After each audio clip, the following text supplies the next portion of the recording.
Good morning, everyone. Welcome to lovely, rainy Canal, Winchester, Ohio. We are here for the Buffalo Chicken Dip Legacy Open 2. I'm one of your co-hosts for today, Joe Dyer of MTGGoldfish.com. And I'm joined by the one and only Anurag Das. How you doing, Anurag?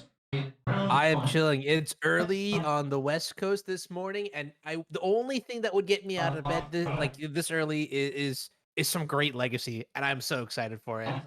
I absolutely am too. It's going to be such a fun day. Yeah, it's a little rainy outside, but we're going to have some great times today. We're going to have some great legacy on camera for you guys today.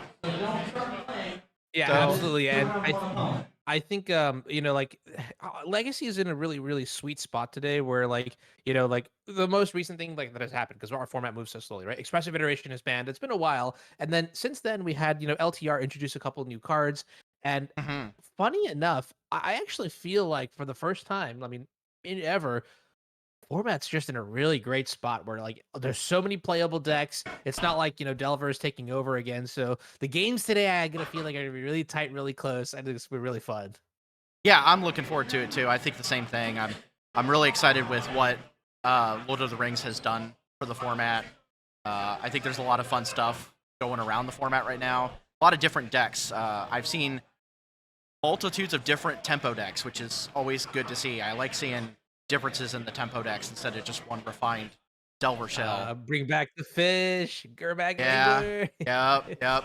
I've seen a lot of Death Shadow lately. That's definitely been Yeah. creeping back up very well. And of course, different variants of Delver. I've seen Rug, I've seen Grixis, I've seen just straight blue red still. So really looking forward to it. And then, of course, you know, the non-blue decks of the format have gotten a lot of tools as well. So that's really cool to see. Death and Taxes, and also various. I've seen some black white school like Dead Guy Ale style decks running Orcish Bowmasters, and Okay. Samwise the Stout-Hearted is a card I've seen floating around. So I'm looking forward to seeing some really cool stuff today. Yeah. I don't know. All the creature decks that generally couldn't really keep up with like Delver into iteration into Bolchu. Like I want to see Painter. I don't know. Hmm. Like even like combo decks of some variety too, right? Like Doomsday or Storm or Show and Tell. Like there's a lot of stuff that we can be doing here. And so yeah, I mean also like pretty excited about this event in particular. I feel like the BCGL scene has always been really awesome. And I can definitely hear the announcer getting started to kick off the Yes, tournament, which is a great feeling. Yeah, I mean you're live there at the scene. What's it like? it's great. There's a lot of excitement in the room here for sure. Yeah, it's real Yeah, nice. I Oh, we're announcing our cool. Yeah. judges here. Oh, okay. Very nice. Yeah, so let's talk about maybe a couple other things in the meantime. The first thing is if you were going to play this weekend, do you know what you would be playing? I didn't. That's why I'm here. Fair I actually enough. did. I Yeah. actually didn't. I waffle around a lot on a lot of various decks, and I couldn't really decide. And I just decided I asked if I could just do this instead. So I like talking about Hell Legacy. yeah. So, I like that a lot. uh, No, I like that a lot. but I am an Ancient Tomb gamer at heart, so it was probably going to be something that was Ancient Tomb related. So Honorog's getting up I'm kidding. I'm now. kidding. I'm kidding. I'm kidding. I'm Kidding. kidding. I'm kidding. I'm Yeah, kidding. Kidding. Yeah, yeah. no. I think Ancient Tomb World the is a mono very black helm deck looked really appealing for sure. okay. Yeah, Painter is a love of mine. I love Painter to death. So that was also something I probably would have played this weekend as well. gotcha. When you say mono black helm, you're talking about the one that I believe won the NRG series. That was like a 5K. It's like Dark Yes. Ritual plus the ring and then Shieldred and a bunch of really cool cards like that, right? Yep. And then you get your Karn and your helm leyline Yeah. combo. Yeah, I think that deck is Yeah. really good, honestly. Yeah, I think so too, actually. I feel like what I've slowly noticed about Ancient Tomb in particular is that over time, as more cards are getting printed, the power of Ancient Tomb increases because Ancient Tomb is the kind of card that scales with new cards that are being printed. And you can sort of see, like, Yeah. I call this the mono red effect, but if you look at like mono red back in like 2016 when the deck was first, not first created, but like, when it was, it's the first time I had ever heard about mono red Stompy. It was at 2016. It was like, it was at the time it was called Dragon Stompy because it literally Yes. featured cards like, yeah, Thunder. What's the Thunder? It's the Regent, not Hellkite. It's like the 4 mana one whenever you Oh. target it. You know what I'm talking about, right? Two in a Yeah, red, yeah, two I know red, what you're red. talking about. Yep, yep, yep. I think Thunder Breath. No, not Something like no. that might be right. Yeah, whatever. It's not Stormbreath Yeah. Dragon. But yeah, like it featured like ludicrous dragons like that. You know what I mean? Like, Yeah. and Back in if the you day, look at it, it was Rakdos Pit Dragon back in the day. yeah, exactly, right, Yeah, yeah. So, yeah, and then over time, you could sort of see like, okay, well then we added like Goblin Rabble Master and then Legion War Boss and then Chandra, Torch of Defiance, and like when you look at the list today, it's like there's so many good red cards that I mean, like Fable of the Mirror Breaker that you have to pick and choose now. And so I think the same is applying to all shades of Ancient Tomb, where like before, mono black, you didn't have access to cards like Shieldred or Dalthi Voidwalker. Your deck, like right. you didn't even have an archetype. So now I think yes, it's very strong. And it's going to Yeah, continue to get stronger because we're going to see some sweet cards come out in the future. Yeah. yeah. I'm also looking forward to any of the decks today that are running copies of Fourth Eorlingus. I think that card's really good. That's one of the cards that really surprised me out of the Lord of the Rings set. But it's so good, Yeah. and it's proven it's good in not just these stompy Boros variants, but it's also proven to be good in your brainstorm shells too. So just I casting it agree. for Yeah. 2 or 3 is just good enough to kind of slam home a Yeah. game. So I'm looking forward to seeing Yeah. that as well.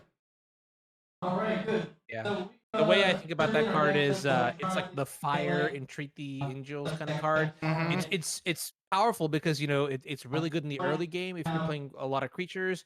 You can just scale those into the late game, but if you're already in the late game, then you just pump all your mana into that kind of card and then you go hard, right? The fact that it's like hasty, trampling, 2/2s that also give you the monarch is just like it's great. It's great. Plus you can Mystic Sanctuary it. So I don't know. I think Yeah. Jeskai Delver has adopted the card and has made it look really good, as well as a couple control strategies out there. Right, for sure. Yeah, that's another thing. We were talking about the variants in tempo shells. Jeskai Delver, just coming and showing up and being just a great deck. So I think it's nice that we have this wide breadth of variants in different shells that are Yeah. kind of playing the same. They're playing the same basic game, but they all have a little bit of differences to them and what options they have available. I like that. That's really nice. Yeah, absolutely. Actually, I kind of want to take a look at some of the deck lists and players that we've got going on. See, Legacy is the kind of thing where it's like at this point, like I can name so many people in the Legacy community, which is kind of what makes it a really exciting event, right? Like I know, for example, Yes. Roland Chang flew in from New York just to attend Yep. this event, right? I know that Min Hawk is here as well. He's a staple in the format. Anybody else who's exciting to see play? Like Chad Harney is here as well. I think. Yeah, Chad's here. We got both co-hosts of the Dark Depths podcast here with us this weekend. Billy Mitchell and Michael Mapson are here. So Nice. looking Okay. forward to seeing them around. We've got Romario here this weekend. And Okay. we've Okay. got Curran Delahanty, who is Testacular on Magic Online, Yeah. is here. So he flew all the way from Portland, Oregon, to come here and come play Legacy with us. So yeah, it's a stacked room. Nice. I like that. Yeah, this is a name that I haven't seen in a while, but Sith Srihara and we Oh used to yeah. test miracles together like back Mhm. when top was legal and things like that. And so like I mean this is like what I really like about this event in particular is that it's like it is the true essence of like the grassroots event that is like for the people, by the people, of the people kind of deal. Like Legacy is one of those formats where it really is become like a passion project, kind of like Super Smash Mhm. Brothers Melee almost, right? Where like it's just like we love the game so much, this format so much. There's so many cool things that you can do that we will literally host our own events, and it's not cheap, it's not easy, but we understand that and we're here to make it happen. So I want to give a massive shout out to Rob for hosting this event, going through all the nightmarish logistics to make this possible. Yeah. I think it's absolutely incredible. And I don't know, paper magic is also just so Yeah. sweet. It's so I've sweet. I've been coming to most of Rob's events for quite a long time now. Rob always puts on a great Yeah. event. It's never a bad time. So definitely if you're out there and you're watching, ever thought about coming to one of these, definitely make it happen. It's worth it. Nice. Okay, so I am seeing right now in our controller that pairings have actually been generated. I do Yes. not know yet if we have our feature match players quite yet. Oh wow, Ryan Hayes also is playing here, who top aided the Yes. NRG event and even top forward, I believe, or top aided one of the DreamHack regional championships. Ryan is a very good player. Yeah, Yeah. and Curran, okay, it's funny because every time I'm going through Melee, they keep calling this orc stack like Golgari control. Okay. So we do have a feature match here. So looks like we've got Jim Monolith on colorless combo. I'm gonna assume that this is the One Ring deck. Is my thoughts here.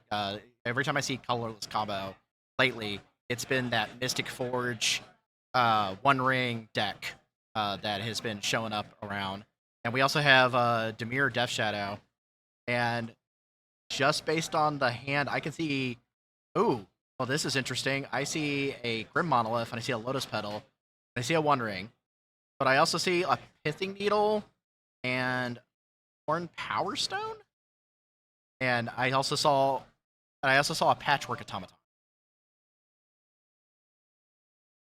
Yeah, yeah. So kind of like an aggro mud style deck. Seems kind of fun. I'm kind of curious now.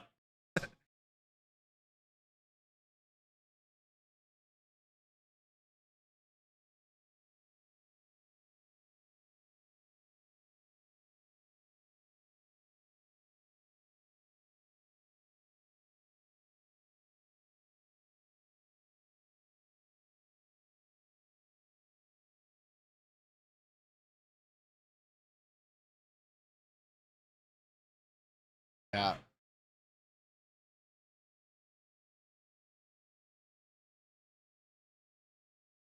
yeah.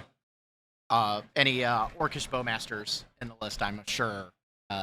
Probably see that on camera here as well. That's kind of been a thing that's kind of made its way into this deck. In addition to uh, some of the other stuff from Rings. All right, so James is starting off a fetch. See if they're going to go right down to. Oh, no, Underground Sea. Okay.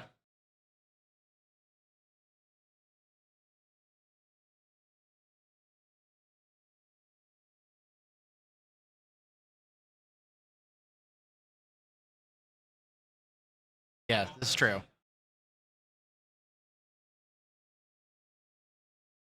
I do too.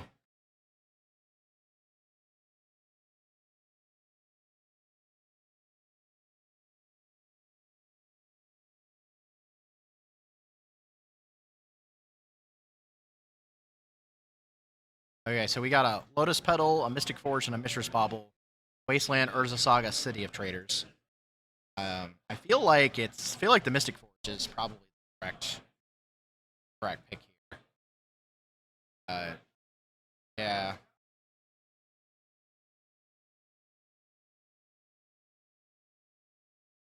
yeah,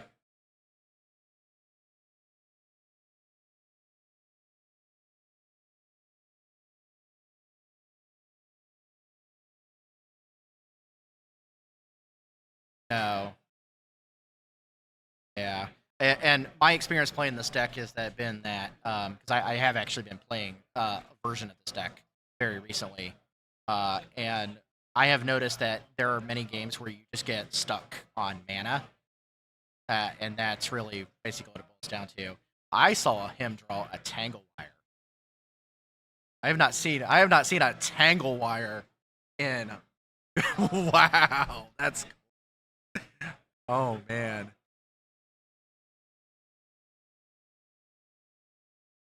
Yeah.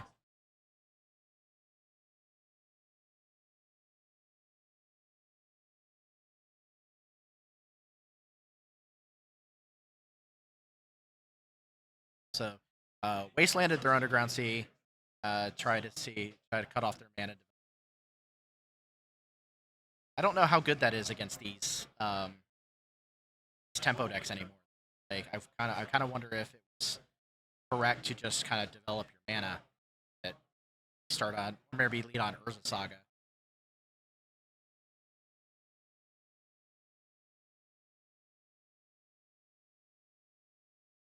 Yeah.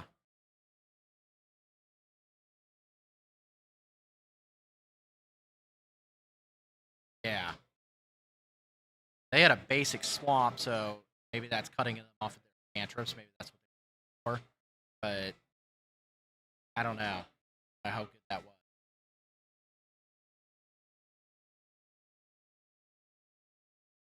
It, right. Although they have a Foundry Inspector. There's a Blood Crypt. Ooh. This is like Grixis Shadow, maybe? Yeah. Okay. Dragon's Race Channeler. Yep.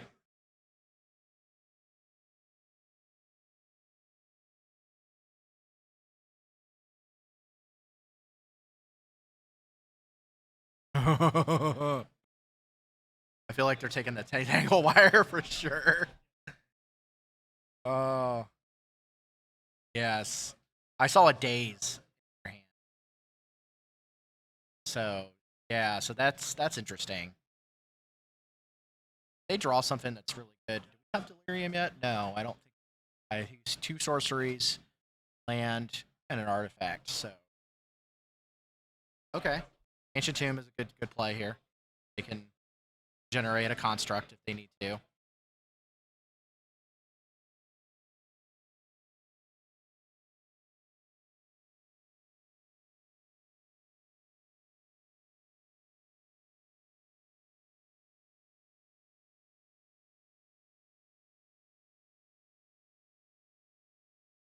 Right.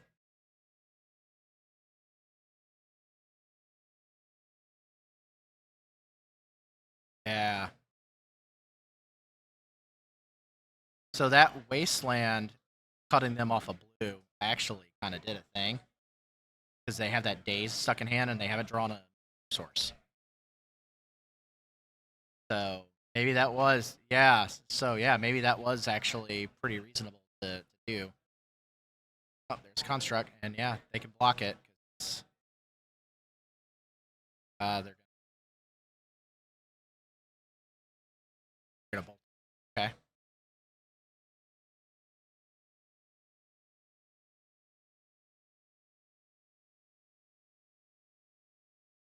Nope. Nope. Nope. They bend it. The Dalthy Voidwalker.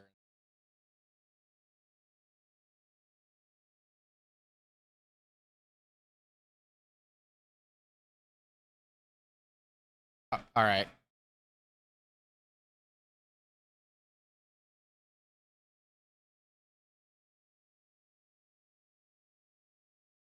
Yeah, I saw a bad land. Yeah, the Badlands there.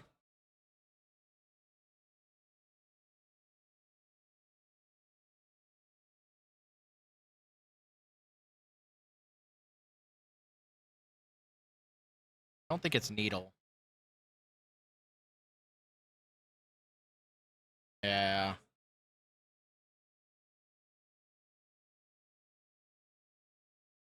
I wonder if they're playing a Shadow Spear. I didn't see one. I saw Mox Diamond. This is not a very traditional list.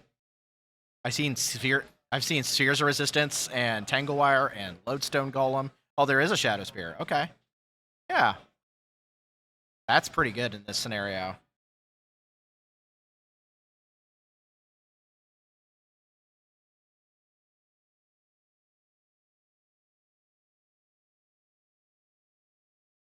Yeah.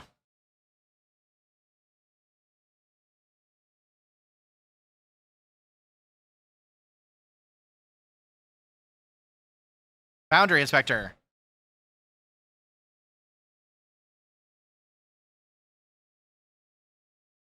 Yeah, Tango Water, the guy. Yeah, no. Foundry Inspector reduces all artifacts by 1. And we got a Bowmasters. Hanging him for 1 with the Bowmasters.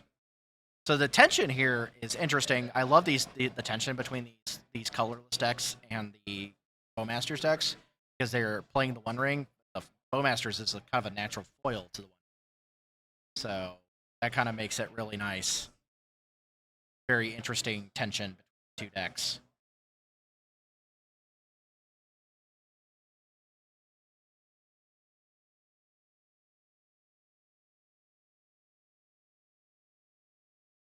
Yes. Yeah, there is Mishra's Bobble. Yeah. Yes.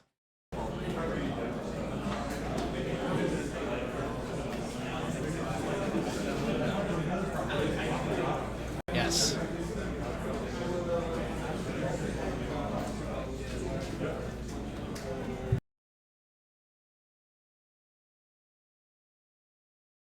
Yeah. I saw him draw another Saga, so it's kind of gross.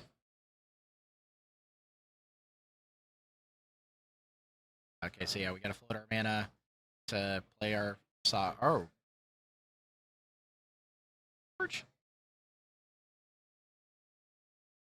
oh, that's something else.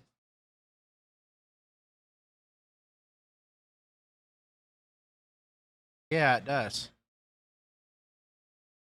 We pull up his list and see what this is. I'm curious. Not sure what this is.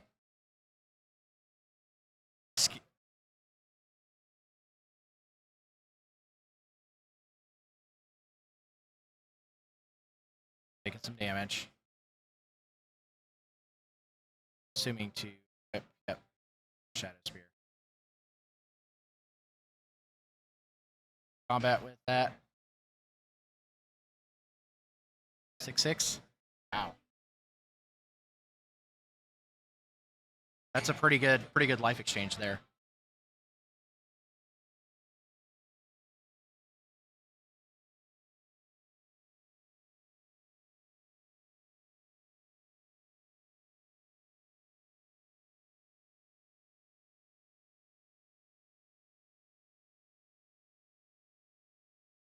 Yes. Yeah, we definitely have delirium.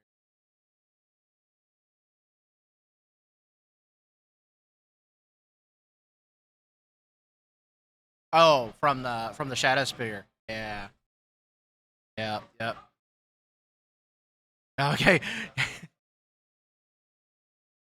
Yeah.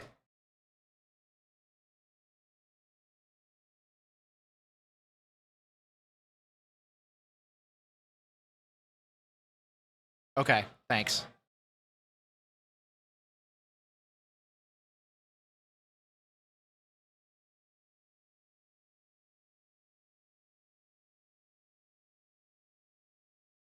Yeah. So I'm seeing a lot of. I see a lot of cards coming out there. There's chalices there. I see dismembers.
their mana base. They're trying to attack the way they're casting their spells. So by having Chalice, less focus on the combo aspect or the ring, less focus on Mystic Force probably, and just more focus on generating threats and then beating them in the face.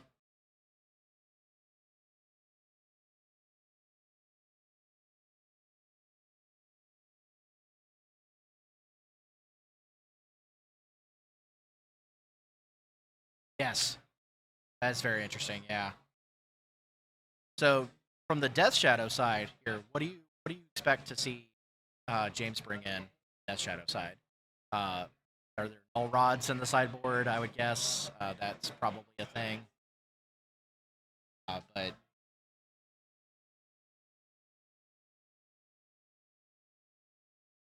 yes,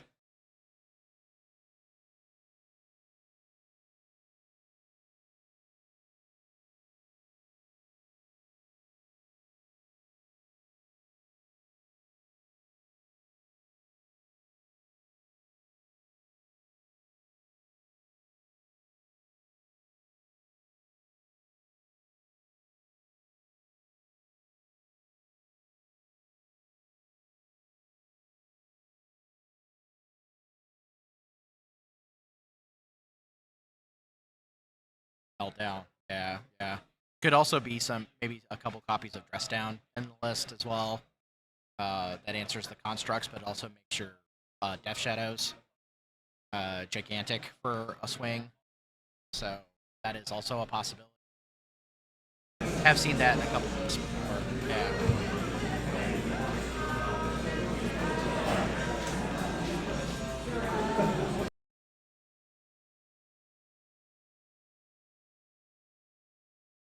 I think that's a great place for it too. Would be nice to see some dreadnoughts today. I love that deck. Yeah, it's fun.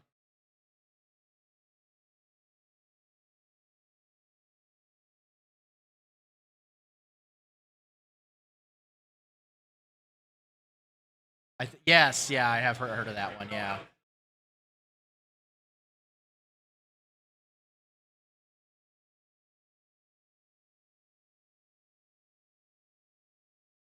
that was the one you were actually playing Greater Good. Like that was the whole point of it, right? Because you would be able to draw cards. Yeah, With the sacrifice trigger, you sacrifice your whole your Phyrexian Dreadnought and draw 12 cards. yeah, that's kind of silly. Drawing 12 off of Phyrexian Dreadnought seems pretty strong for sure.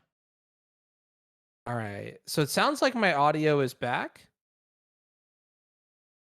Well, that's good. Okay, excellent. Yeah, perfect. Okay, cool. So we are in going into game 2 now here. This is the artifact deck against the tempo deck. Looks like tempo's going down to 6 here. And I mean, these tempo decks, they're generally ones that can mulligan pretty well. That each of their cards are just individually pretty good here. So I'm not too worried about it. But what this does mean is that now there's a chance for the artifact deck to sort of really come out of the gates swinging, left and right punching strong. Yeah, So we'll see.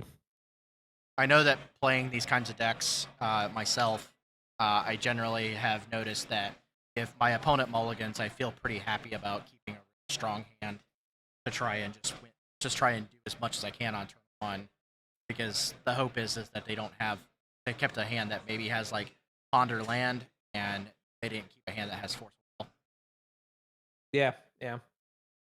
All right, so let's see if we can get a glimpse of some of the cards in either See player's hand here. I'm gonna Cavernous lean on you for Souls. this one.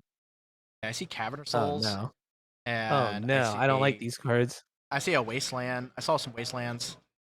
Ooh, they're going down to Ooh, 5. It a looks mug. like Yeah, that's rough. That's rough. it Death is Shadow rough. actually did really, really well. I can't believe I forgot this, but in the recent Team Trios event in Cincinnati for the Star City Games convention, Hmm. Death Shadow did really, really well. And honestly, I think one of my favorite matches of the day was watching Noah Walker, like the Delver Goat in Legacy, just playing against Jerry Thompson, another Legacy mastermind.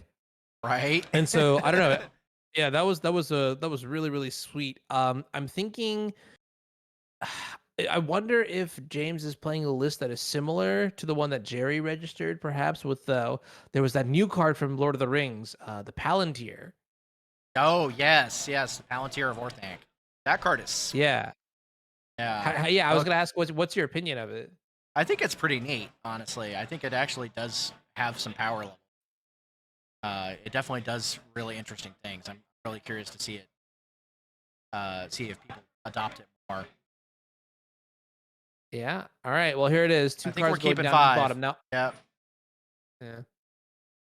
Now, a mulligan to 5 is normally really bad, but I think in these shadow style decks, if you can maybe land like one threat that is really, really big, for example, like a 5/5 or a 6/6 Death Shadow, could be pretty good there. Caverner Souls. Okay. You mean Construct? Maybe? I think so, right? For Foundry Inspector, and I have to imagine Patchwork Automaton is also I believe Lodestone a Performance as construct. well. Ooh, okay, all right. Yeah, so that's kind of big.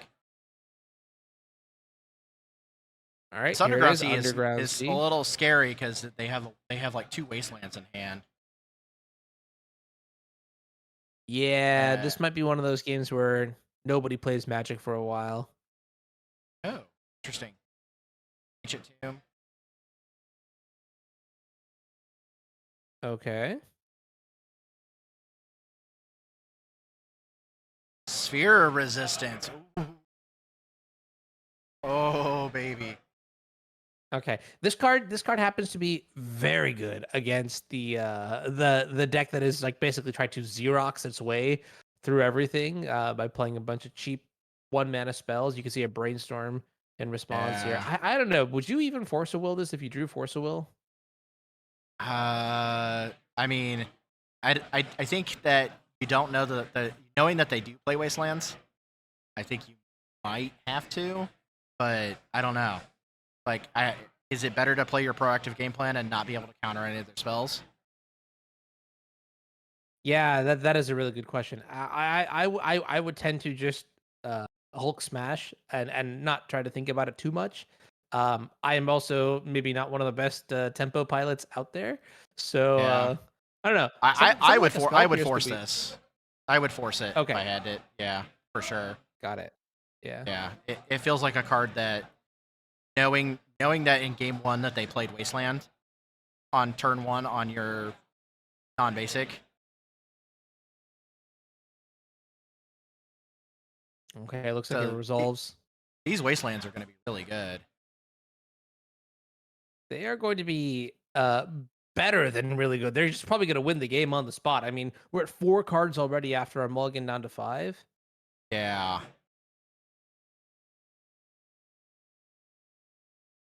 All right. That's a watery grave, right? Yes, it's a Watery Grave. It's the Nice. What's the what? Unfinity printing. Ooh, okay, okay. Yeah, yeah. Yeah, those are really good Those are pretty looking sweet. lands. Yeah. Yeah, I appreciate the commitment to the bit though of the colorless player having as much of their stuff all bordered as possible though.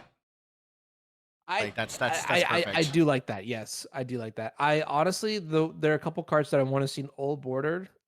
Obviously Terminus being one of them, but Hmm. every card should just be an old border, honestly. Heck yeah. Okay, we're doing some things here. Going to All right, this is Thoughtseize. the Thoughtseize. Gonna see those wastelands. There's one wasteland and a blast zone. That's pretty gross. All right. Foundry Inspector, you're going to hit the bin here. But that's the only spell. So maybe the Wasteland's not even the end of the world here because there's no way to convert off of it, right? Now that we've thought seized away the Foundry Inspector. Right. Yep. And yes, absolutely. This tournament is proxy friendly, which you just absolutely have to love. And I will say one thing. I'm going to double check real quick just to make sure. But it looks like we have 98 players in attendance. Maybe we can get a word from our producer to confirm if that number is correct. But that's what I'm seeing in Melee, and that is fantastic. You see, this is an Yeah. incredible turnout for a legacy event.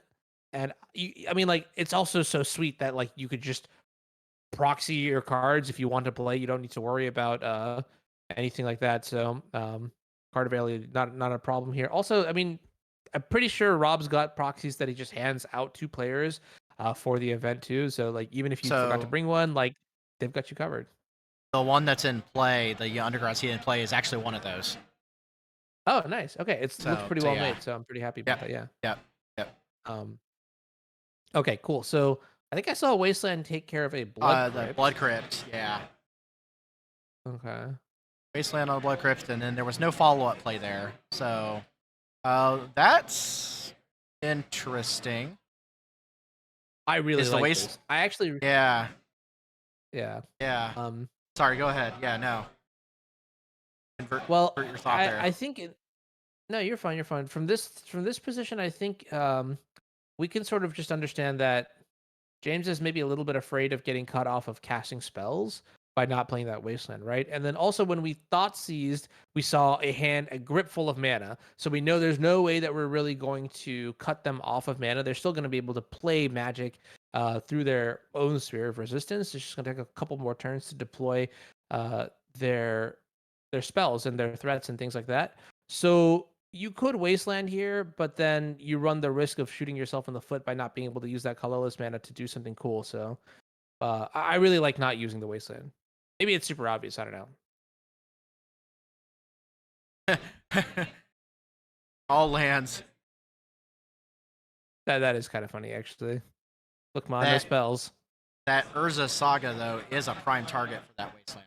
So Yeah, that is true, right? Patience there as well. Understanding that wasteland needs to connect with certain cards, maybe Cavern of Souls and maybe Urza Saga being two of the really big ones. so another wasteland on one of the blue sources, but Yeah, but that James gets is just met with this drawing quality lands. card. Yeah. Which is what you want too, right, from this position, so Yeah, for not even that sure. bad here. We do need to see some pressure here from the tempo side, and finally, on turn, like, 6 or 7 or 10,000, Right? a We 2/2 get Death Shadow enters.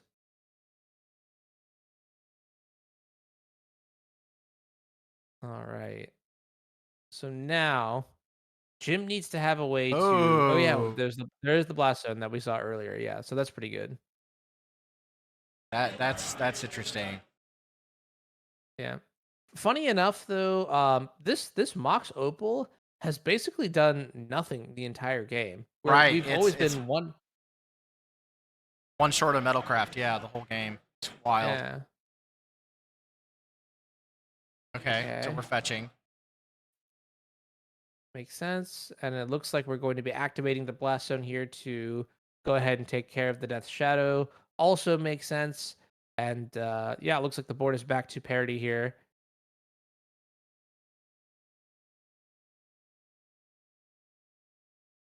You know, the way this game is actually going, it does feel like even though James is on a mulligan down to 5, that there's actually a reasonable shot that he could win. He just needs to stick one more creature. There's not a lot. You could look. You could see Jim's expression there. There's not a lot of stuff going on in his hand, and so that blast zone was like what the one like release for pressure. And now that it's used up, Yeah, I mean James just needs to throw cards onto the board here, and it's gonna come down to some timely top decks. yeah, for sure. All right, tapping mana. Okay, for another Death Shadow. Oh, that's pretty good. Yeah, yeah, by my math, that is 5 points of power really good.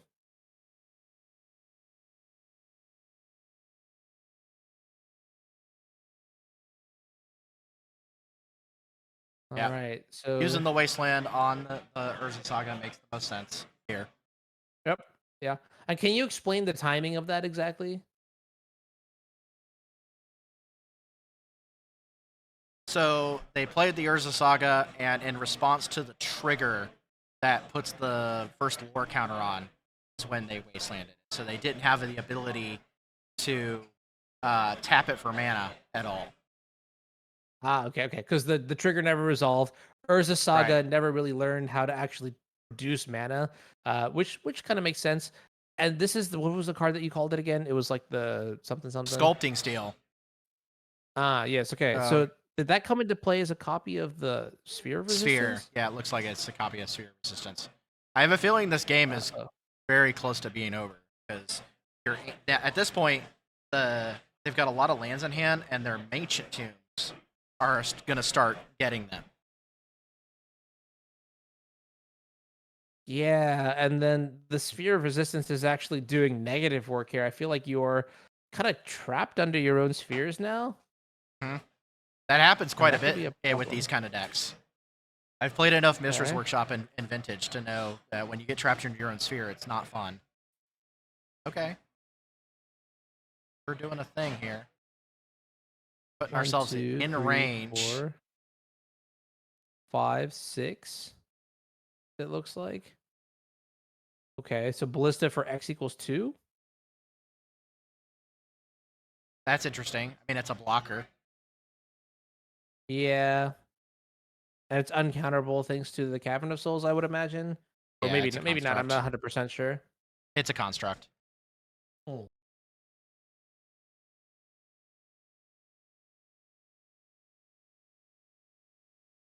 Block and shoot.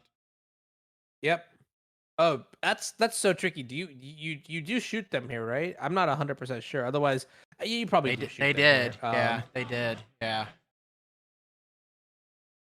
I don't And think that James can play anything right now. At least he can't. He can't play that's any.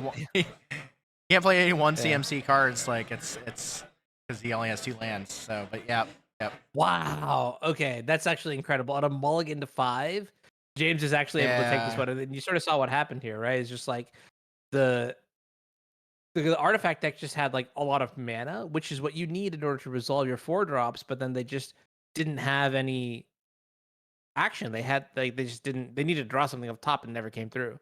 yeah, yeah. That is one of the things about those ancient tomb, mana based heavy decks is that occasionally you run into those hands where you just do nothing because all you have is mana. Yeah. Uh, what I didn't see in this list, looking at it, was any copies of Karn the Great Creator, which honestly surprises me. Oh. Yeah. Yeah, but I mean, I guess okay. I'm gonna paint a picture here for you, right? Turn 1, we play Patchwork Automaton. Turn 2, we play like Lodestone something. We're just trying to attack, and Yeah. Karn doesn't really fit in that curve or play pattern, really. So honestly, No. I think it makes more sense not to have Karn, right? Yeah. I'm just so used to seeing the lists that are all on like Grim Monolith and Keys. And if you're playing Grim Monolith Yeah, and yeah, Keys, yeah. Karn is such a great turn 1 play off of those kinds of decks. Like that's the kind of play I that wins did you the see. game. Yeah, exactly right. I did see. Shoot, what is it called? We did see Mystic Forge in the deck in game Yes. number 1. Unfortunately, it did get immediately thought seized.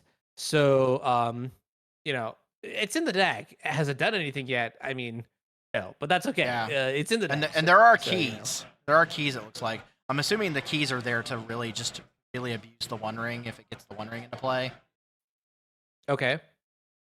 because that's something that you can do. You can just very easily just draw a bunch of cards in a single turn by having keys in the ring. Got it. And maybe you don't really want to gum up too much on rings with this deck specifically. How many keys are there? I see 2 manifold keys. Oh, manifold key also kind of cool for getting your last attack through blockers. Um, Manifold Key does have that extra line of text where it's like, hey, 3 in a tap, and now your creature can't be blocked this turn. I have lost to that way too many times. Yeah, it's an important ability, that's for sure. Okay, and actually, I just noticed this too, but we have 1 copy of Swamp, and I'm looking at the mana base. I'm like, Swamp? Why do we have Swamp? There are dismembers in the sideboard. Yes, I see. This doesn't look like such a good hand. I saw a Mox Diamond in a single land, Okay. so they are mulligan. Yeah, It didn't I look too would good. mulligan. Right. See, Yeah, this there is was the like Mox tricky part Diamond too. and Caverner Souls. Yeah. The tricky part about these sort of stompy style decks is like you have to you can't it's like the Goldilocks effect, right? You can't have too much mana, you can't have too many threats. You have to have just the right amount of like the mix of two. And then when you Hmm. do, when the stars align, then it's like okay, all right, got good stuff going on there. But My general like rule of mulliganing with these decks is that if your deck doesn't do something at least semi-broken on turn one, you should probably mulligan. mhm. Okay, yeah, I could definitely see that. It's always tricky because I get worried about cards like Forcible from the other side, but like you just have to be proactive, and this looks like a much more proactive hand? Question mark. Oh, it's a little slow though. No, the two lands are Caverner Souls. See, Chalice, Okay, Grim Monolith, Key, Mox Opal. If one of those lands was an Ancient Tomb, I would say this would be fine, but they're gonna keep it. I wouldn't personally. okay, I would mulligan interesting. again because having if one of those lands was an Ancient Tomb, that would have been a snap key. Like Yeah, because then you Ancient could Tomb, go like, turn one Chalice. all right, well, turn one Manifold Key, not exactly as aggressive, but They didn't play I also that have to Mox Opal imagine. either. Okay, yeah. Chalice of the Void in this matchup seems very strong though, so maybe we're keeping it off the back of that.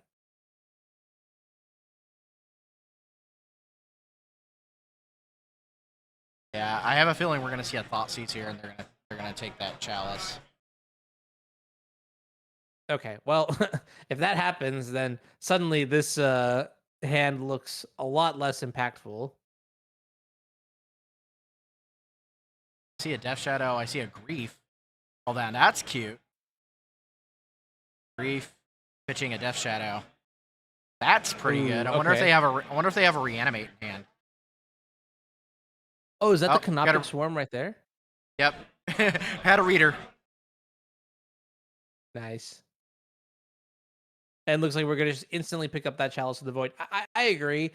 If there is a reanimate, that would be also kind of sweet because then you could take the Grim Monolith and really like you know like just tear apart Jim's hand here. Yeah. Oh yeah, absolutely. That would be just absolutely absurd. Oh, there is Oh, one. there it is. All right, yeah. The 1-2 punch, and you Womp can see womp. Jim is not. Yeah, Jim is not happy about this. Oh man. Oh man, that was cool. Yeah.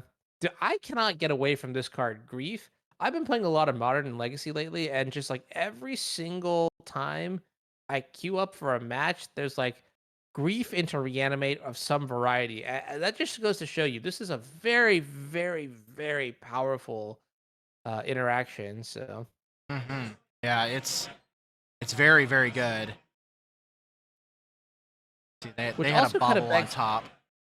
yeah, Sorry, go ahead. Go ahead. which also begs the question is like, why are we seeing such an uptick in Grief in these Eternal formats?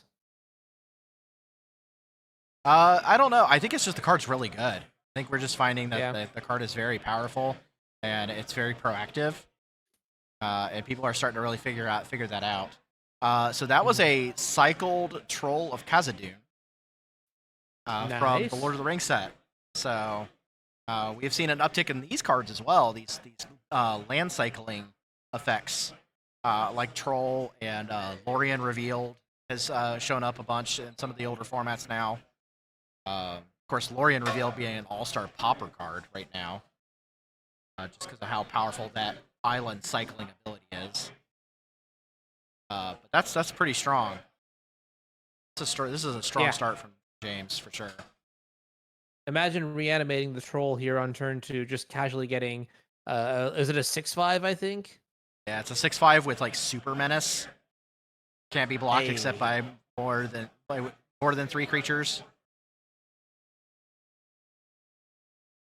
That Okay, is kind of funny actually. We're gonna probably see that keyworded like 5 years down the line.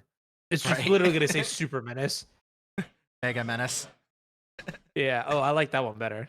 Oh, and by the way, Oh, looking at the sideboard, There are 3 copies of Meltdown here from the Death Shadow Ooh, side. that's pretty good. Yeah. I'm gonna one up this too. You ready for it? There's a 4th card in here that's also very good. Okay. Cast into the Fire.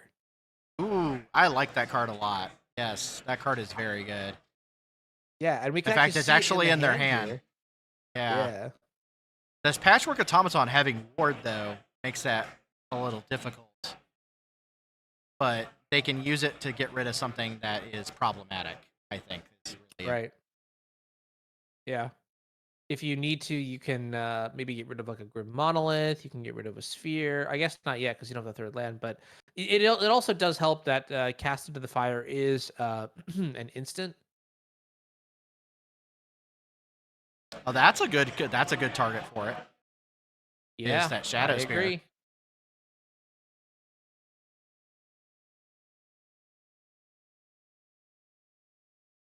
Jim's just Oh, trying and to this is decide also what to really do. cool. Yeah, Patchwork Automaton is a little bit different from a similar card like Kappa Cannoneer. For Patchwork Automaton, you just need to cast the card, right? It doesn't actually have to resolve. Correct. Okay, so that +1/+1 counter is going to go there no matter what, which is kind of cool. Now the question is whether or not we will actually get to do anything here with the Shadow Spear. It looks like the Yeah, answer there it is no. is. Yeah, okay. Pretty Yep. excited about that. So Jim forced the issue by wastelanding the Blood Crypt, and so that we were in a position where apparently James does not have a second red source there, but I saw another Oh troll in yeah. hand. I think so. Okay, another troll's pretty good.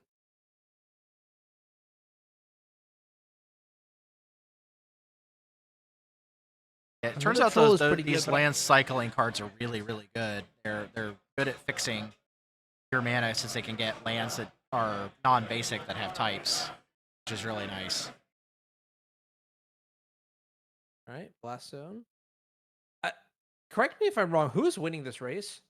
Both players are I'm kind of pretty just sure it's smashing James. each other. Okay, I'm I relatively sure can't it's math. James. Okay, yeah. No, this is. You're right. You're right. Wait, no. If James is now down to 8, isn't Jim just ahead right now? They're both at 8. Okay. So Well, I'm just that's the I'm thing. just gonna let the dust settle. Yeah. This is one of those things where it's like, all right, people are doing combat. I'm gonna let them do their thing, and then I'm gonna try and see what happens when it's all said and done for. So the Patchwork Automaton's a 2/2, and um our grief is a Oh, it's not 3/2. a So my bad. I thought it was a 2/2 for 2. No, it's just a 2. It's a 1/1 for 2, and it has 1+1/+1 counter on it. My mistake. Okay, yeah. So then yeah, James is definitely winning this race, and it's not close. Even I can math that one out. yeah. I can't math that one out.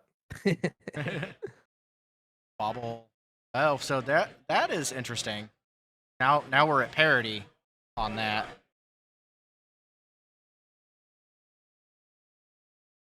Oh, is that a copy of the One Ring? No, that's a Mistress Bobble. Oh no, in the hand though. Oh, Maybe I I got didn't a see their hand. yeah. Maybe I got a glimpse of temptation there. All right, never mind. I must have been seeing things. Just old Anu. So I'm not that old actually. Never mind. now Jarvis Jim is old. is winning. Now Jim is winning this race. If unless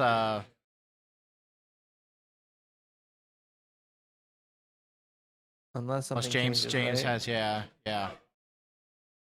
All right. Getting Underground Sea. We're gonna Bowmasters. And ooh, okay. Oh Okay. oh.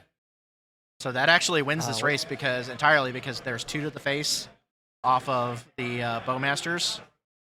Or sorry, yep. one, but then they get to swing for 5 the next turn. Yeah, no, but you're also right. There's the Mistress Bauble also pings the for the Bowmasters, right? So that's Oh yeah, that's right. like the one time Bowmasters is probably very good here. And it does a damningly good job too, right? God, I gotta say, I'm very happy to see Mishra's Bauble get punished. Less so Brainstorm and Ponder, but Oh, there it there's a goes. handshake. Yep. Oh, hit a bolt, just bolt chilling in hand. Oh, that's crazy too. So, Yeah. And double days, oh, there right? was Okay, one. that was yeah. This is that's pretty sweet. I love to see it. I don't know. I'm pretty excited about that first round here. Gotta see some pretty cool decks. Death Shadow being probably one of the more popular decks in the metagame right now, and then also that the artifact deck, which is really cool too. Yeah, yeah, that was awesome. It was just actually a really fun match to watch. I agree. I'm kind of see like what other decks that we've got going on in here. Looks like we've got Death and Taxes represented. There is Doomsday being played. A little bit more Okay. Texas tempo. I see five color Zenith. Naya Depths. Oh yeah, that's kind of okay. So it looks like Michael Mapson won his round 2-0, which is not to be. I mean, Mapson is really good. Ryan Hayes Yes, also he won is. 2-0. Yeah. And Ryan is actually playing a similar list as what I would probably play. 4 Delighted Halflings, 4 Urus, a bunch of Fairies, and the One Ring, and then 2 Terminus as well. Catch me, Nice. throwing Terminus at people. That's the greatest thing to do. See anyone else? What are the other results? What are the other results? A lot of non-reported. Looks like Min won 2-1. So Min is playing. Oh, Min is playing Death Shadow. Wow. Okay, and then Romario also won. Billy Mitchell also won. A couple of these names that we mentioned. Sith also won. Robert Hayes won. Oh wait, what? This is interesting. Somebody's playing Black White Initiative. Wait, are there 2 Robert Hayes in this event? That would be kind of Black White Initiative. Yeah. That's Take a look at this list real quick. So, for opposition agent, for Orcish Bowmasters. All right, I'm gonna check you here. What does Ravenloft Adventurer do? That's the black one that takes the initiative, and it's whenever a creature dies, you exile it instead with a hit counter. And I don't remember what the hit counterpart does. Okay, you're absolutely right though. Yes. It's a 3/4 human rogue assassin for 3 and a black, so 4 mana total. Like you mentioned, ETB, take the initiative. Like you mentioned, if a creature an opponent controls would die, you exile it with a hit counter. When Ravenloft Adventurer attacks, if you completed a dungeon, defending player loses 1 life for each card they own in exile with a hit counter on it. So I have to imagine that. Actually, that's a really good point. Does that actually like proc very often? I mean, I think you just want I to don't think so. first line of text, right? Yeah, okay. I think you just want to. I think it's a black card that enables the initiative. It doesn't have any evasion, right? It doesn't fly or anything. No, nothing like that. Yeah. Yeah. So, but I think the exile effect is relevant. If you're killing your opponent's creatures, I think them dying and exiling is pretty. Okay. Yeah. You may not trigger the doesn't other matter. part of it, but getting rid of threats for good in this format seems like a really good thing to do. This deck is terrifying. There is 4 Seasoned Dungeoneer, 4 Ravenloft Adventurer, and 3 copies of the One Ring. All right, I'm done. I never wanna see that deck. And Cavern of Soul as well. Okay, no. Spicy. I am gonna close this before I get nightmares. Oh, Patrick Green is here. Okay, that's awesome. Patrick Green actually is an Eternal Weekend champion. Defeating Cyrus, Corman Gill in like a really sick finals. It was like some variation of Control Miracles, I believe, against Storm. Yes. And looks like Patrick is playing Jeskai Control, no Uro, but does have 4th Airlingas and that Popper All-Star that you mentioned. Lorien Revealed. Yeah. That card is really I think that card is great. So they just called time in the round. Okay, cool. And Marshall Arthurs is here too. What? Let's go, Marshall. All right, Marshall actually won the entire 25K last weekend playing Jeskai Control as well, and it was so sick. Marshall basically went the game-winning play was with Blood Moon in play from Marshall's side. Catch March of Otherworldly Light, pitching 3 white cards to kill a Murktide Regent. Yeah, and he even did it on the upkeep to play around Force of Negation in Noah's hand. So that was insane. That is wild. Yeah. All right. Let me ask a quick question to our here. All right, and by the way, for clarification, we do have 99 players.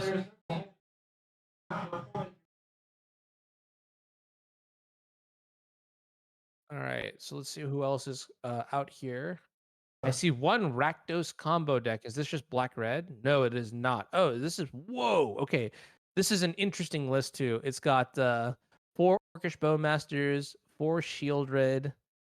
Uh, get this: four main deck Surgical, three Ooh. main deck Extirpate, and kicker. It's got four Burning Inquiries. I love this. That's great. Oh, Crazy. Orcish Bowmasters and Burning Inquiry. Oh, oh. Yeah, yeah, It's just yeah. Now oh. you can see, dude. This is why I love Legacy, man. If you could take your most sadistic desires and just convert them into some sort of like I don't know haymaker pile here. I mean, I would I would feel good doing that to somebody, and these aren't even cards that I normally play. So, anyways, what we're gonna do right now is we're gonna cut it to a quick break here. We'll be back with round number 2 at the Buffalo Chicken Dip Legacy Tournament. We'll see you all in a bit. Don't go anywhere. All right.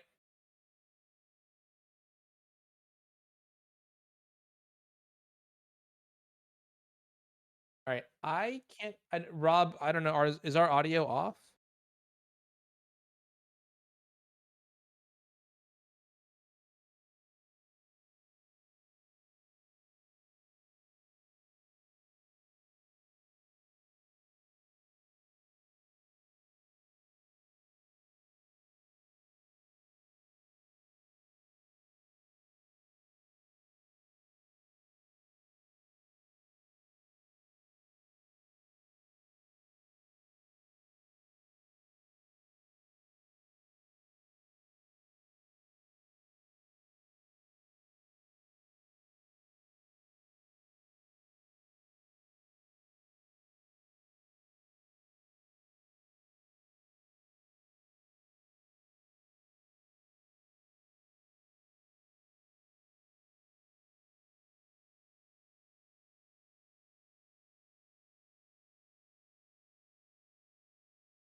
Hello, everyone, and welcome again to the Buffalo Chicken Dip Legacy Open 2. We are here in still sort of, I can see outside, it's still sort of windy and rainy. It's not very pretty outside, but we're having a great time in here. So joining me again is Mr. Anurag Das. So round one, that was pretty cool to see. Yes. Yeah, I was really shocked to see game 2 specifically where the Death Shadow player mulliganed to 5, and then you were like you'd think that the match would just be over then, but no, nothing really happened for a couple turns. A Sphere of Resistance entered play, another Sphere of Resistance entered play, and then finally a lethal Death Shadow just did the job here. Critical Wasteland on Urza Saga 2, yeah. But this round we got a different matchup, one that I am especially looking forward to because it's piloted by one of my good friends, Roland Chang. Yes, one of my good friends as well. I love Roland to death. He's a great player and he's a great guy. So looking forward to seeing him on camera today. Yeah, absolutely. Roland, I mean, he's a stalwart in the legacy community. He actually, in fact, was in the Bay Area like this past week, and we got to hang out in person. We went out for dinner. We got some drinks. He is also like the one thing I've learned about hanging out with Roland is that he knows how to eat. So if you are ever hungry and looking for hangs, Roland's got you on that. And so I don't know. Yeah, it's really nice I have seen him post on Facebook like, my wife and I did this like 7-course meal, and I'm just like, I can't do that. I can't look at these photos. You know what I mean? I'll get too hungry. Um, but yeah, no, I think interestingly enough, Roland is known for another thing too, and that is that his decks are very expensive, right? Legacy is a format where, like, if you really wanted to shell out for expensive cards, you could get some super fancy looking cardboard, and that's exactly what Roland has done. He normally plays Delver of Secrets in his deck. He's got all variations of it: Grixis, Death Shadow, Rug, Jeskai, but today he's got a different version of Delver of Secrets that features, I think, like 30 copies of basic planes, and I don't really know what this card Thalia, Guardian of Thraben, is doing in this list, and Solitude and Stoneforge Mystic and Spirit of the Labyrinth. No, I'm kidding. Roll is playing Death and Taxes today, and it's, I mean, it's a deck. And that's all. I'm gonna leave it at. I'm gonna leave it at that. It's a deck, and I'm gonna leave it at that. So I do know that Roland has played a lot of D&T in the past, so it's Yeah, definitely not a deck he's not familiar with for sure. So hilarious side note here: his opponent here is playing Burn, and what I understand is that actually this opponent that he's playing against is his room situation for when he's in town here. So he's playing against his roommate essentially. This is the dreaded what is it, like the team kill, the car kill, the hotel Yeah, kill. You know yeah, what I mean? yep. All right, Uh, all Although I right. don't know, Yeah. I'm Well, curious what the matchup of Death and Taxes versus Bird is like. It's very interesting. yeah. Honestly, it's gonna be really tricky because I mean, on one hand, all right. I really I've never played this matchup before, so I'm gonna go off and just like talk about what I'm my guess, my theory, right? I think Death and Taxes is gonna be favored here, right? And the reason it looks like Roland is actually gonna mulligan here, and that's understandable. The reason I think Death and Taxes is favored here is because you've got enough disruption in your creatures, and it's going to cause some strain where the burn player has to pick and choose. All right, am I shooting you or am I shooting your creatures that are causing problems? For example, like if your opponent plays a Thalia, like what are you going to like lightning bolt their face for 2 mana, or are you going to try and get rid of the Thalia and clean up the rest of your future turns to play? I mean, there are certain cards that are a little bit scary out of the burn sideboard, like for example, Smash to Smithereens is one that makes me a little bit wide-eyed. But I think in general, especially with equipment being a little bit less of a holding factor in the Death and Taxes game plan, that it's gonna be good for Roland here the second round. So one thing I did see, they're mulliganing to 6 on the Burn side, but I did see a copy of what looked like a bauble. Ooh, okay. So And I maybe can they're explain that. Okay. Yeah, I can Looking at the explain that. list. Yeah, so this creature, there's 4 monastery swift spears, 4 goblin guides. There is 4 copies of Dragon's Rage Channeler in this Mm, list, and wow, this is actually so insane. There are a couple cards here that are very fascinating. So there are 8 total copies of Mishra's and Urza's Bauble. So I think today Christopher Keener is going to run into a lot of games where like he'll open it with his hand and he won't know whether or not it's a mulligan or a keep because it'll be like mountain plus triple bauble, that kind of thing. okay, that was interesting. So right off the bat, Goblin Guide revealing a very, very pretty Rishadon port. Yeah, yeah. All right, and Oh, here it is. Solitude. Respect. I love the respect here for from Roland's side, immediately understanding that this is the burn matchup and I need to preserve my life total, even if it means getting rid of an extra card here. By the way, foil Solitude and the foil Skyclave Apparition. Yeah. Roland's cards are usually very, very. Yeah, every time I see a foil, I'm going to point it out, by the way. So, all right, foil Plains. No, I'm kidding. Yeah. Right? Oh, man. All right, so we know Plains and Rishadon Port in the hand here for Roland. And do we put You Plains on turn 1? know what? Chris What's up? forgot to draw his card off of the bobble.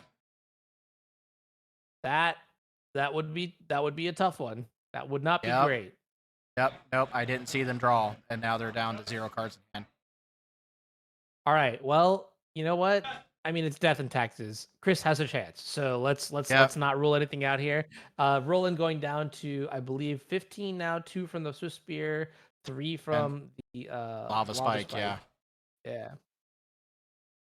All right, Roland. Do we have a turn 2 play? All right. Plains number 2 into a blocker, most likely. Stop the Swift Spear from doing some damage here. And I think counting up all the spells now, it does appear that Chris actually mulliganed down to 5. Yes. So that adds up now. So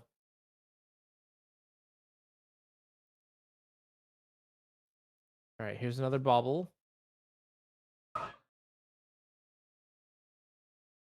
And we're gonna go ahead and activate it now, which makes sense. We're gonna draw on You put a Roland's dice on turn. top. I love putting the dice on top, by the way, revealing a Rishon on port that we already know about. Yeah. Big decision here. I don't think I really like making the trade here with the Spirit of the Labyrinth. I don't think I really like making the trade here with the Spirit of the Labyrinth. We're so low on resources that we don't want to simplify the board. We're so low on resources. Roland's going to instantly snap that up. That makes sense. Yeah. So low on resources. Roland's going to instantly snap that up. That makes sense. Yeah. I think Roland's in a really good position here. Yeah. I think Roland's in a really good position here. Notably, PD Pablo. Sorry, no. Robert is asking. Robert is asking about Bowmaster in this build, and I believe Roland is just playing. I believe Roland is just playing. Otherwise, probably Timeless Dragon would have searched out. Otherwise, probably Timeless Dragon would have searched out. Yeah, I believe Roland is really more of a. I believe Roland is purist. I believe in a lot of ways. He does have the Canoptic Swarm in his deck, though. That card is really good in a lot of places. So I'm not. That card is really good in a lot of places. So can you explain this card to me? Why am I? This is the second Canoptic Swarm we're seeing today. What is so good about this card? So it exiles graveyard. So that's okay. Part of it. Part of it's like really good. Exiling graveyards right now seems like a really good spot to be because exiling graveyards able to cut them off of our side. You're able to cut them off. Able to cut them off of our side. And then it makes a bunch of creatures. If you're exiling bands and artifacts. Okay, here we go. Internalized Timeless Dragon. Here we go. Internalized. All right.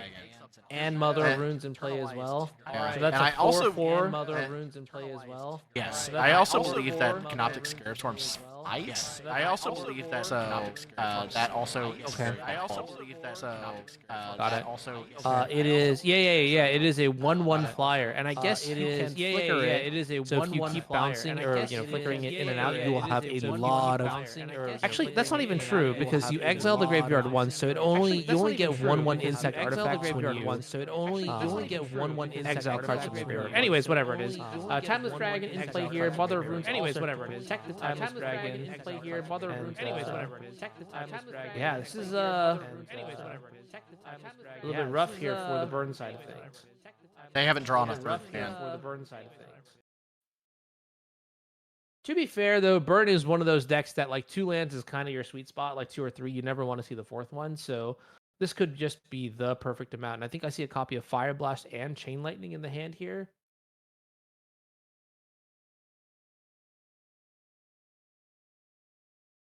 Double Fire Blast. Oh, wow.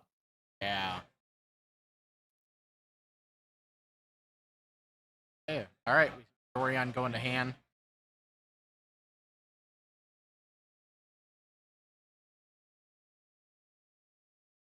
And Chris at 18, it looks like.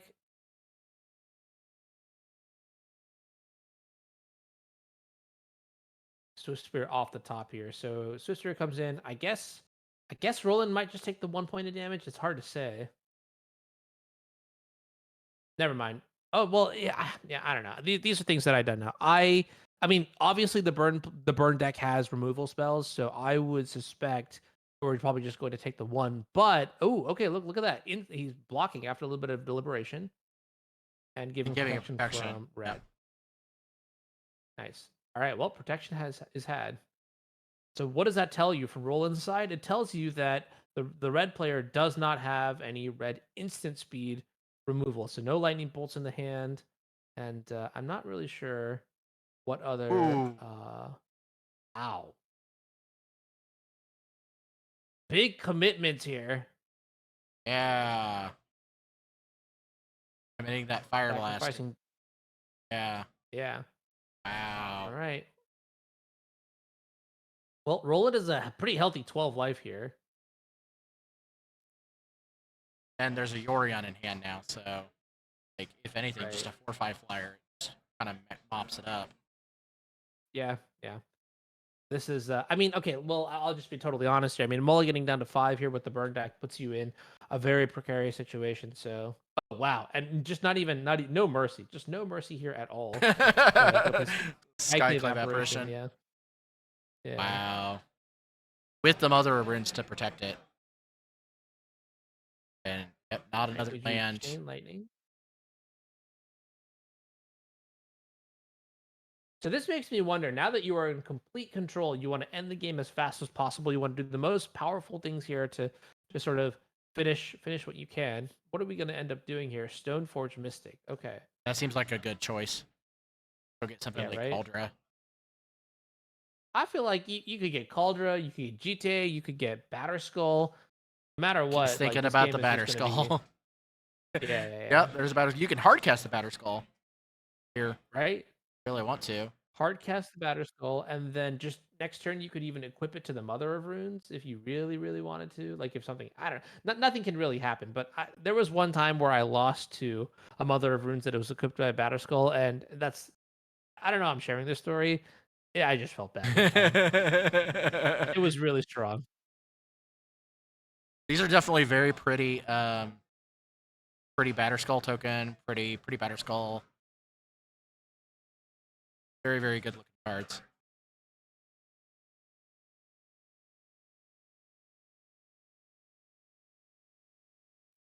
Methodically arranging his battlefield a little bit. Yeah, and as a disclaimer, sure. With the Aether Vial on 3, and as a disclaimer, I would just like to publicly, if I see some violent comments here in the chat saying that I have lost to Golgari Yawgmoth in Legacy. That has just never happened. I have never played against a modern deck with Legacy, and I will not take any questions at this time. So thank you. Yep. All right, there's the Wooded Foothills, but definitely much too little, much too late. And I think Roland has 9 points of power here in some capacity. 1 plus 2 plus 2 plus 4? Is that actually 9? Oh, it is like on the dot. Nice. Okay, cool. With the Mother of Runes too. Easy. All right. That's interesting. So what? I guess what we have to wonder what each player does here. I assume that Roland's not gonna do on sideboard job. Because that's my Yeah, assumption. let's take a look at the sideboard real quick. So for Roland, we see Emrakul, Yorion, Fairy Macabre. Um, looks like Deafening The Battle of Silence. Bywater. The what? I don't even know what this card is. All right, is this like a What paper is only it? card?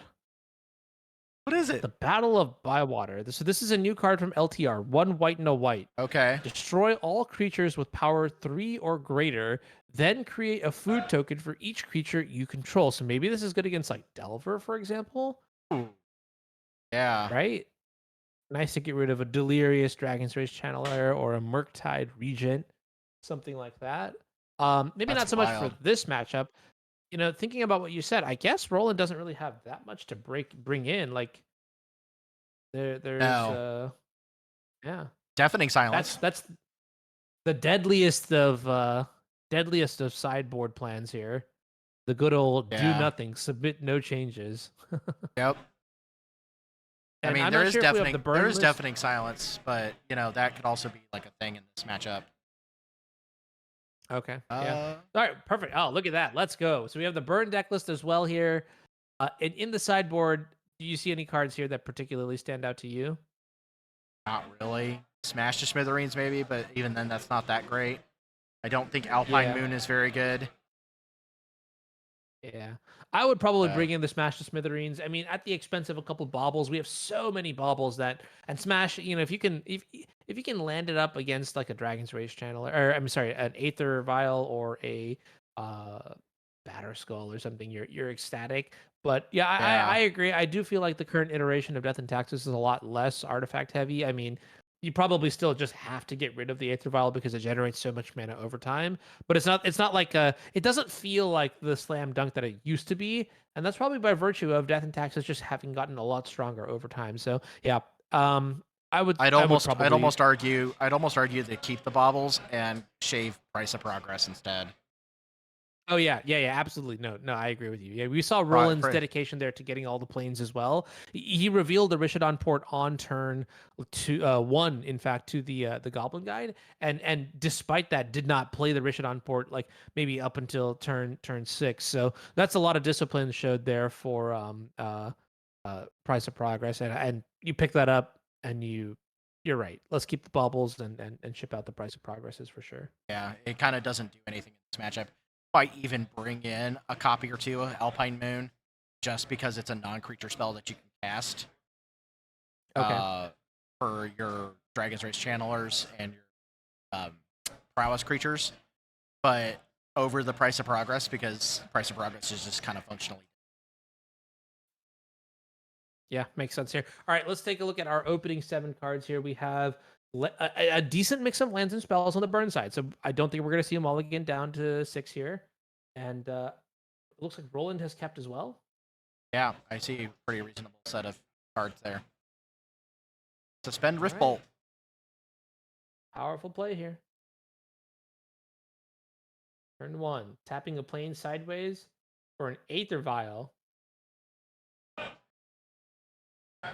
Yep. Taking that Rift Bolt. All right, well, nice Aether Vial. How about 3 points of burn to the face?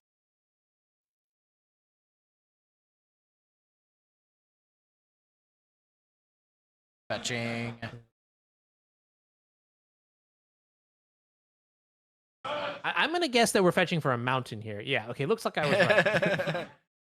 Definitely no, I didn't see any non-basic mountains in the list when it came up, so.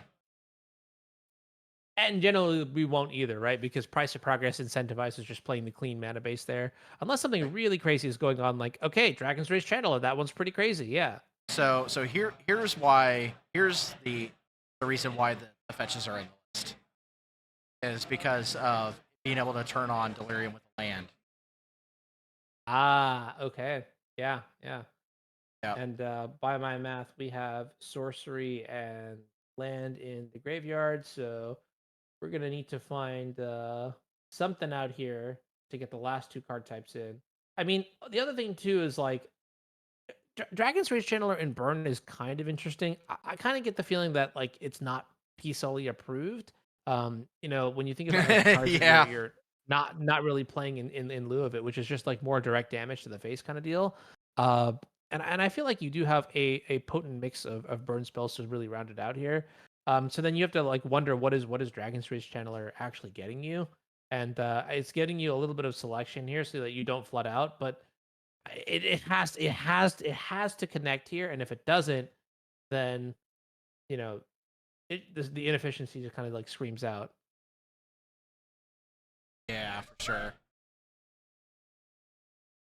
You could argue, okay, let's go down this rabbit hole while Roland is making his play. You could argue that right there, Chain Lightning, target you, Mill Mountain, is that's one less dead draw that you would have had. So maybe Dragon's Rage Channeler, like it's like virtually replaced itself, Yeah. preventing you from drawing that one bad card. But I feel like Burn is like one of those unique decks in Magic where it you don't need card advantage, you just need to get them dead. You know what I mean? And you need to play around their tools and then just make sure that that you reduce them to 0 life. So that's where it gets a little bit tricky. Is like, is that even something that you are interested in Right. doing? So I like Roland getting the GTA here just because that's something that he cast. I think he's gonna assume that Stone Forge Mystic is not gonna survive. Yeah, I mean, burn. There's no way that the Stone Forge Mystic was, and there it is. Okay, so Solitude. Roland sort of tanking here, indicating that he has options on what to pitch. Yeah, I see quite a few cards in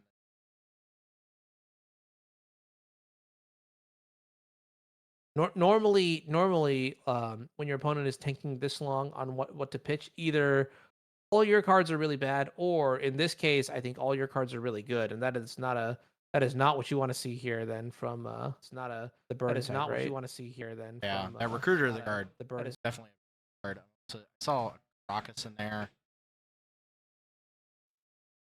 I see a Thalia somewhere. Right. Skyclave Apparition. So it looks like double lava spike in the hand. And is that what is that last card? Is that a fire blast as the last card? Kind of looks like Okay. In which case, then I'm really just hoping to see bang bang hit you for 6, put you down to 8.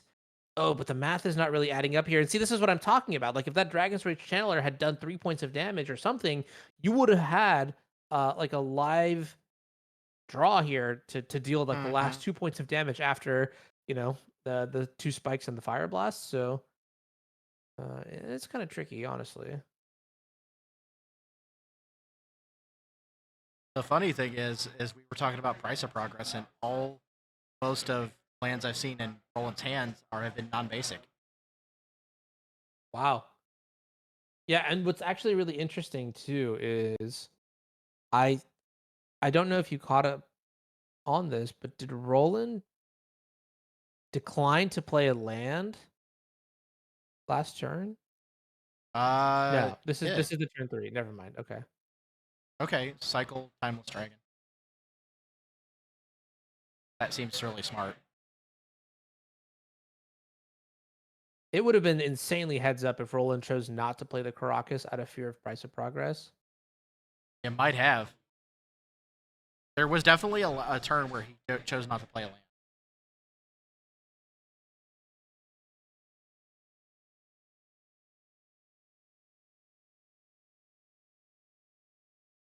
No, but if Aether Vial is on 2, that was his turn 3, right? We went turn 1 Vial, turn 2. Oh no, you're Yes. right. Wait, turn 1 Vial, tick up to 3. No, tick up to 1 on turn 2, tick up to 2 on turn 3. Yeah, so I guess Roland chose not to. Wow, okay, I love that. I love that so much. Yeah. It's very, very, very Galaxy Brain. Yeah. All right. And it could matter. It could, you just know that it could matter. Here's Riftbolt being suspended, so like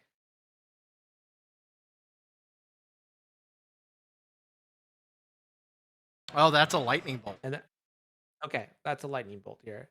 Yeah, it's a And secret lair lightning. oh wow, no 2-drop coming into play here, but taking up Aether Vial to 3.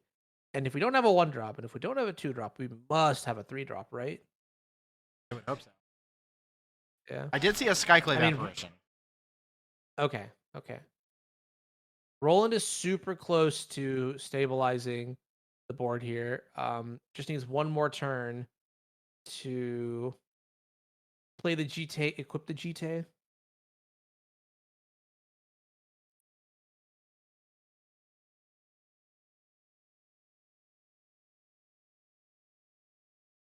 Yeah, that's so tricky. But I mean, like, so here's what I'm wondering is right. Like, imagine if the Dragon's Race Channeler was a burn spell, Yeah. and you hit them for 3. They're at 5. The Rift Bolt puts them down to 2, and now you have the potential to top deck a win here. Whereas otherwise, like what even is your route? You put them down to 5 now, and maybe you need something like Smash to Smithereens here exactly in order to break Yeah. the GTA and unlock future draft steps. Try Oh, to tough decide if call. this is going. Tough call. Yeah. Go to the bomb or yep, going to the bomb. All right, yeah. Saying, "Hey, I don't have anything for this GTA." Wait, what was that? Is that it's a red spell? Yeah, I can't see what it is.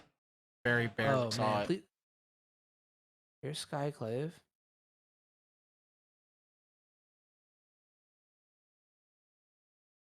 Okay, untapping here. This is risky because I think if you had ticking up to 4, that can only mean one thing. It's time for the noodle. Yeah, I mean, I think that's a natural progression for the stack to try and get up to 5. So that's a lightning bolt. Oh, I okay, think in just hand. a lightning bolt. All right. Well, see, this is so unfortunate because now we have to bolt every single creature. Otherwise, Yep. yeah. Otherwise, Roland gains for life, and then we just instantly lose on the spot. So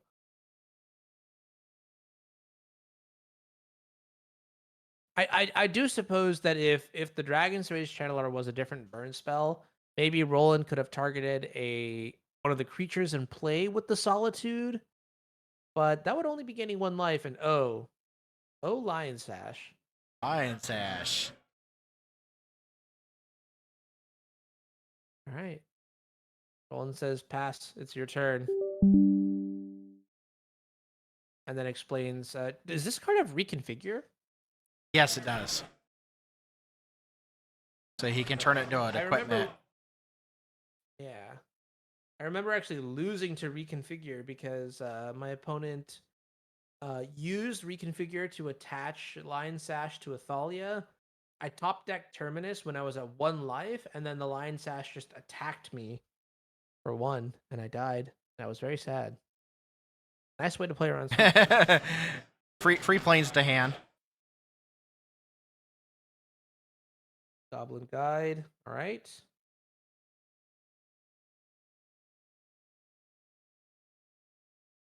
But now Roland is going to be coasting, right? Yeah, that's especially with the Lion Sash. They're going to be able to just start sniping things out of graveyards if they want to, and then the GTA is just going to gain him a bunch of life. Yeah. Okay, you see, so Plains is the draw there that we know of. All right, so Plus, we have a Aether Vial prime for a Yorion. So yeah. So that there is some combat superiority, board presence superiority, hand superiority, life total. I guess not so much there yet, but GTA is basically like the hardest part about this all.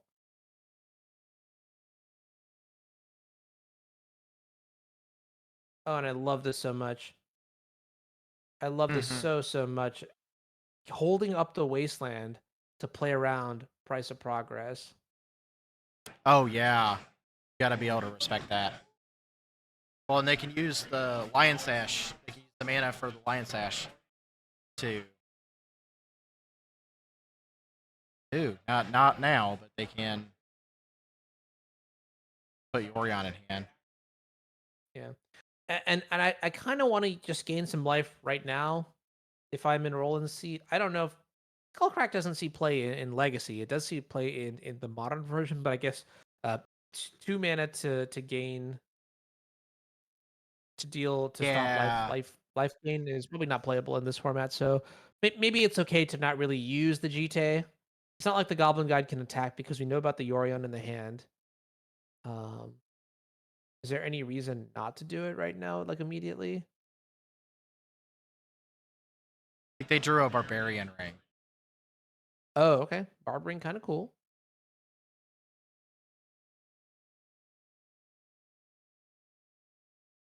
Oh, Solitude. Tough Reveal to stop. Solitude. Yeah, yeah, that's pretty cool with the Vial on 5. Respect. Oh, yeah. Activate Vial. Doodle. No reason to flicker Noodle anything. indeed. Yeah. Now this is okay. Yeah, yeah. Activate Vial. Yorion comes into play. Looks like we're not exiling anything. Barbering in play now. Block the Goblin Guide with the Yorion, and now there is nothing but death and taxes left for Christopher Keener here. Yeah, Yeah. This so unfortunately. honestly, Roland played this very well here, and I wish I could even begin to capture like all the minutia of what he's thinking about here.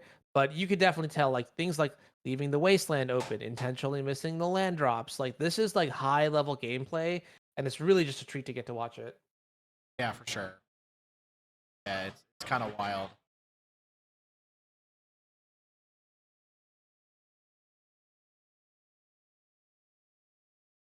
Now the next question is how can we most efficiently uh, end Close. this game? Yeah.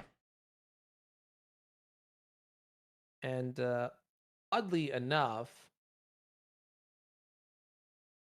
never mind. I was gonna say, is there a world where we do something funny with the lion sash? But no need for that, I suppose.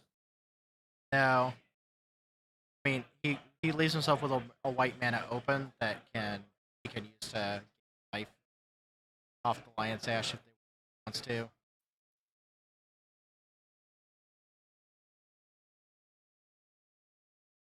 I know this comment was maybe written like 10 minutes ago, but I look, Chase, really? You need to say that I love Death and Taxes so much, so confirmed. Please, have some mercy on me. Have some mercy on me. I woke up at 6:30 today. I'm tired. The last thing I need to know about is Canoptic Scarab Swarm. Actually, that card is pretty cool though. I think Canoptic Scarab Swarm is kind of cool. I like it. Yeah, yeah, Can you can tutor it off of Recruiter the Guard too, right?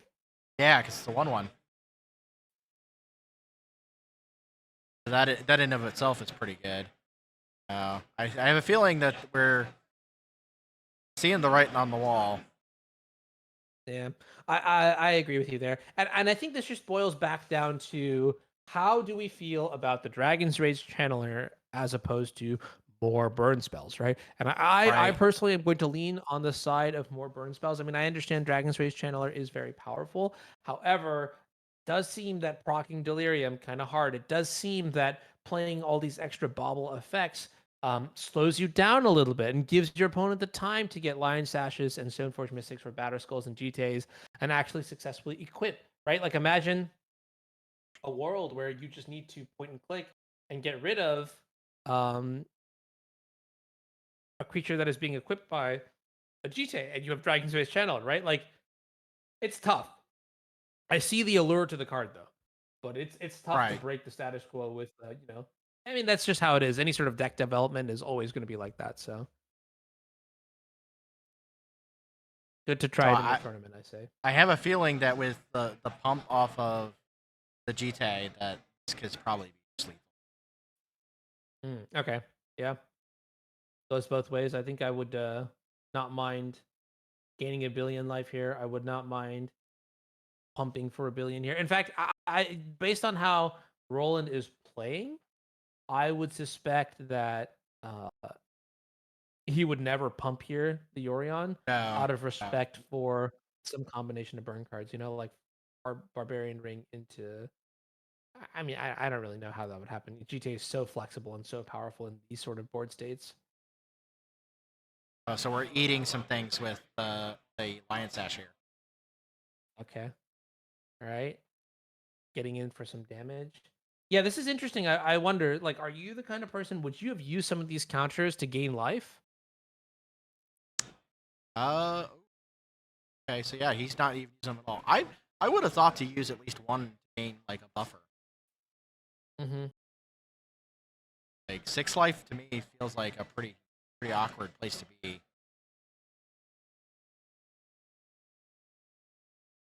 But I don't know, like any of the possible cards that could actually win you the game here from the burn spot, it just requires some outlandish combination of cards. So, Yeah, for sure.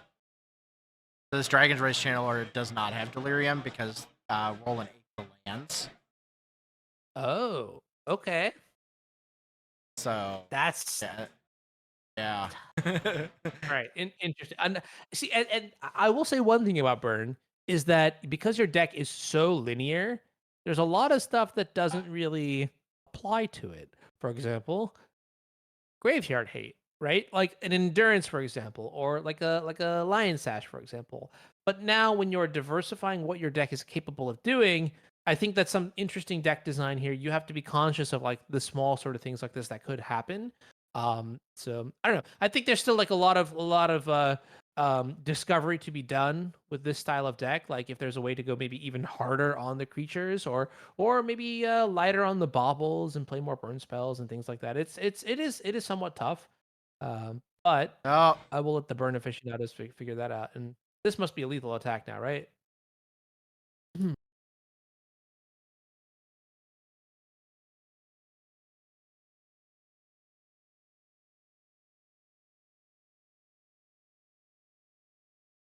All right, yeah. There's a lightning bolt, and shows a bauble that goes to the graveyard. Now Dragon's Rage Channeler is and you can see the motion there, turning all the yeah, creatures yeah, sideways. And that's going to be it there for round number 2 here. Roland Chang going to win at 3 life, yeah. but with 6 Umazawa's GT counters. Um, it's just, I feel like the late game does favor Death and Taxes, and especially with the Dragon's Race Channeler. In this matchup in particular, I don't think the body is relevant enough. Death and Taxes is very, very good at controlling the board state, controlling, um, just who is allowed to attack successfully and who is not. And so that's where you have to wonder, all right, in this matchup, maybe even Dragon's Race Channeler is not great, right? Because we already identified Price of Progress as not being that great. Do you have any thoughts? Yeah, no, I totally agree. Actually, I think that quite possibly the Dragon's Race Channeler just didn't do enough here. Not a reliable way to turn on Delirium. Uh, Lots of ways to stop it and just take it back to a 1/1. Yeah, it just didn't seem to do enough at all. And of course, Price of Progress in this matchup is hard already because they might have a hand where they have a lot of non-basics. They might not. Yeah. Volatility makes things tough for sure. All right, well, we're gonna cut to a break here. We'll be back with more Magic here. I'll see if we can find another round for round number 2. If not, we'll see you for round number 3. Thanks. Nice.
Hello again, and welcome back to the still wet and rainy Canal, Winchester, Ohio, for the Buffalo Chicken and Legacy Open 2. We are coming into round 3 here, so Anurag, been a great event so far. It looks like the energy in this room is really palpable. It's really great. Yeah, I'm gonna say one thing too is that after this round, there's a lunch break. And look, Yes. I'm 30 years old now, right? I'm turning 31 next month. There are two things that I have learned are absolutely broken: mid-afternoon naps and lunch breaks. And I am Hmm. so excited to hear that, like, just like in between, you get to there's like delicious food being provided by the venue. It makes me ecstatic to hear that you could just relax, focus on hanging out, eating, taking care of yourself during a tournament. Because I know when I go to Magic tournaments, Yeah. basically I sit in a chair for 9 hours and I don't move. Like I can't even use the bathroom sometimes, and it's just like this is like a one of those like treat yourself moments, you know. So shout out Yeah. to Rob for setting up some sweet stuff. Yeah. I took a chance to grab a plate of the buffalo chicken dip while we were on break, and it's quite good actually. So I'm pretty happy. Oh man, I that's the one thing I am jealous about. Doing casting remotely means I don't actually get to indulge in the chicken dip, and that's the biggest L of my week. I'll tell you that much. Well, we're glad to have you here for sure. All right. Well, So, I'm glad to be here too, and I'm also glad to see Patrick Green here, who is the Eternal Weekend champion.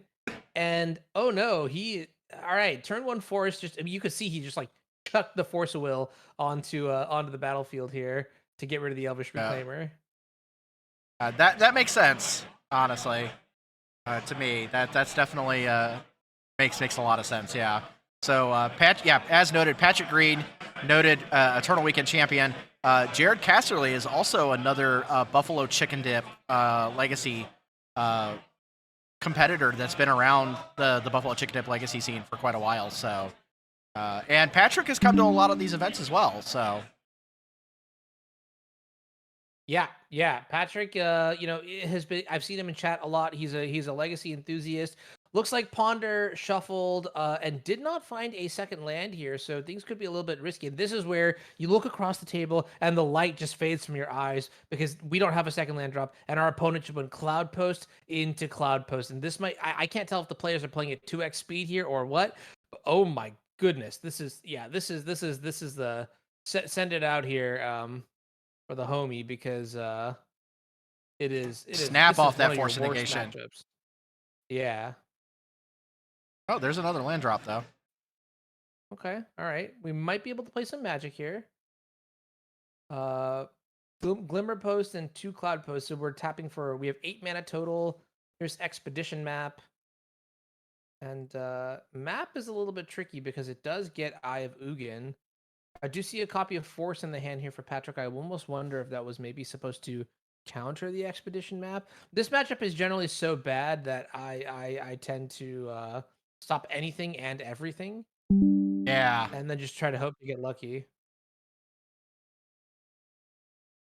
Yeah, Cloud Post is definitely one of those decks where it's just slam haymaker after haymaker, run you out of all your answers, and Yep. that's it. Like, ooh, not drawing this second land or the another land here is real awful. Yeah. And with the 4th Airlingos in the hand too, this hand is so close to just doing it. Yeah, but both players are 2-0 in the event right now. And it's looking grim here for our control fans, but for anyone who likes casting big, strong, Ooh, dumb creatures, if I might add, like Emrakul, okay, uh, pretty powerful stuff here.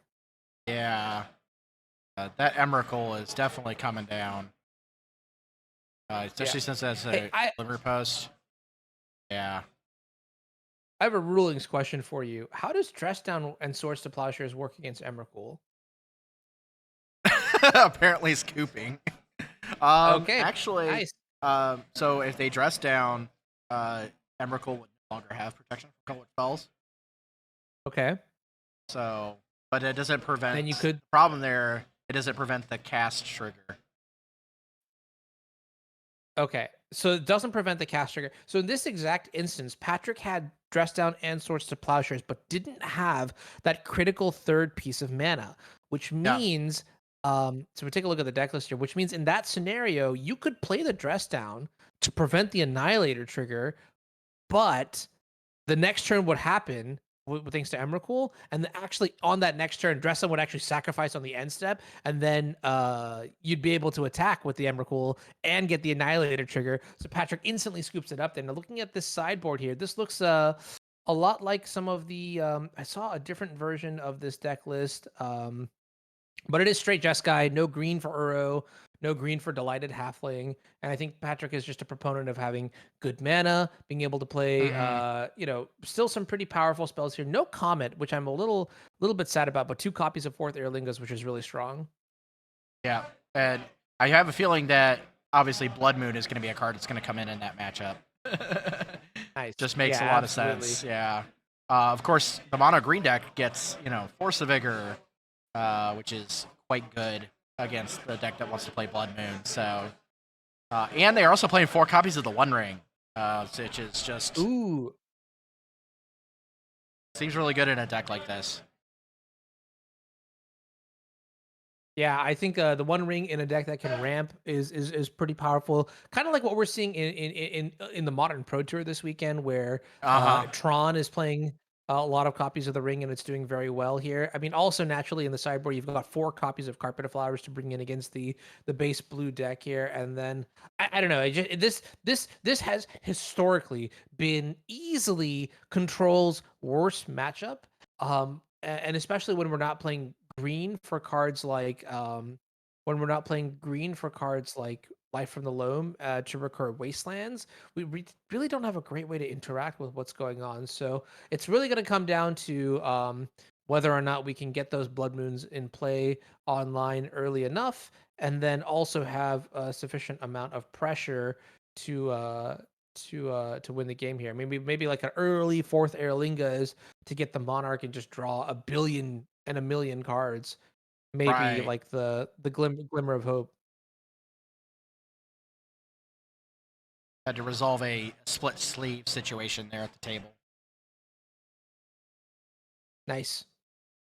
I am a big proponent of Dragon Shield sleeves. I have like just like a packing boxes worth of used dragon shield sleeves. Yeah, it's funny because like when I used to live with Bob, I had like just like 30 boxes actually. This is kind of a sad story, so I'm just gonna say it, whatever. And so he ended up taking a couple of my old sleeves. But the problem is like no matter what company you're buying sleeves from, they're never identical, right? They're never identical from pack to pack. And so he got in a little bit of trouble for mixing and matching 2 sets of like was it like black colored sleeves or whatever because they weren't Uh huh. exactly the same.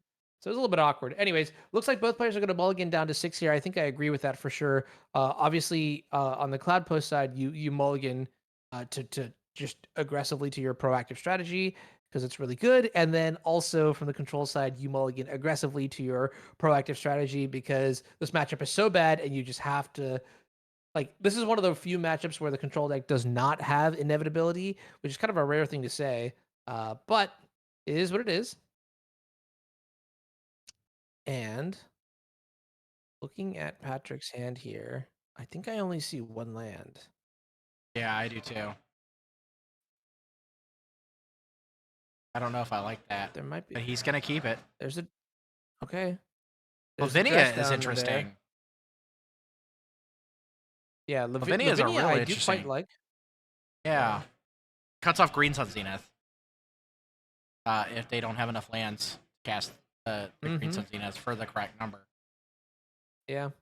Also, it's a 2/2. It just attacks. That's Yeah, sweet.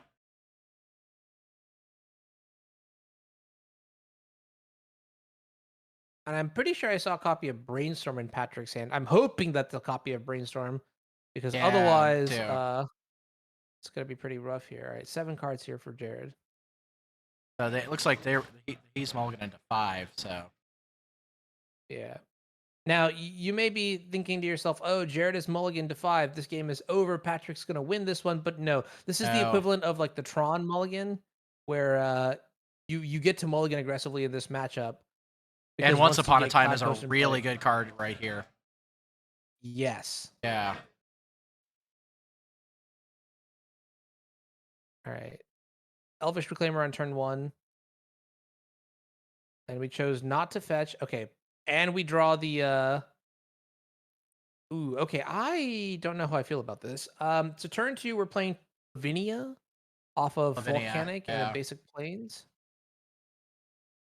I think I would have killed the Elvish Reclaimer here. Yeah, I kind of feel like the same thing happened. Yeah. I think he thought about it Yeah. at the end step. Carpet of Flowers. Okay. Carpet's really, really good. Somehow basic planes does in fact do the thing successfully against Carpet of Flowers. And just to be clear here, Patrick like was almost about to fetch to play the swords. Said, you know what? No, I'm just gonna draw a card here instead, and it just happened to be the perfect card to mitigate the impact of Carpet of Flowers. Now the problem is we have activated Elvish Reclaimer, and we have a Cloud Post in place, so things could get a little bit dicey now on the control side.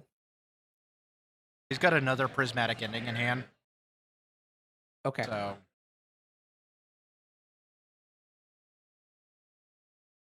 Oh, and look at that. Look at that. You see that in the hand there, right? There yeah, is that copy of Green Sun Zenith. And I guess it's going to only activate for X equals 2, which is legal since you have 3 3 lands in lands. play. Yep. Yeah. Yep. Just keep exiling those Elvish Reclaimers. Yeah. I love the speed that Patrick is playing with, by the way. You just love to Oh see yeah, it. he is moving breakneck, and I Yeah. think it's just It means counter everything he sees at this point. pretty much. Yeah, I was going to say it's like it either means one of two things. A, that he's really, really good, or B, that he's got really nothing much to do. And his plays are very simple. So I would probably chalk it up to being a bit of both of them. Seems like he's got counter spells in hand. There's a Narset in hand, and looks like a Triple prismatic Prismatic ending as well. Ending. Right. But the thing is Jared has a lot of mana, but not a lot Mm-hmm. of action. That mana. Oh, there's a Blood I Moon. heard you like, yeah, heard you like prismatic endings. He's pretty much gonna cast all 4 of those in this game. It's great. That's kind of crazy. This is so unfortunate because now Patrick has the cards that he needs, but he doesn't have the mana to cast it. Yeah, you Perfect. Yeah, I love this. snap force that map. Yeah, Mm-hmm. for sure. Yeah. 100%. Is this Lavinia just going to go the distance? That would be insane. That would be perfect to see. All right. Well, here's a crop rotation. And that might spell defeat here. He Let's see. doesn't have Crop another rotation land on probably top going to. there. He's not going to draw another. I don't think so. Oh, he's going to cycle. Ooh, Okay. We have a shot. Okay. One time land? Look like Staff of the Stories. Okay.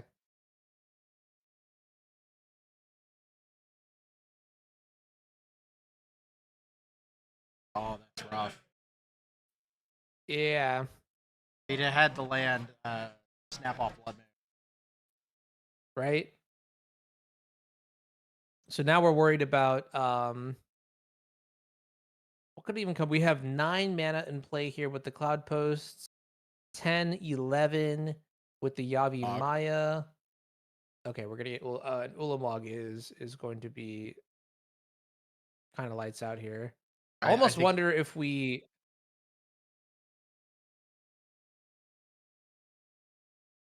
I'm pretty sure. Yeah, this is like the Ceaseless Hunger. So yeah, Yeah, it that's is. exactly Yeah, what I was yeah. thinking. It's just the lands. It's just the lands, and then there's a land. 1 turn too short. And it's the next. It's the next card. That's pretty tragic. Also, it's a blue land and not a. Okay, Yeah. well, that was pretty quick. Well, I guess let's go see if we can wrangle up somebody else here. Yeah, let's do that. If we can talk to production to find somebody who might be in going into game 2 or going into game 3 of their match. Yeah, you can see here Patrick boarding in cards like Containment Priest, sort of as an acknowledgement that the matchup is so bad that we just need to get very aggressive here. You know, Containment Priest does. I mean, it also stops Green Sun Zenith, but we just do need to get a little bit aggressive into the red zone. And yeah, you can see our producer going out there to sort of hunt somebody else down so that we have some more legacy gameplay action. Pretty excited about that. Yeah, this is exactly what I kind of expected to happen. Yeah. Really All right, now unfortunate for sure. let's take a look here. So, Patrick, oh, is this chat is saying that Patrick is playing 17 lands? That is remarkable. Yeah. Well, Uh, honestly, I don't even think it's that bad. I mean, maybe I'd go for like an 18th land or something, but it did seem like in both games that Patrick wasn't able to find. I mean, honestly, it's kind of like the same sort of Delver thing, right? Like Delver not hitting their second land drop. This is about the same ratio, if not better. So I'm not yeah. really too upset with the construction of the mana base here. That's a card that we should probably talk about while we're waiting for our other match to come in. Is Lorien revealed? So first of all, let me ask you, Joe, as the Popper expert between the two of us, what is this card doing in Pauper? Why is it so good in Pauper of all Uh, formats? because it cycles for an island that has a type, so you can get non-basic typed lands with it, and there are Hmm. non-basic tap lands in Copper. So, for Okay. example, your Demir Terror decks that are playing your Tolarian Terrors, your Gurmag Anglers. This is a card that goes into the graveyard, counts for those cards, and it's also a card that fixes your mana. And that Yeah. in of itself is really good. And then late game, it's draw 3. And Yeah. that's Yeah. really strong for sure. I absolutely agree. In fact, I am going to say something that may be obvious at this point, but I think Lorien revealed and Troll of Khazad-dûm, more so Lorien than anything else. This card is going to impact not just Pauper, but also IMO Legacy, Modern, and even potentially Vintage for like the rest of Mhm. all time, right? The development, like the thing about this card that makes it so ridiculous is that like it is 1 mana to Island Cycle, and that does a lot. And the back half is actually not bad. 3 blue to draw 3 cards. I mean, what Jace's ingenuity, right? So the thing for me, what is really exciting about this is that because it reliably finds the island, it's not like Abundant Harvest, right? Which, Harvest, I played it in Legacy for a while, and it was really good because it allowed you to start shaving lands, like the 19th and the 20th land. I would play 18 lands in my Abundant Harvest decks with the idea of turn 1 playing Abundant Harvest to get a land if I needed a second copy, or in the late game, just burning it off into some sort of action spell.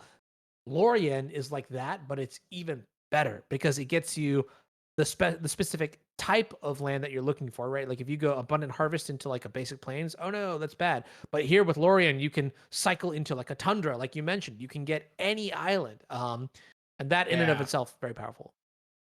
sure. I'm Yeah, looking down at our producer here, and I think we might have somebody on. I get a thumbs up, so might have somebody on camera here. perfect. All right, I'm looking forward to that. Yeah, and looks like we have What? okay. Uh, you tell me about the deck on the left here because we know about that. I'm gonna look up stuff about the deck on the right.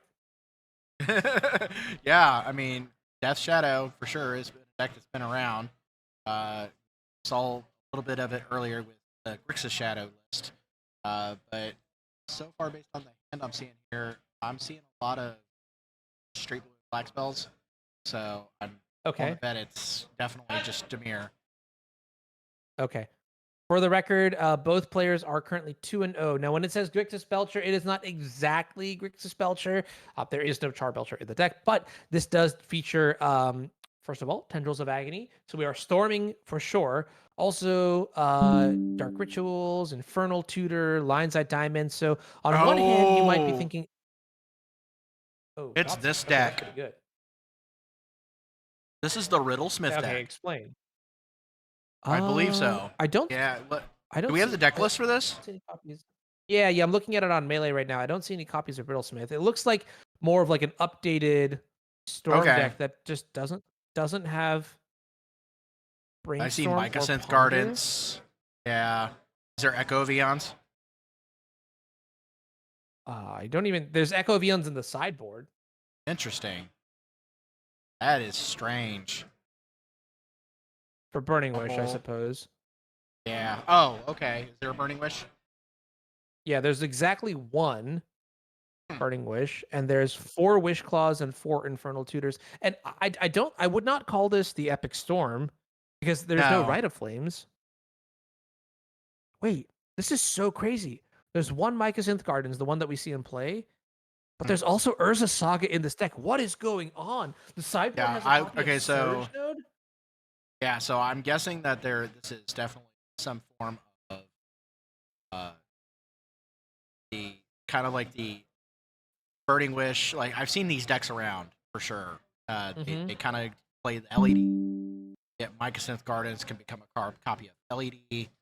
Um, yeah, they're usually pretty good at very things very fast with their. Okay. All right. Broken things being done fast with your mana. Okay. All right. Fascinating. I've seen those sort of like mono black storm decks, that like Tony Scapone has sort of brought to Hmm. popularity. This might be like a variation of that. But it Yeah, and in fact it most definitely is, right? So I guess that's where we are. That now I'm based and now I understand where we're going with this. Um what's interesting though is that this does not seem like a great matchup because you're playing against the deck that basically uh,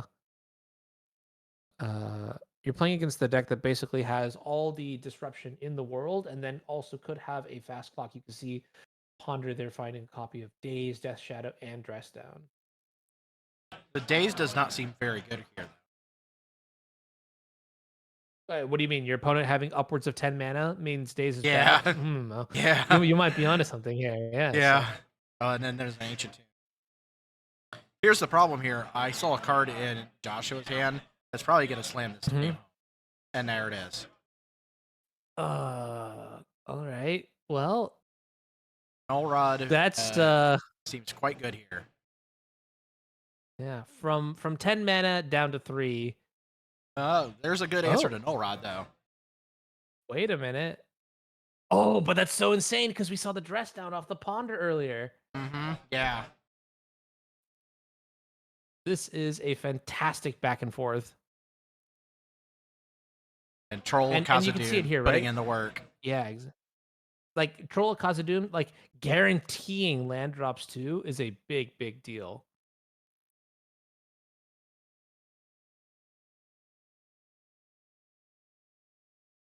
All right, so fetching up Watery Grave means maybe we do not have access to Wasteland here for the Urza Saga.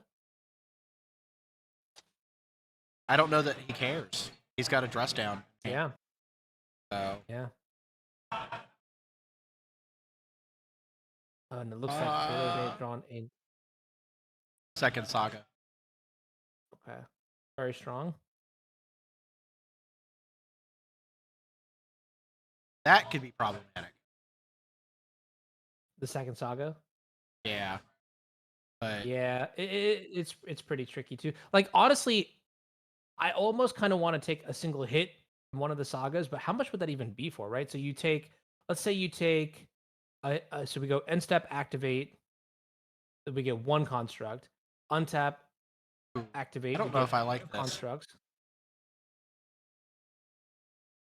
Why not? What makes you say that?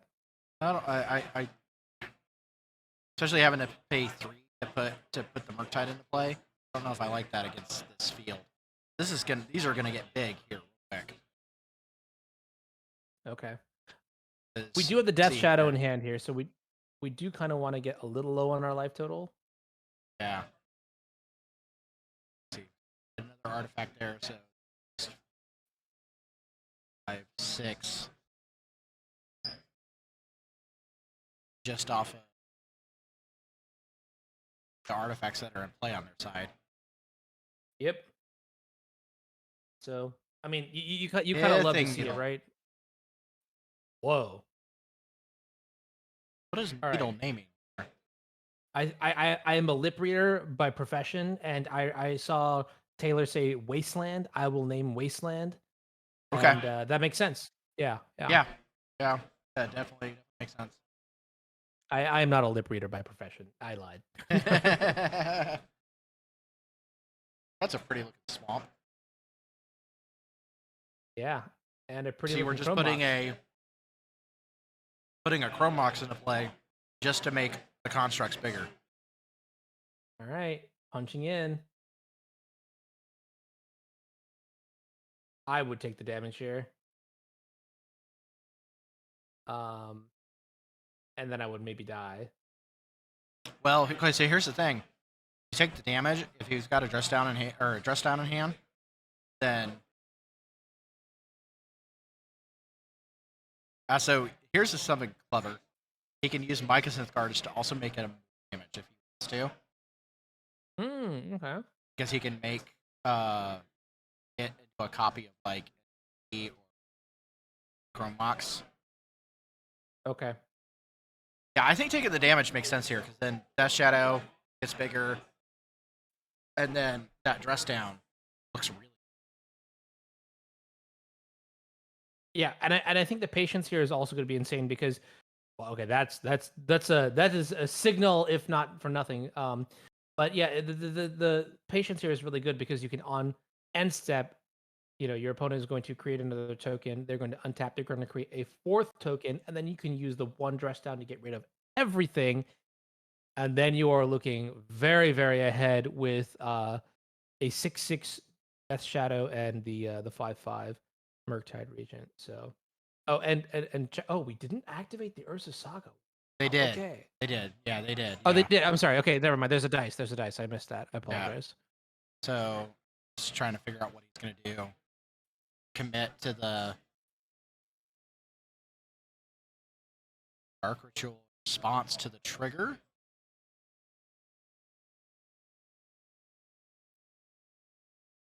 Okay, Yeah, looks like it is I in think they're response. clarifying. Yeah.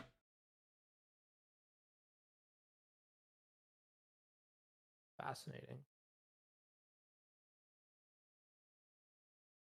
All right, here's another. Here's the dressed out is now uh, on the On the stack, stack. likely in Yeah. play.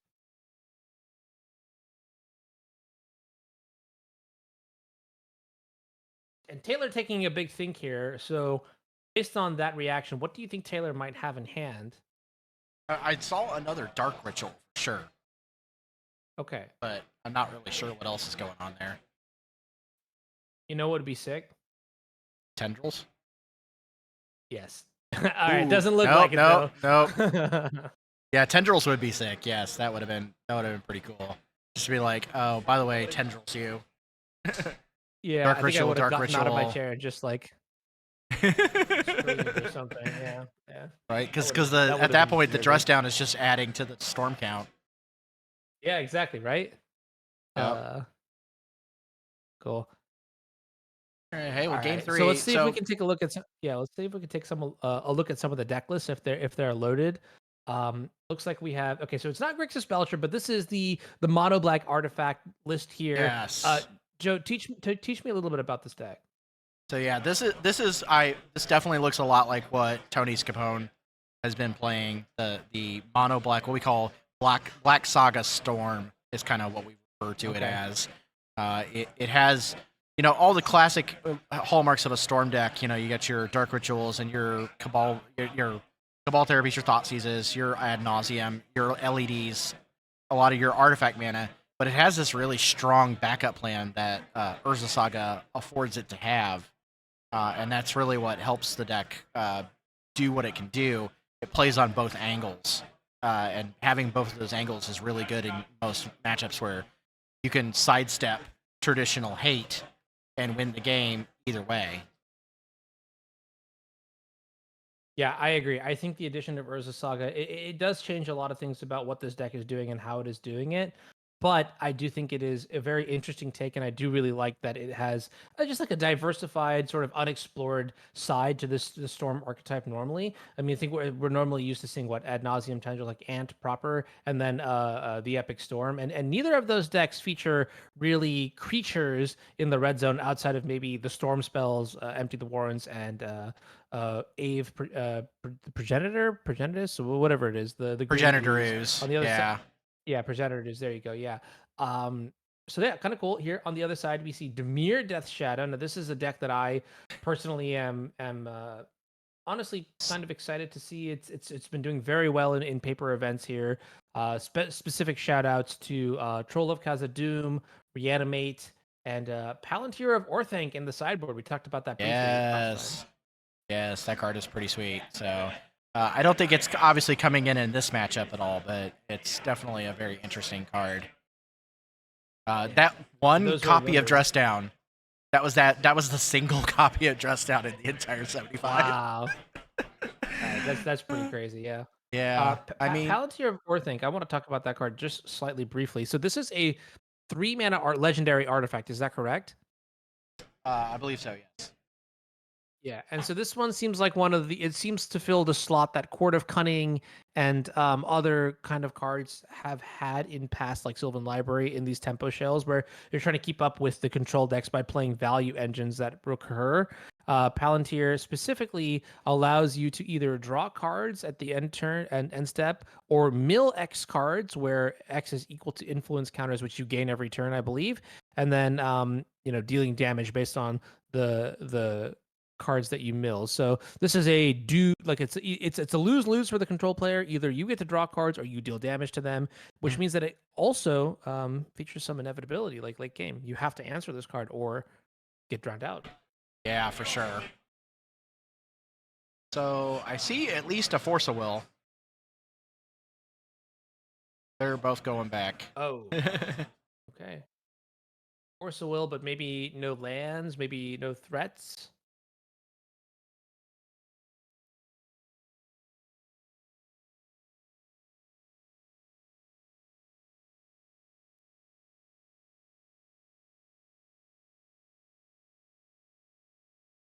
All right. Yeah, and I also will have to say, this is something interesting, right? Generally speaking, when you are mulliganing, these tempo decks tend to have, I imagine, better mulligan patterns compared to the combo decks, especially given how disruptive they are. So, like, imagine if you mulligan down to 6 and then you immediately get Thoughtseize down to 5 and you lose your best card, right?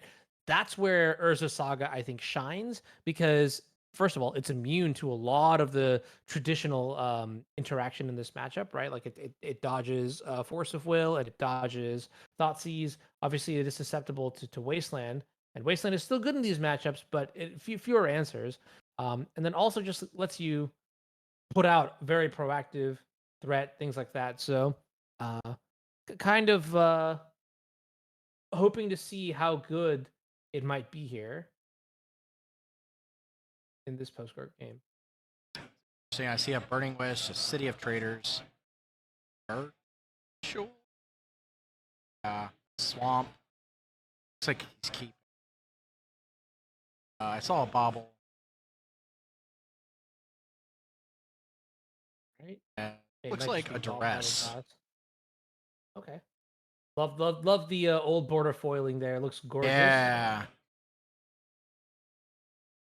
Oh wow. And this is a hand. Yeah, it was. Wow. If you're looking to jam something through, do you take the Force or the Thoughtseize here? Man, Guess that's the question. I can't quite tell. So if you take the Thoughtseize, let's think about the rest of the hand. Yeah. So polluted deltas each represent 3 damage to Joshua, so that would be 6 in total. And then the force of will would be 13. I think technically Thoughtseize does enable the Death Shadow here. You could go crazy and no, you'd never take the Murktide here. If you take the force of will, then you lose your best card. I think I would probably take the Thoughtseize here and just hope to draw into another duress. But I could see it going both ways, and it really just does depend on what else is left in Taylor's hand here. So what this might mean then is that Taylor has a hand that is redundancy in it, and the Thoughtseize is a little bit less impactful. Uh, and I think this is starting to track with what you said earlier, right? There's a Dark Ritual, and we just put a bunch all our mana into play. Yeah, and that Thought Seize feels real bad taking that dark. Yeah. You'd much rather take like an Infernal Tutor or a Wishclaw Talisman or something that like has more text on it. Although I guess Wishclaw Talisman technically doesn't do too much just yet.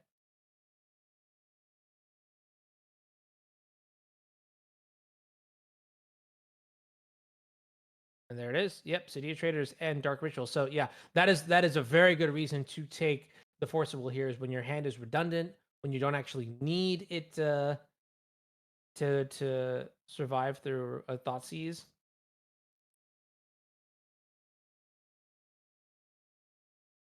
And Holding then onto you the start bottle. getting into some weird scenarios where it's like, what if Joshua sort of picks up on that and says, hey, if you have a redundant hand of all like either all mana or all action, do I even cast the Thoughtseize now? Do I maybe greed for another draw step and get a better Thoughtseize? Yeah, that's true. Kind of tricky. Yeah. It's kind of mind games are interesting. Yeah. Exactly.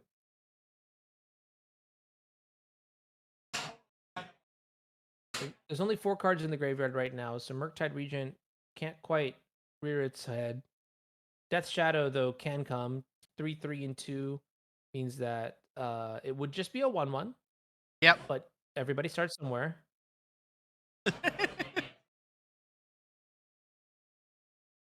It's got to start somewhere. Yeah. The problem here with Uh, Taylor's board is that Mox Opal is really reliant on these baubles, and so cracking these baubles turns off some mana for you. But also, yep. the City of Traders doesn't really help either. If you Right. Which makes things kind of tricky on the navigation side. I personally like now that a clock has entered play. I mean, maybe you could argue that it's not a very fast clock. You know, it is just a 1/1, and so you might have time. But I always feel like against these tempo decks that they will end up drawing into more disruption, and so the amount of time that you think you have virtually is actually quite limited. So I would probably personally maybe fire off one Urza's Bauble, like maybe like activate the Mishra's Bauble, see what's on top. If it's a good card, I'll keep it, and I won't use the Urza's Bauble. If it's a bad card, then I'll fire off the second Bauble, and then draw 2 right. cards at the risk of my Okay, so at the risk of my we're bobbling, but they're floating a mana Thought Seize. ooh. Okay, that's pretty good. Fawn as I one of think the that's pickups. fine.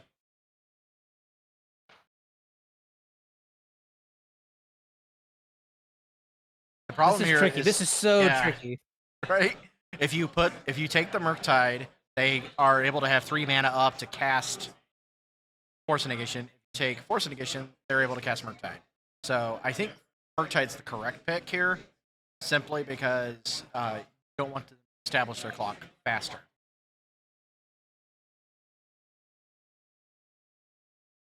Okay. Yeah, I agree with you there as well, right? Because then you have very few resources. You just need time to breathe.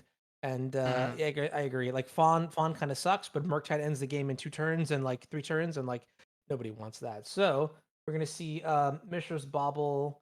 Uh, Urza's Bauble.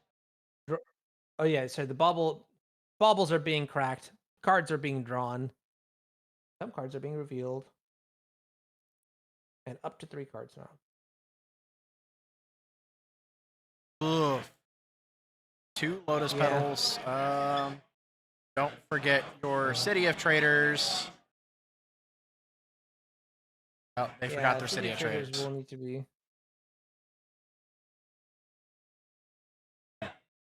There's a clock here. Okay.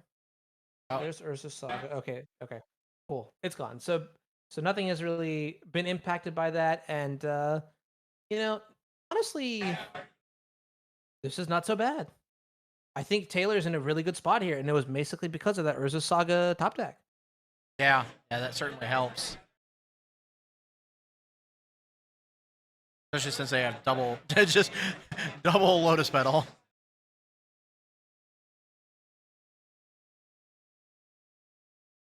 So now you're about to make 2 6/6s, Yeah. and I like it. 1-1's coming in.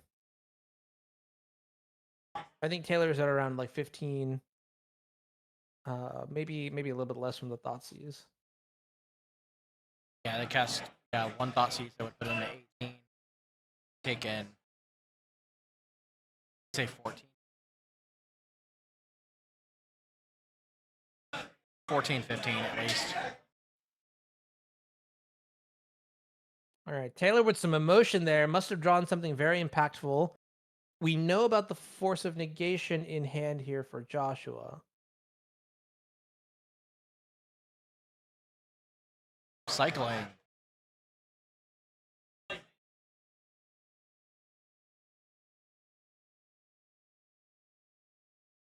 So here's the third watery grave, and this is going to help power out the Death Shadow a little bit.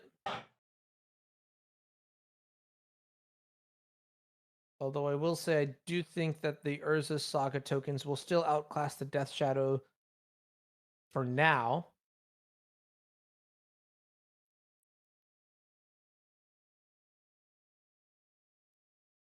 Ooh, this is big money. On the troll. Wow. Those are some big Death Shadows now, all of a sudden. Yeah. But Troll of Khazad-dûm is a 6-mana spell, right? Yeah, so he would be at 6. Which we can't quite block yet with the Urza Saga token because it would only be a 4/4. You could still make a token this turn. Oh, but then there's also the triple menace effect. So if we take the damage here, we're staring at lethal from the Troll of Khazad-dûm. Yeah. Oh, that's clever. Very clever.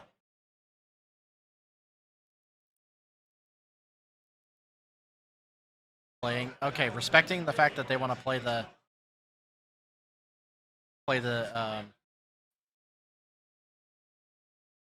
Watery Grave tapped. That makes sense here. Even then, like, it's just very rough for Taylor now. Yeah, I kind of agree. I wonder. Actually, if Taylor is at 16 and we're shocking, if we're reanimating, I don't know if we maybe just missed lethal here, but because we could we reanimate the troll, we take 6 and we go down to 6. And Yeah. the Death Shadows are 7/7s, and then we shock down to 4 and they're 9/9. That forces a block with the Urza Saga too. Yeah, for sure. But then there's the risk of something like a natural tendrils or something. Oh yeah. That would be wild. The problem is you can't really attack with this LED is an interesting spell here. 6, so they're both 6/6s.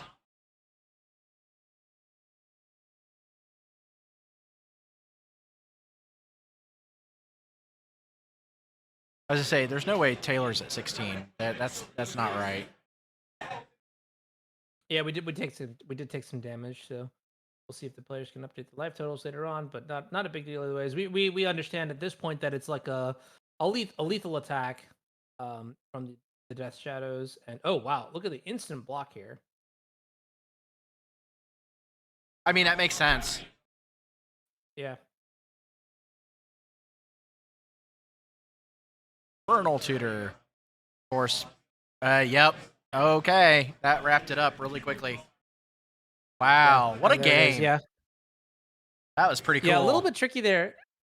The writing on the wall there, I don't know. I feel like when the Shockland comes into play tapped and not untapped, when you know from the turn 1 Thoughtseize that your opponent has a Force of Negation, you can probably surmise that they have the blue card there, but that was close. That was really sweet. And for a while it almost felt like Taylor on this black what is it, Black Saga Storm? Is that what you called it? Yeah, yeah.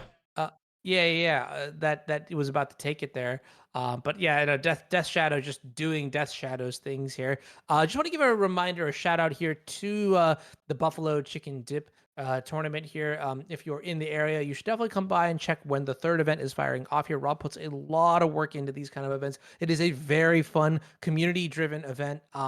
I'm so glad to just be able to be here and hang out in the booth with Joe. And yeah, don't forget to also hit the follow button, show some support. Like we are of Legacy, by Legacy, for Legacy, so kind of in this one together. Yeah. Yeah. Yeah, and also just a reminder that his next event actually is a vintage event. So there's a Oh, vintage okay. event at the end of September. 9:30 is the very first Buffalo Chicken Dip Vintage Open. So that'll be All pretty cool right. too. Sure. Very, very But, awesome. And presumably it will also be proxy friendly, which is really cool. yep. I love to see that these events are just accessible to everybody. Even if you don't have the cards, uh, Rob will literally provide you with proxies to play for things like duels and stuff like that. So Mhm. show some support. Next time the event comes up, hopefully you'll be there as well. Anyways, I think that's going to be it for us for this round. We're going to cut Yes. to a break. There's going to be a lunch break now, and then we will be back after that with round number 4. Yep. So we'll see you in a bit. All right. See you guys later.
Are we live? Drinks are no longer in the play area. Okay. And we begin play again.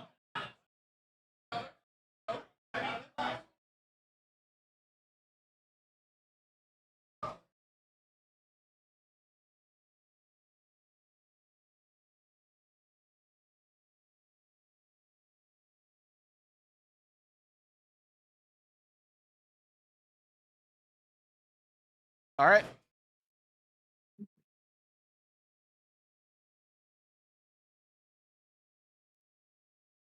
All right. Hello, everyone, and welcome again to the Buffalo Chicken Dip Legacy Open 2. We are in. It was somewhat sunny for at least a little bit during lunch, so I got to sit outside and at least eat some lunch. And it was sunny out for a change, so that was nice. But I'm joined again by our good friend Anurag Das. So Anurag, did you have a good break? I did. I didn't get to enjoy food as good as you had. I had like chicken and cheese, flour tortilla, whatever you want to call it. I was like, what's the closest I can come to buffalo chicken dip? I did not come close to buffalo chicken dip. I'll tell you that. We had like brisket tacos. Like it was really good. It was really tasty. Oh, Yeah. I'm already hungry again.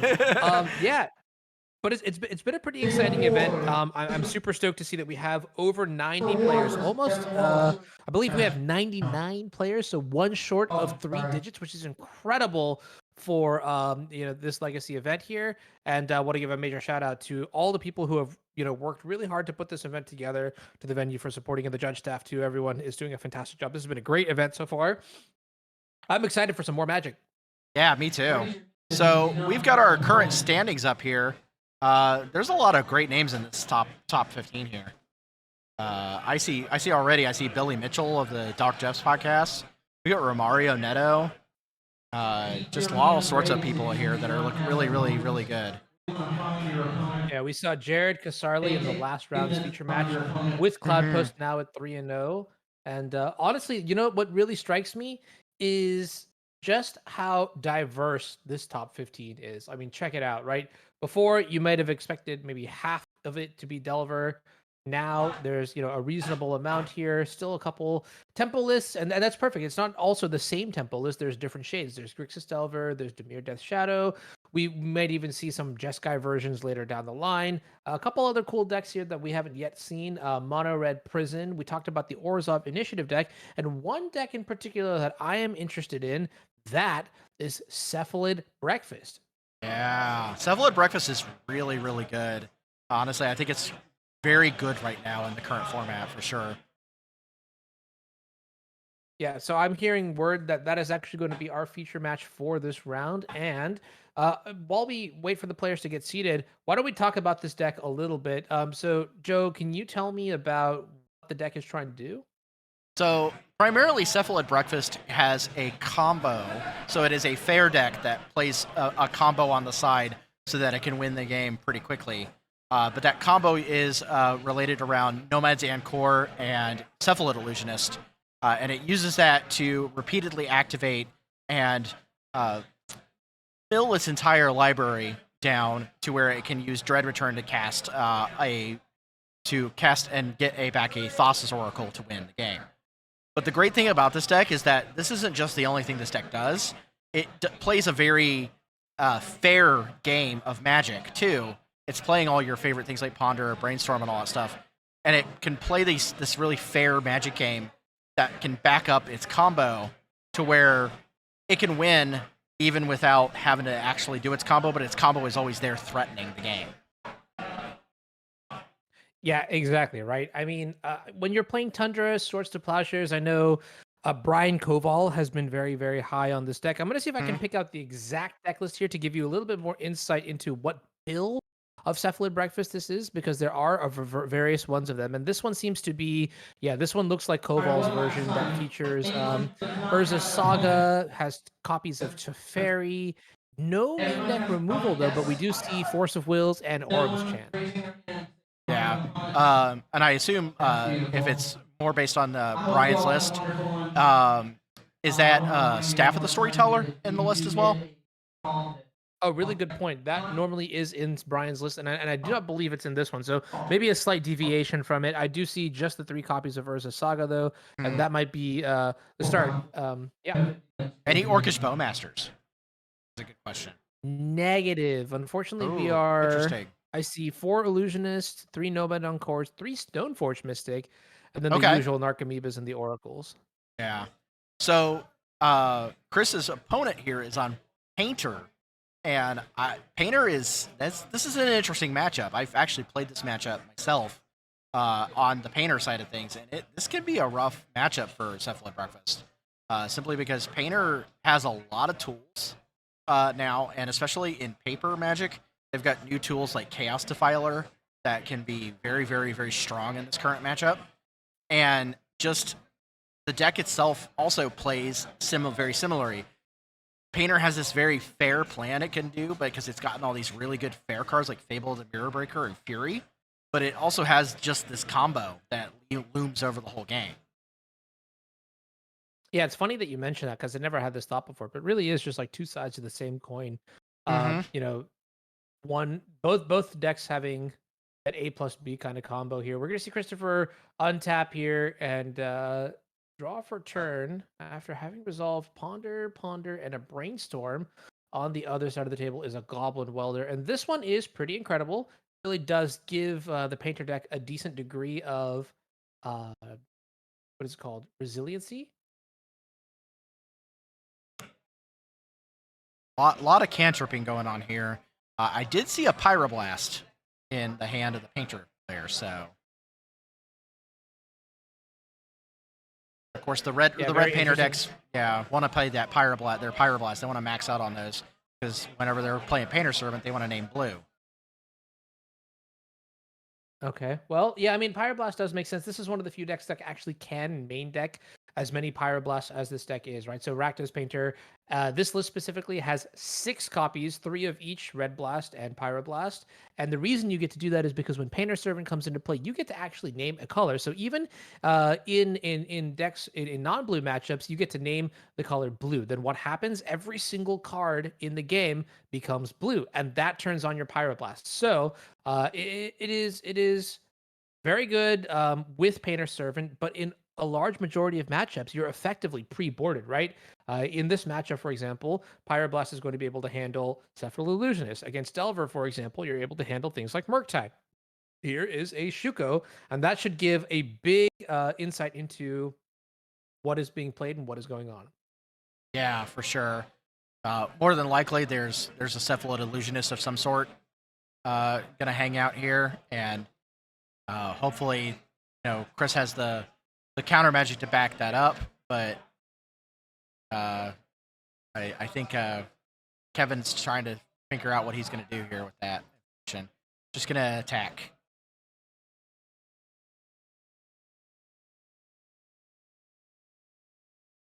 All right, yeah, and I mean in this instance, I got to ask you a really good question, right? You ready for it?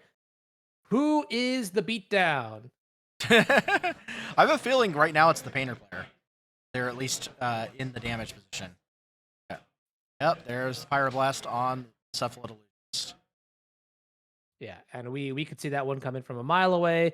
The question is, how many more Ooh, Cephalid Illusions do we have? And here's another one. yeah. So redundant Cephalid Illusionist looks really good here, unless there's another Pyroblast. But Kevin's fetching, so might have yet another. So what's interesting now is there's a big difference here. The two components that you would combine the Cephalid Illusionist with. The first one is Nomad's Encore. The second Ah, is Shuko. Yeah. So you can see what's going on here, right? Lightning Bolt in response to the equip with Shuko is going to take care of the Cephalid Illusionist. We're going to mill 6 cards, 3 for each targeting of the Cephalid Illusionist. Now, if this was a no ban on course, this game actually would have just been over because in yeah. response to the Lightning Bolt, you could have activated the Nomad's Encore over and over and over again. Instead, you can only activate it once. You cannot equip at instant speed. And is this what I think it is? It's a Is this Chaos the Chaos Defiler. Defiler? Yep, yep. Oh, this is great right here. You get to blow up the Shuko. And not just that, you also have basically the the dream scenario here, which is Chaos Defiler and a Goblin Welder, active Goblin Hmm. Welder. So now you could in fact sacrifice the Chaos Defiler to the Goblin Welder to bring back something like a Lotus Petal, and basically you have complete control over the battlefield now at the tap of a 1 mana creature. Oh yeah, this is great. Yeah, get to see Chaos Defiler really put in some work here. Not to mention that card's like what, like a 6/5 or something like that. Like, gosh, it also attacks. Yeah, it hits like a truck. It is a 5/4 trampler. 5/4 trampler. Yeah, that's right.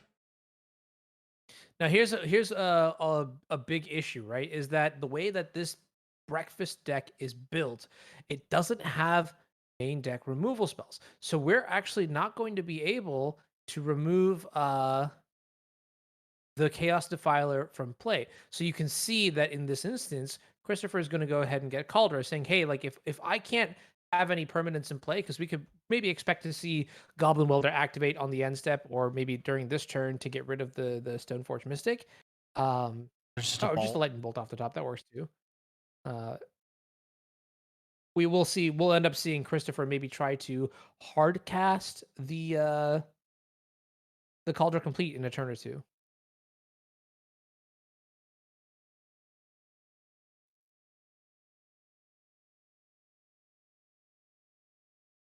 See a Force of Will.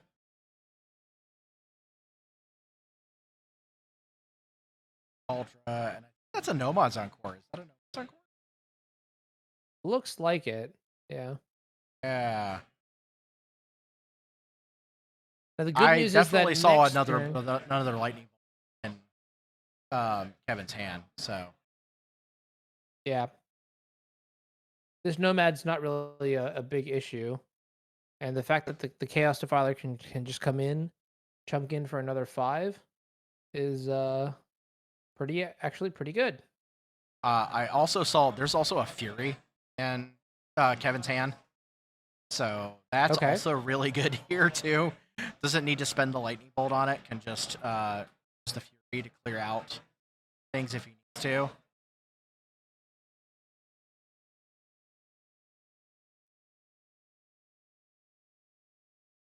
Oh, yep. See, we're gonna hard cast the Fury here, and he's still got a bolt in hand that he can cast because he's got the Lotus Petal.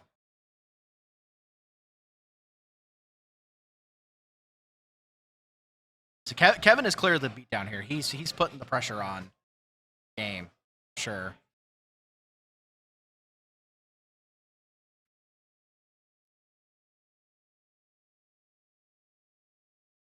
All right. Here's a hard cast Force of Will. Hmm. Now we can untap, draw, take up to 3 here, float a mana from the Urza Saga. Do we have something like a Lotus Petal? You got to resolve your. Yep. There we go. They only play like the Shukos and stuff. They don't play. I've seen it. Breakfast. Yeah. So there's no nothing over here. So looks like we won't be able to cast the Cauldron this turn, perhaps. I think And that's their only card in honestly, hand. oh, we drew a land for the turn. Okay, got it. I'm with you now. Yeah.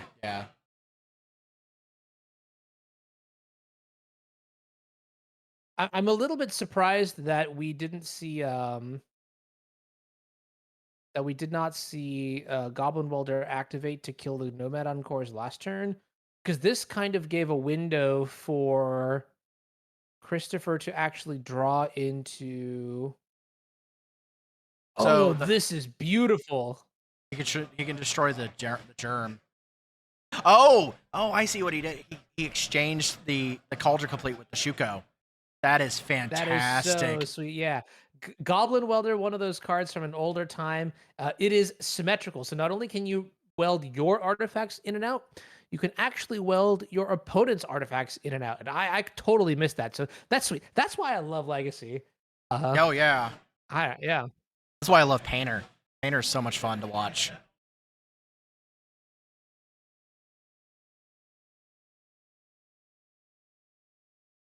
consulting our sideboard guide.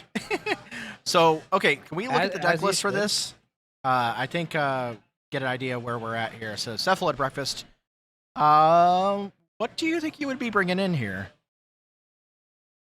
So I definitely like bringing in prismatic endings and swords to plowshares. You really just need to answer goblin welders and painter servant. You don't want your opponent to have uh, unfiltered access to these kind of cards. The other cards that I'm kind of interested in as well: needle for grindstone, surgical extraction in case you want to handle the graveyard, and then also serenity. Now, here's the consideration though: we don't necessarily want to bring all of these cards in. They're simply highlighted because, again, we are also a combo deck at the end of the day, and we want to make sure that we have the capacity to execute our own combo without diluting it too much. Yeah, for sure. Yeah, I kind of agree with that. You definitely can't take out too much, or else you run the risk of diluting your combo. Mm-hmm. Yeah. And then looking at the other side here from the Rakdos, is there anything, Rakdos Painter side, is there anything you're excited about? Oh man, I think surgical extraction is actually pretty good. That way, if you get caught with your pants down and they can't do the do the combo, you can try and catch them. Also, fairy macabre is also really good Mm-hmm. because that's an uncounterable way to just disrupt their combo. Um, Maybe the pithing needle to kind of name like either Shuko or Cephalid or Nomads on Core. I don't think you can really look for any. Maybe Soul Guide Lantern can do Yeah. some work here. It's worth noting they do have 3 copies of Orcish Bowmasters in this list as well. So Yeah, that is pretty good, and I wouldn't be surprised either to see maybe something like an Abrade or a Fury. Maybe Fury is not as good in this matchup because there aren't as many creatures, but mhm. if we are preemptively playing out our X ones, I mean, you know how Fury likes to look at those, so that is pretty good here. I mean, going back into the first post-board game, I gotta say, Rakdos Painter looking really, really strong here. I think just the amount of control that you actually have with this deck with all the removal spells and all the counter magic, and then you also have a very elegant combo kill is Mhm. extremely forward moving. Very, very powerful stuff. Yeah, I feel like this deck has just continued to get great cards all around as time goes on. We've definitely seen cards like Chaos Defiler and, of course, Fable of the Mirror Breaker and Fury just really changed the landscape of that deck entirely to the point where it has so many answers and so many angles that you have to be able to answer a good number of those, or if you can't answer one of them, you might just lose because of that one. Yeah, yeah, absolutely, 100%. So I guess we can maybe talk about opening hands here. From the Rakdos Painter side, is there anything that you're particularly interested in seeing? See, he's on the draw, so oh, I see a Magus of the Moon get brought in, which I actually think makes a lot of good sense because Settler Breakfast tends to play a lot of non-basics. Yeah, like So the two that's Urza sagas that I'm seeing in the breakfast side. Is that mhm. okay? It's a mulligan, but that would have been brutal if you could go like turn one mountain, turn two ancient tomb magus, and then just turn off two ancient Urza sagas. That'd be absolutely insane. Yeah, for sure. So yeah, it seems like Kevin is keeping. I feel like you just want the nice thing about Painter is that it has plenty of functional hands that don't always rely on the combo, and so I feel like you can really very easily construct a good hand that is just good overall card quality wise, and you don't have to worry about do I have the combo or don't I. All right, so here's the mulligan down to 6, putting one card on the bottom, Scalding Tarn, pass the turn. What is the draw and the play for the painter side? Just a mountain and a Lotus Petal. That's interesting. I do see a step through in their hand. So step through is a very interesting card, primarily because it is mostly a tutor card for one of your combo pieces. So it can tutor for Cephalid Illusionist because it has Wizard Cycling. Wizard cycling. Are there other cards that have wizard cycling? I feel like there's one more. I think it was there's one from Future Sight, but I don't think it's as generally good as Step Through has been. Yeah, Vidalcan Aether Mage. Good call.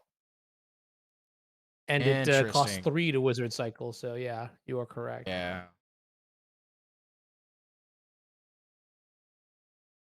All right. Well, here is Urza Saga against Urza Saga. Now, this is a little bit awkward. It's kind of like the Spider-Man meme. Magus of the Moon on this board wouldn't be too bad, but it also is I mean it's like a little bit asymmetrical, so yeah. So Plague Engineer. I'm gonna assume is Wizard or Cephalid, like are they 1/1s? Yeah, it's Wizard, yeah. Yeah, it's Wizard. Okay. I don't think Cephalid Illusionist shares a creature type with Nomad Encores, so No, Wizard it is. no.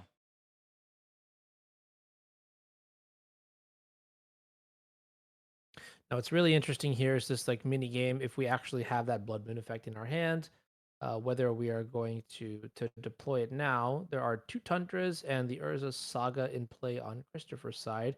Problem is that we would both lose mana here. Okay, so Goblin Engineer. Okay. This is interesting. Notably, though, Christopher does Put a have. grindstone. Oh, and is this just lethal? Get Cephalid Illusionist. Yep. Getting the Illusionist, untap, upkeep. Urza Saga will fetch up a Shuko. They have a removal spell. Yeah, there we go. There's our removal And spell. there's the Source of Postures, yeah. Yep. Just lets them be able to go unfettered in combo. Very, the question very, is, very powerful stuff. does Chris does Kevin have an answer in hand? Do they have something like a Fairy Macabre or something like that? Yeah, like one of those surgical extractions that we saw earlier. Yeah. Or they have like a Simian Spirit. Were they playing Simian Spirit Guide? Did they have Spirit Guide and okay stuff? All right, he's letting him go through the combo. So here's the real question: is there a Thassa's Oracle in Chris's hand? Ooh, yeah, that would be pretty dirty. Oh, never mind. Right? Nope, there isn't. And I think it makes sense to go through the combo here. You want them to mill their entire deck before playing something like Fairy Macabre or Surgical. We did mill over the Cabal Therapy now. So we could use that if we need to, but we I guess we do need one more creature. And now you get to see how your opponent has sideboarded.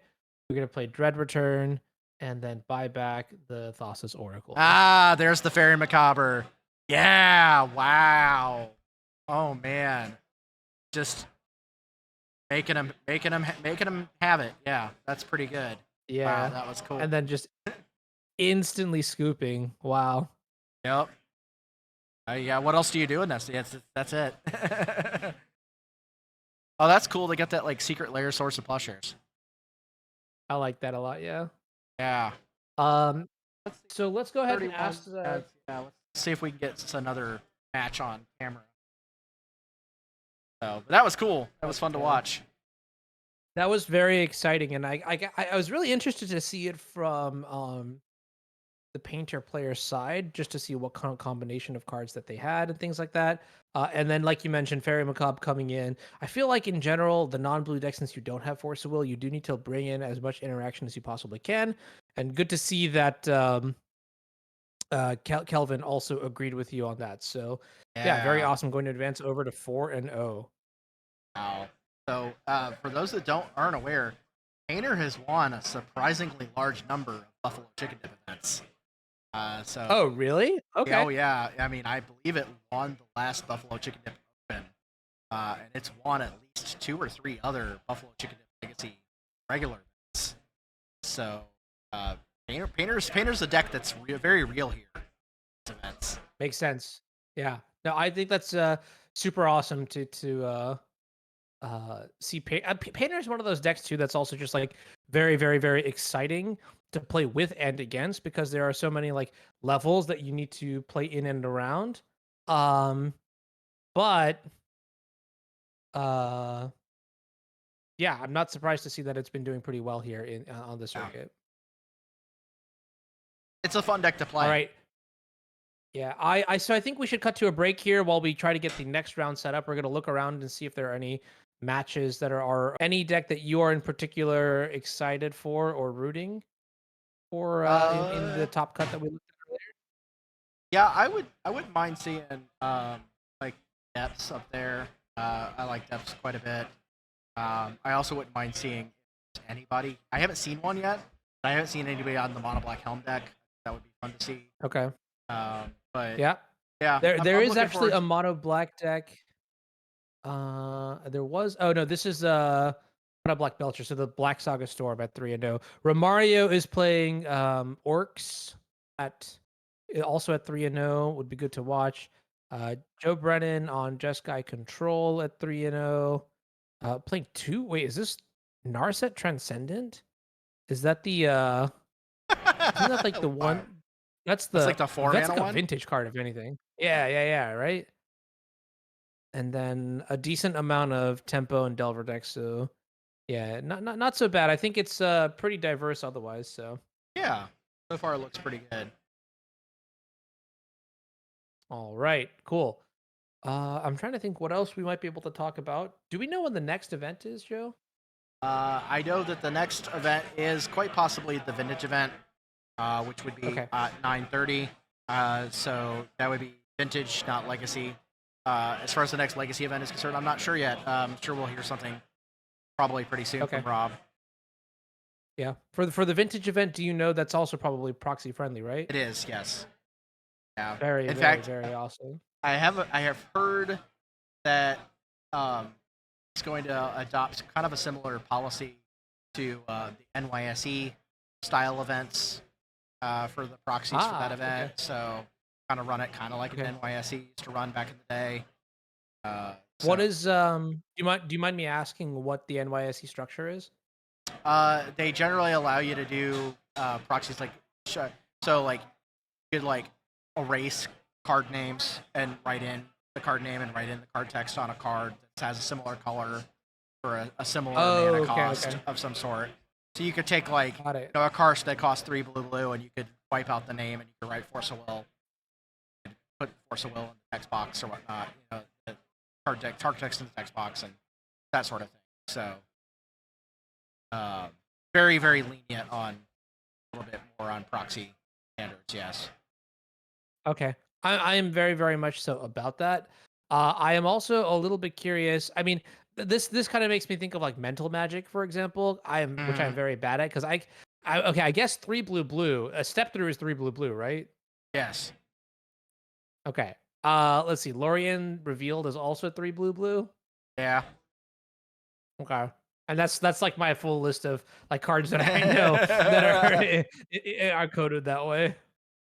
So yeah, I there's a fair chance I probably will come to play in that event. I haven't Okay. figured it out yet, but I do love playing paper vintage. Uh, That absolutely one of the most fun things ever. If you ever get to do it, it's fun. It's super fun. yeah. Most No, of I the or be able to deal with both creatures at the same time, which maybe he may not have been able to do. yeah. Cool. All right. Well, Arlen going to advance to 4-0, I believe, and we're going to take a break and be back for round number 5. Yep.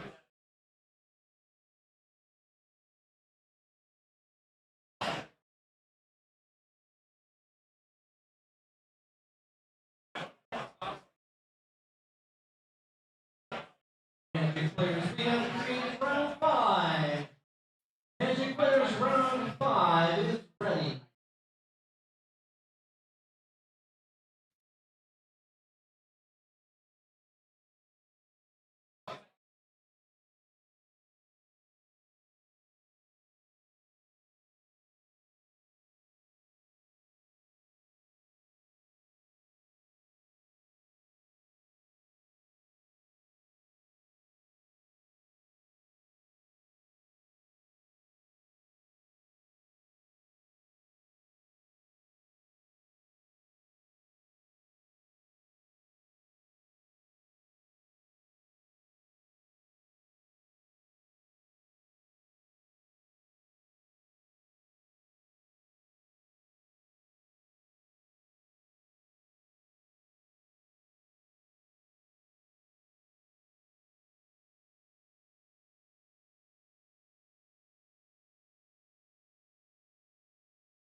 Jimmy. Hey.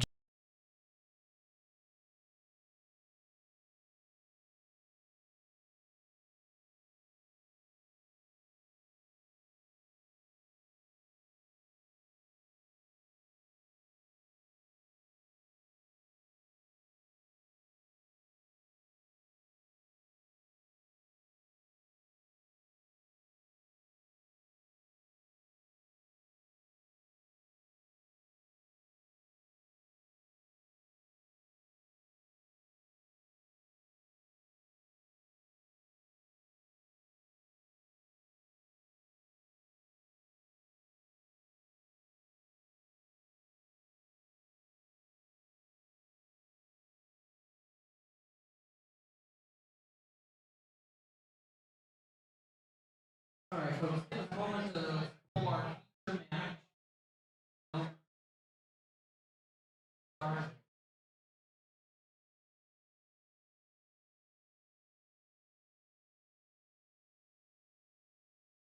All right, he's got us. We now have a feature match. So, welcome to the round. That is close enough to where they can hear both of us. Round 5, you have I got a voice that carries, so I do too, so we it's should be good. fine. Yeah, it should be fine.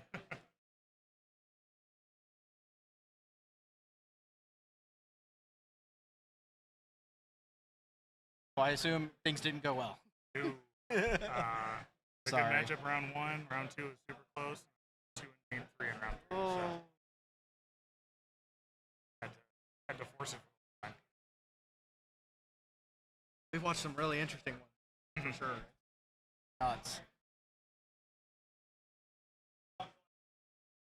Hello, can you hear me? I don't think he's wearing the headset. I think he's going to hear me at some point, probably pretty soon. And he's got the headset on, so he can hear us now, hopefully. Yes, hopefully. We get a thumbs up at all from thumbs up maybe someday soon. Yes, no, maybe so. I got nothing. I can hear me. Well, then we're fine. All right. We just talk to ourselves for a while. Yeah, That's fine. that works for me. Oh, it was great having Honorog on. That's for sure. He's a good guy. Yeah. Always nice having people like who actually know what too. Yeah. Oh yeah, we were having a blast. Yeah. Are we good? Are we good? Can you hear me? Or can you hear me? Staring at the Are we good, Jimmy? Give us a sign that you're alive. He's alive. All right, we're good. Yeah. A lot of judge calls for early in the round. Oh my god, it's been insane. That one on the feature match in there. I didn't see what happened. They all the Sauron's ransom and forgot to choose a ring bearer. So yeah. Hey, there we are. Hey everybody, how's it going? The name at the bottom's not Anurag Das, that's for sure. He's not here with us right yet. So Anurag had to go. So welcome again to the somewhat sunny / rainy / whatever Ohio Canal Winchester for the Buffalo Chicken Dip Legacy Open 2. I have with me Ian Hoffman. So Ian, you were playing today. I was. Yeah. Emphasis on was. What were you playing today? I was playing Black, White, Death, and Taxes. Okay. And it's one of those decks where if the matchups line up right, you can top 8 the tournament, no sweat. And if your opponent casts Dark Ritual, you end up in the booth. Hey, yeah. So So- Ian's going to join us for coverage for this round. So yay! I'm not by myself. It's okay. We like you anyway by yourself. We're doing great. So we are waiting for our feature match here. Looks like they're getting ready over there. I've heard Rob say that we got Romario Neto in the feature match here. So Should be a good match. that should be very interesting to see. I'm not sure what he's on today. I have heard that he is on the Cradle Control like Nightmare on Elf Street I love deck. that deck so So much. yeah, I'm excited to see that on camera here. I was a big fan of that deck when everybody was playing it on Magic Online and just jamming in every single jank green card you could Yeah. to see if it worked. Yep.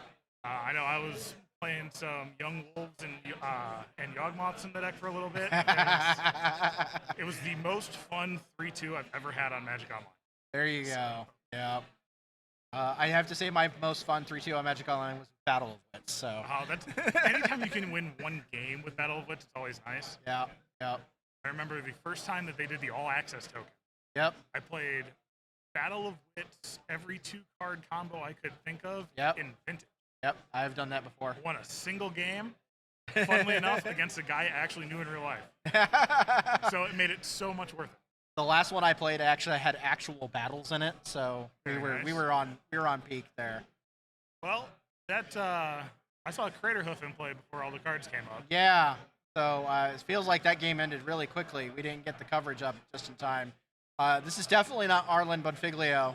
This is definitely not Joe Brennan. That'd be the weirdest Jeskai control deck I've seen. Yeah, right. So I'm going to have to assume, judging by how fast that came out, that there was a natural order involved. Probably, yeah. So, are we? Must be on game 2 then. So I guess we have to determine. Hey, what's the person on the left playing? We know what Romario's on, but what's the person on the left playing here? So I guess that's the question. Wait for our producer to update some information here for us. We have some information. I couldn't even catch like a glimpse of a card. No, That not was at all. quick. Walt. Hengley. I'm gonna follow along. Nia Depths. Ooh. Okay. So, not a good matchup for Nia Depth. No, definitely not. Not at all. No. Especially since a lot of the ways that like land-based decks are able to actually deal with things like a Craterhoof Behemoth tend to be Tabernacle or Glacial Chasm or all the lands that he's not playing in Nia Depths. Yeah.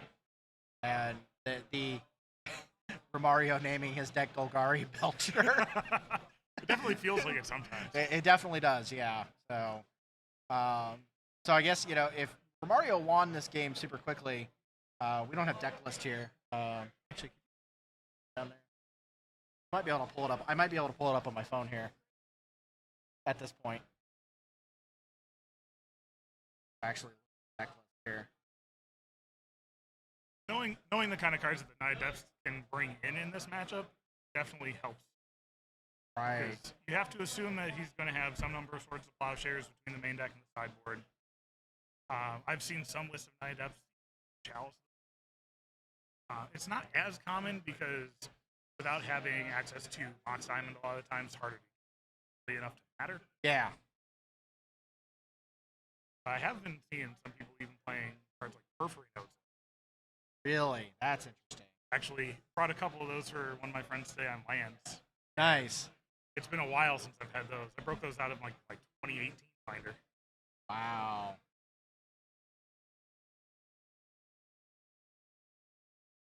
Up the deck list. Closer together. Should we hug? Just cuddle up a little bit. Oh, it wants me to log back in. Thank you, MTG Melee. Being so awesome.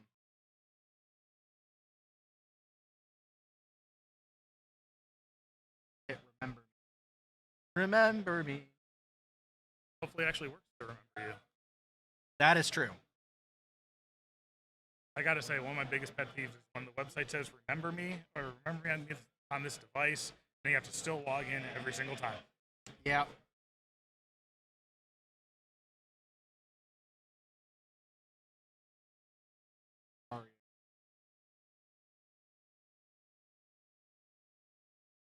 So, yeah, wow, this deck is wild.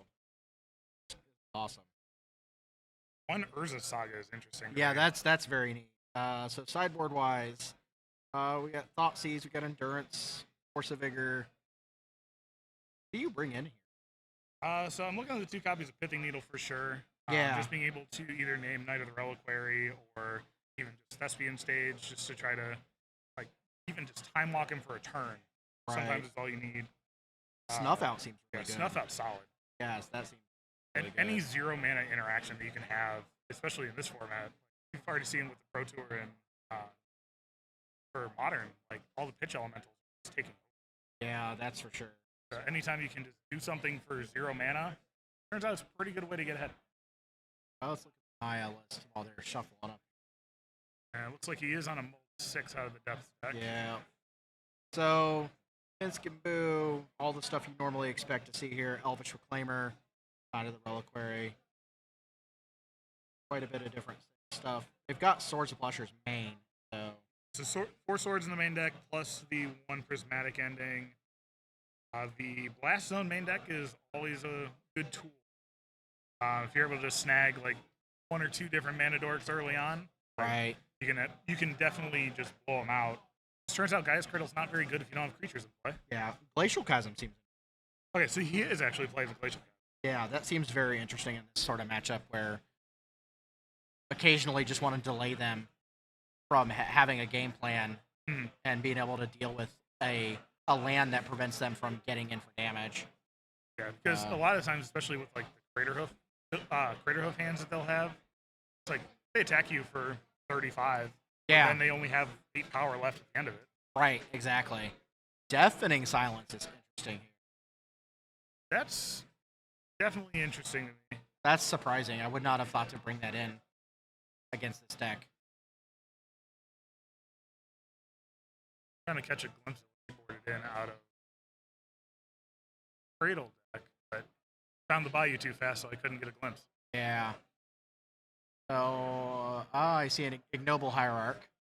Which is honestly a card I've seen a decent bit of today. Yeah. Despite all the Bowmasters running around. Right. Oh, Prismatic Ending. Rid of that guy real quick. I see. Okay, so Romario's reading Deafening Silence. I see a Verdant Catacombs in hand. I see an Elvish Reclaimer. Unfortunately, the second Reclaimer is not as good as the first Reclaimer. I thought I saw a Fiend Artisan there. If he's got that, that's probably his best way into this game. Because looking at the Reclaimer on this side, it's threatening a 20/20 in 2 turns. Yeah, it's pretty strong, yeah.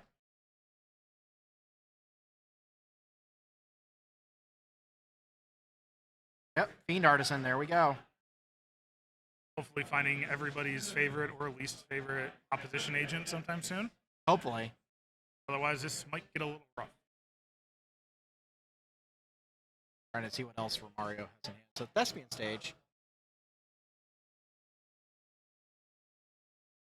While holding the Dark Depths, and he can just make a 20/20 as soon as he untaps. Yeah. Pretty good.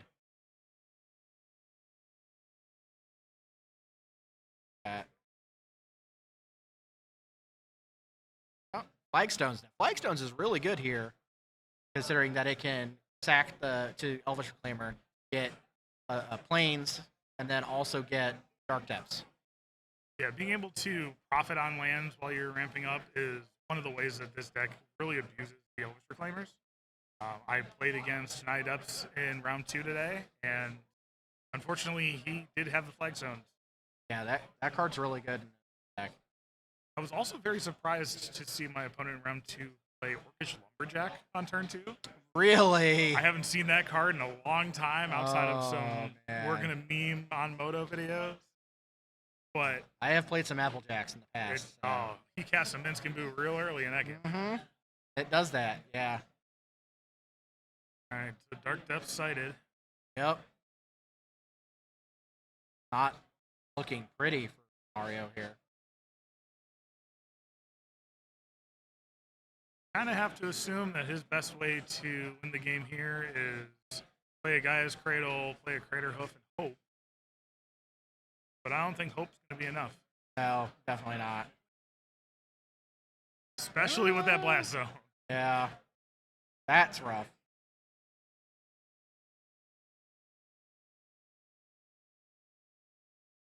Interesting.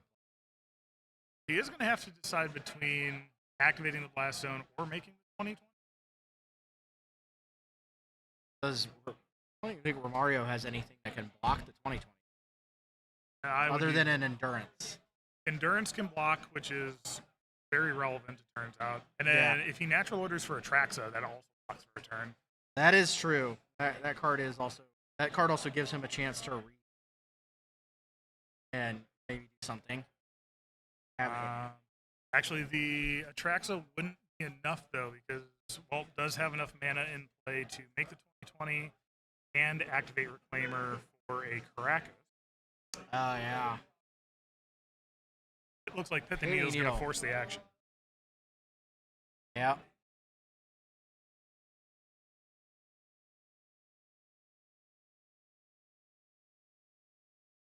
That is interesting. What did we name? We'd have to assume Thespian Stage, right? I would assume that it would be Stage. But at the end of the day, I feel like Pithing Needle is kind of acting like that Time Walk I mentioned earlier. Right. Because, sure, you can name Thespian Stage here, but then Blast Zone just takes care of it. Right. And if you name Blast Zone, he's just going to make the 2020. So, those are 3/4s. They are. Oh yeah, that's relevant. Doing their best Tarmogoyf impression.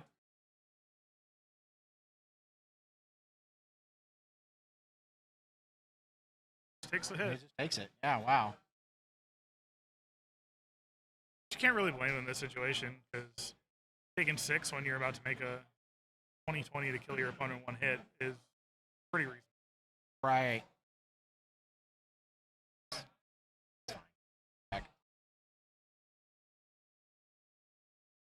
I have definitely made a I'm not gonna say made a living off of one is not 0 in Magic, but I've played more than my fair share of Supreme Verdicts and Celestial Colonnades over the years. There you go.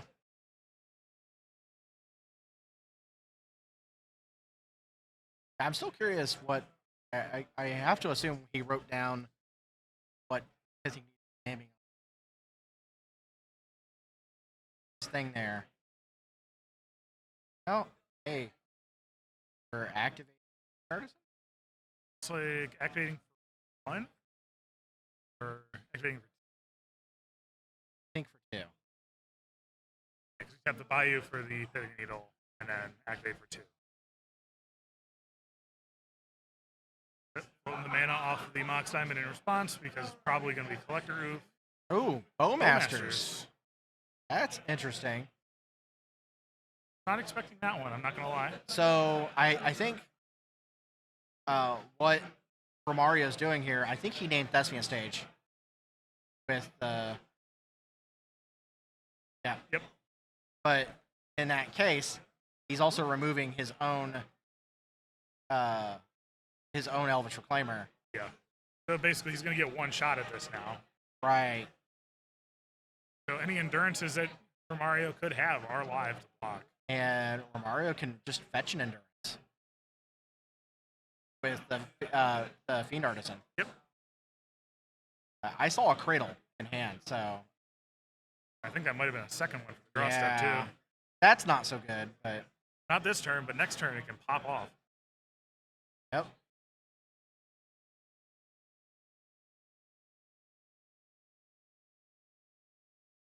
Probably going to sack the Orc Army here because it's pretty free. Yeah, for sure. Yep. Going for 3, it's definitely looking like it's going to be an endurance. Yep, gotta make that 2020.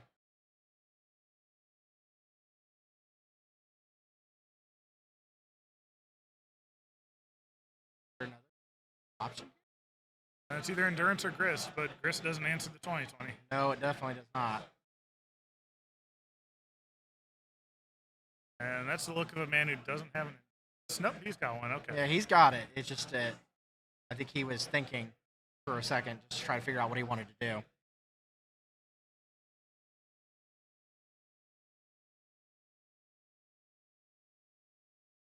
The Jiri step can force through the damage here. Without that Reclaimer, he doesn't have an easy way to go get it.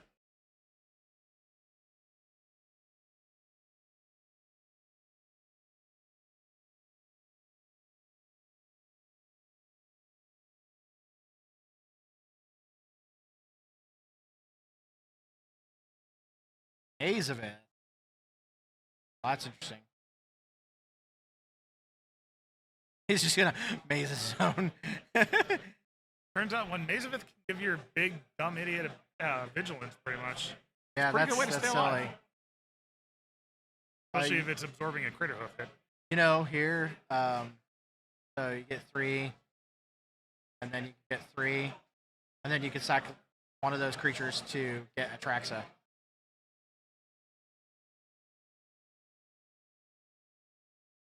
Oh. What are we doing here? Okay. Yep. I have a feeling we're getting Atraxa. I am kind of surprised that he sacrificed the Dryad Arbor instead of the Bowmasters. Yeah, just a little bit. Because the Dryad Arbor does end up making 2 mana because it does tap for itself. And Depth isn't really known for drawing a lot of cards.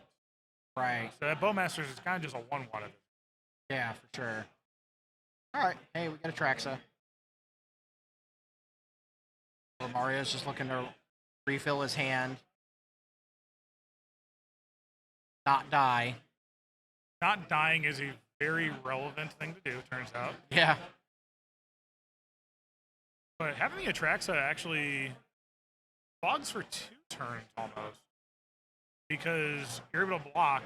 Then he gains 7, he goes up above 20, so he can just take a hit. Yeah, that's true. So he's actually not in a bad spot. And that natural order that he just slipped over there is going to help out a ton. Yeah, that's true. I think, obviously, natural order is one of the things you take here. For sure. Figure it's got to be natural order, 3rd cradle, and then take your pick of Mana Dork. Once the Elvish Reclaimer. Yeah, Reclaimer.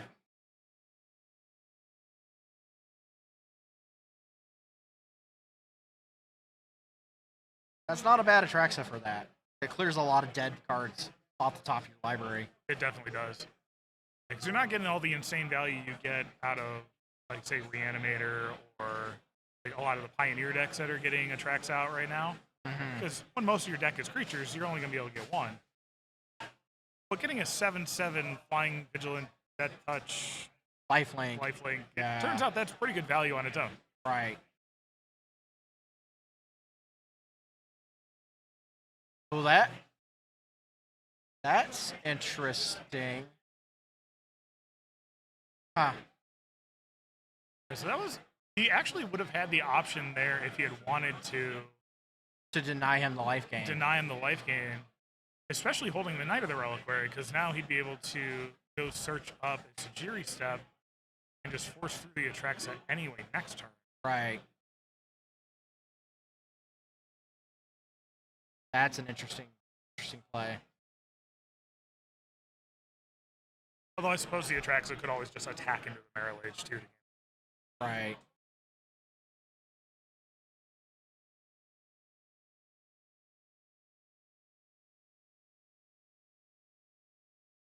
This feels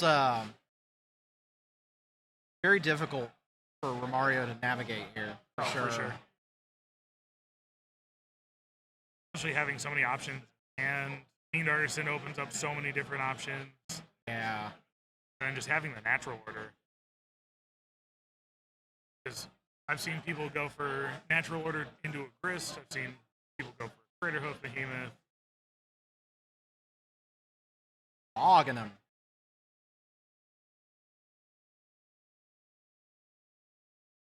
All right. Natural order. If you were to go for Craterhoof, that'd be 16 plus 5, 6, 7, 8, 9, and then a bunch in the graveyard. There's a lot of creatures in the graveyard. With that Bajuka Bog, this could, I'm pretty sure this is lethal through the Marrow Age block.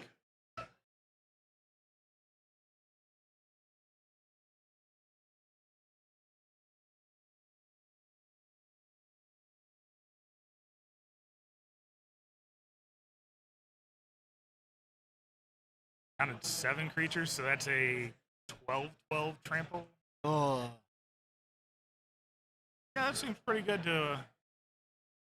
Oh, Yeah, yep, there it that'll goes. Yeah, wow. Very masterfully done by Romario here. That was fun to watch, honestly. For a hot minute there, it looked like really it was not in Walt's favor. He definitely did. And Romario just turned it around. And honestly, I think it basically comes down to that pithing needle turn. Yeah. Because, like I said, all you need to do is just slow him down long enough to get around him. And that pithing needle made it so he couldn't make the 2020 that turn, which bridged him into another turn of being able to find a blocker, into kill you. Yeah, yeah. It's pretty good. Well, and that Atraxa flipping 2 natural orders off the top there. Also helped. Yeah, very much helped. Yeah, so solid game. So it looks like we've got around 25 minutes on the clock. Actually, do we want to see if we get Romario over here to talk about his deck? I don't hate that idea. Yeah. He played that game very well. So let's ask producer. Yeah, we're gonna get Romario over here to talk about the deck. Yeah, 'cause I think it's a great deck to talk about. And we haven't had any other actual players in the booth yet, so. Perfect timing. Yeah. I guess if you count me, except I'm not Well, I anymore. do count you. I count you. Yeah. No, you're fine. Yeah, it's just interesting to me with the Cradle Control deck, like how many iterations that deck has come across in the last 6 months. Yeah. It's got a lot. Yeah. Just starting from elves and then started with elves and then it turned into elf. Yeah. And then like now it's like playing all the different mana dorks you can play. Have all the different tutor effects. Atraxa was a big thing for that deck. Because one of the ways you could always beat the elves deck was face them. Yeah. Or like attack them in the air. They always had trouble dealing with Delvers. Yep.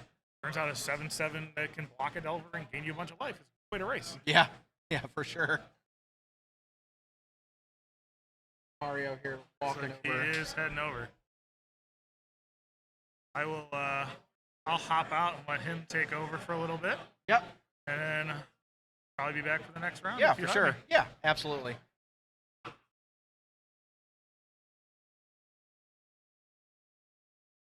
Hi. Huh? Come on, sit down. How you doing? Hey, man, how are you? Pretty good. So, hey, we got Romario Neto in the booth here with us. So, Mario, that was a game. Yes. That was awesome to watch, honestly. I just realized you guys did not catch game 1, right? No, we did not catch game 1 at all. We were talking, and then game 1 came up on the screen, and you had already killed him with a crater hoof. Yeah. It was what it looked like. That's what happened. So, Yeah. the game looked interesting. It didn't look in your favor there for a short period of time, and then all of a sudden it's just like you just turned it around. That was really cool. Yeah. So the deck I'm playing does have this weakness against Marilage. Yeah. Sometimes you kind of have to find like ways to deal with Marilage. The list that I'm playing right now, one of them is a Pithing Needle that you saw in game 2. So, but he had the answer for us, and I had the glasses on. Yeah, but every time I see a deck that's playing Marilage across the table, like You're right. it doesn't feel very good. But, So the Pithing Needle, we were able to ascertain that you named Thespian Stage. Correct, With yeah, it, and that was very clever. I think for him forcing him to have to blast zone. right. But also reducing your number of one mana value creatures by Right. sacrificing your Elvish Reclaimer. Right. Yeah. Yeah, to the Fiend Artisan. That was really smart as well. So Yeah. it was super fun to watch that unfold. Mm-hmm. Yeah, that was definitely because I had a feeling that since he didn't make a move when I cast a Pithing Needle, because you know the interaction, right? You can always copy a different land so that way the Pithing Needle, but then you can just name that land. It gets a little more complicated, right? Right. But the way he played it, that he didn't make a move when I cast a Pithing Needle, let it resolve. It was kind of telegraphing that he was intending to blast zone at the end of the turn. So I was like, well, I better get rid of some of my 1-drops here and get something that costs more than 1. Right. Well, and then flipping that natural order, the 2 natural orders off the top with the Atraxa. Yeah. I think really, really, really helped. Yeah, Atraxa's very good. Yeah. So. Yeah, this is an awesome deck. I really, really enjoy seeing this deck. It's been fun to see it on camera and everything. Mm-hmm. So. Yeah, Newton. Shout out to Newton. He's been putting a lot of work on that list, and he helps everyone that's picking up the deck. Definitely helped me a lot. So. Yeah, for sure. Yeah. So. Yeah, it's great to see you, and hopefully you continue to do well in this event. So, how's everything so far today for you?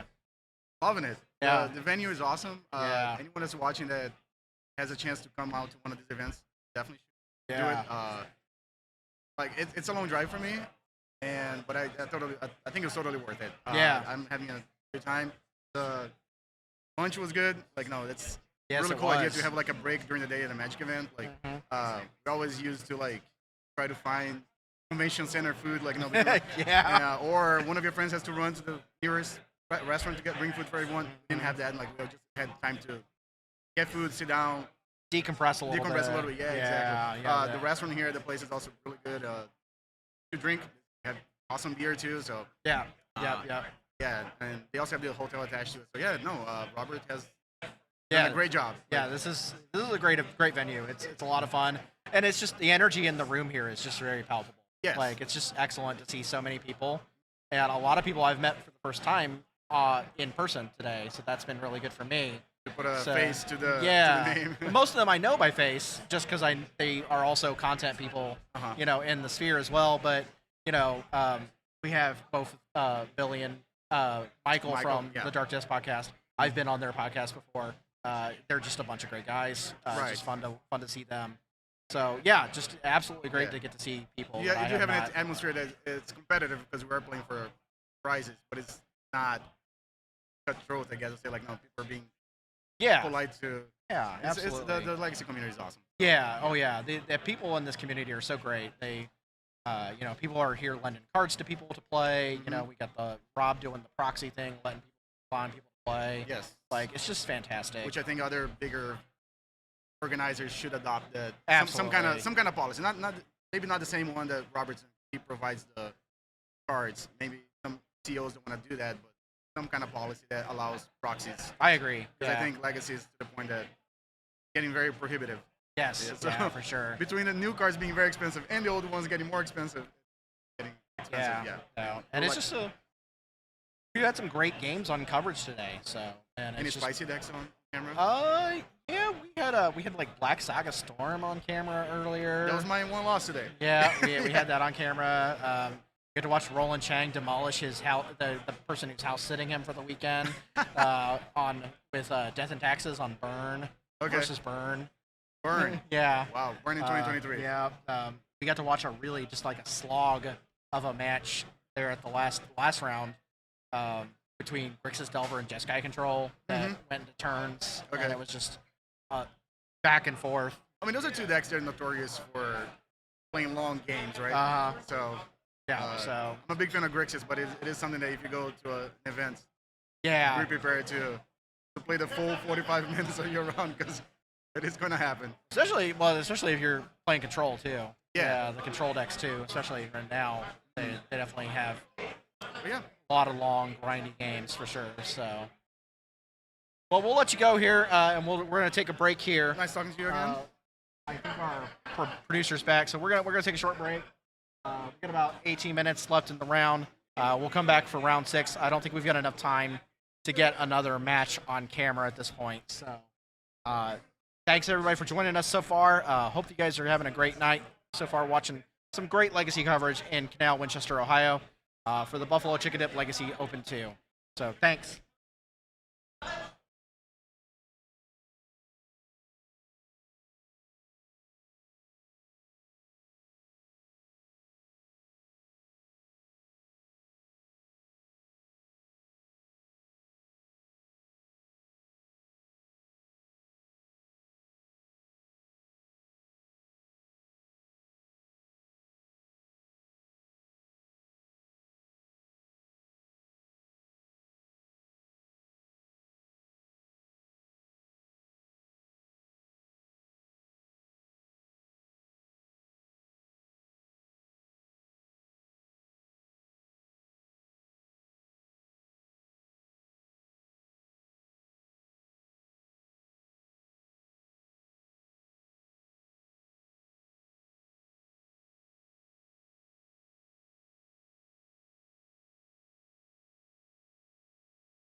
directly at the tip of the microphone as I talk.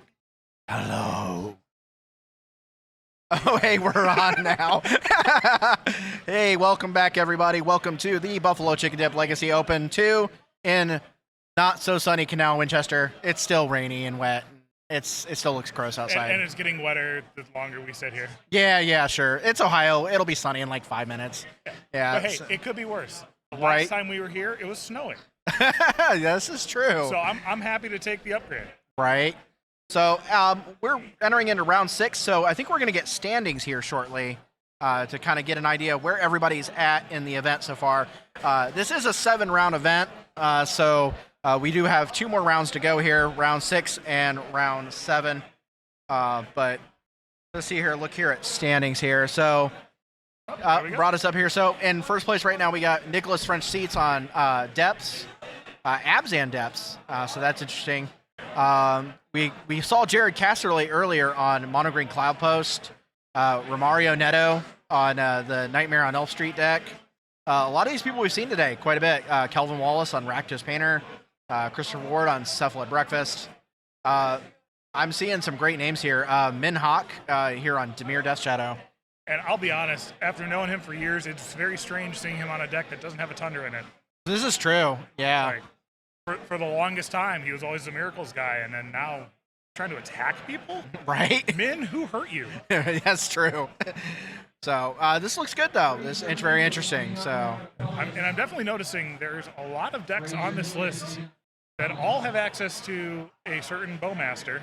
Yeah, there are a lot of Bowmasters here, although there are also a number that aren't playing it, so that's interesting, too. Yeah, so the world has not ended. The format is still fine. It's a strong card. It just didn't really break it. No, not really. So, I haven't seen a lot of today, although we saw at least once in one of the early rounds was there was one deck playing the One Ring. Now, granted, Jared Casterly has the One Ring in his deck, so so we just we haven't really seen it on camera too much today. Yeah, it's a very strange difference between Legacy and Modern because a lot of the same stuff.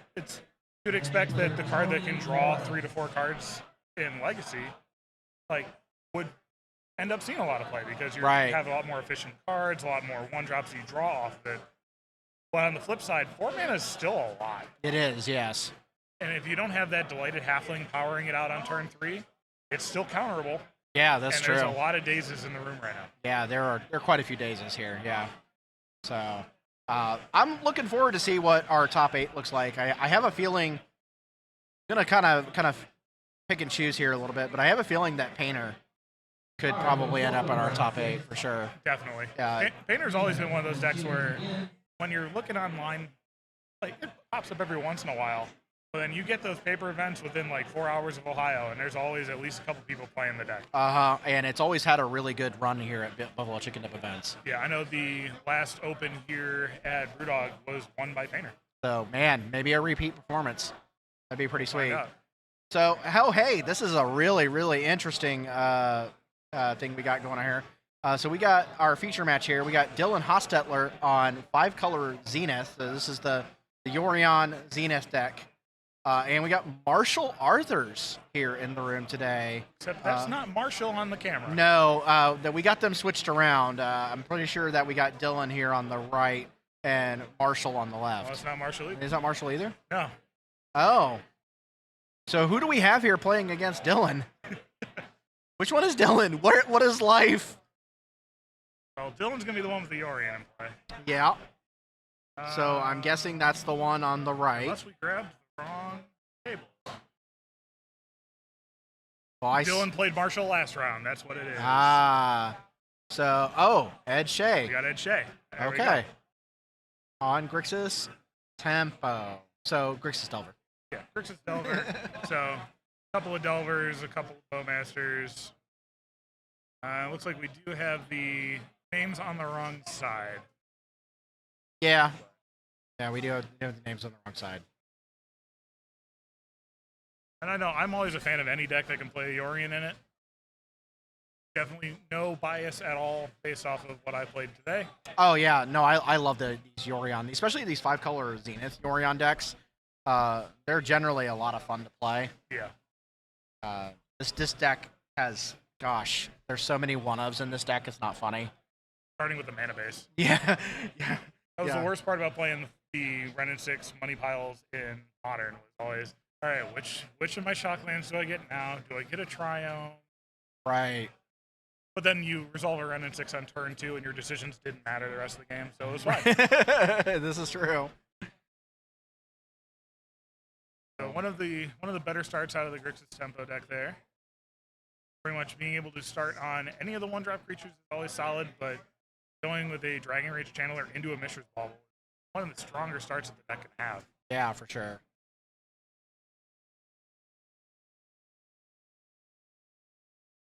Okay.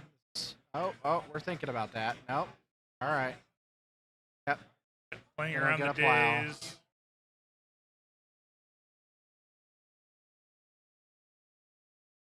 This is interesting. Okay. Just gonna let it happen. Yep. Makes sense.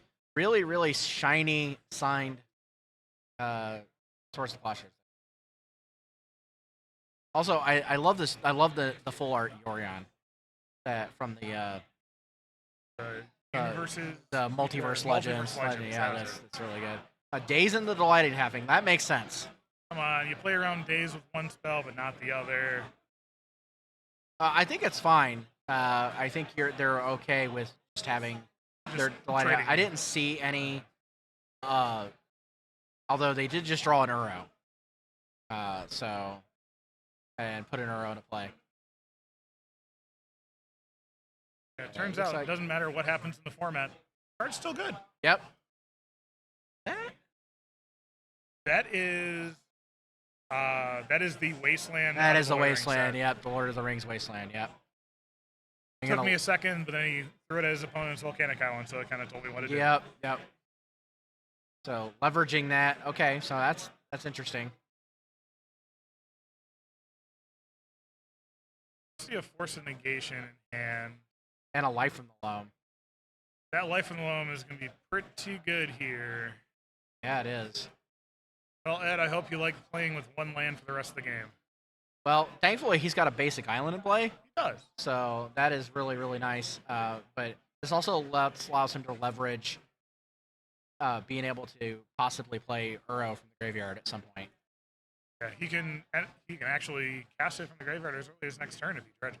Yes, that's true.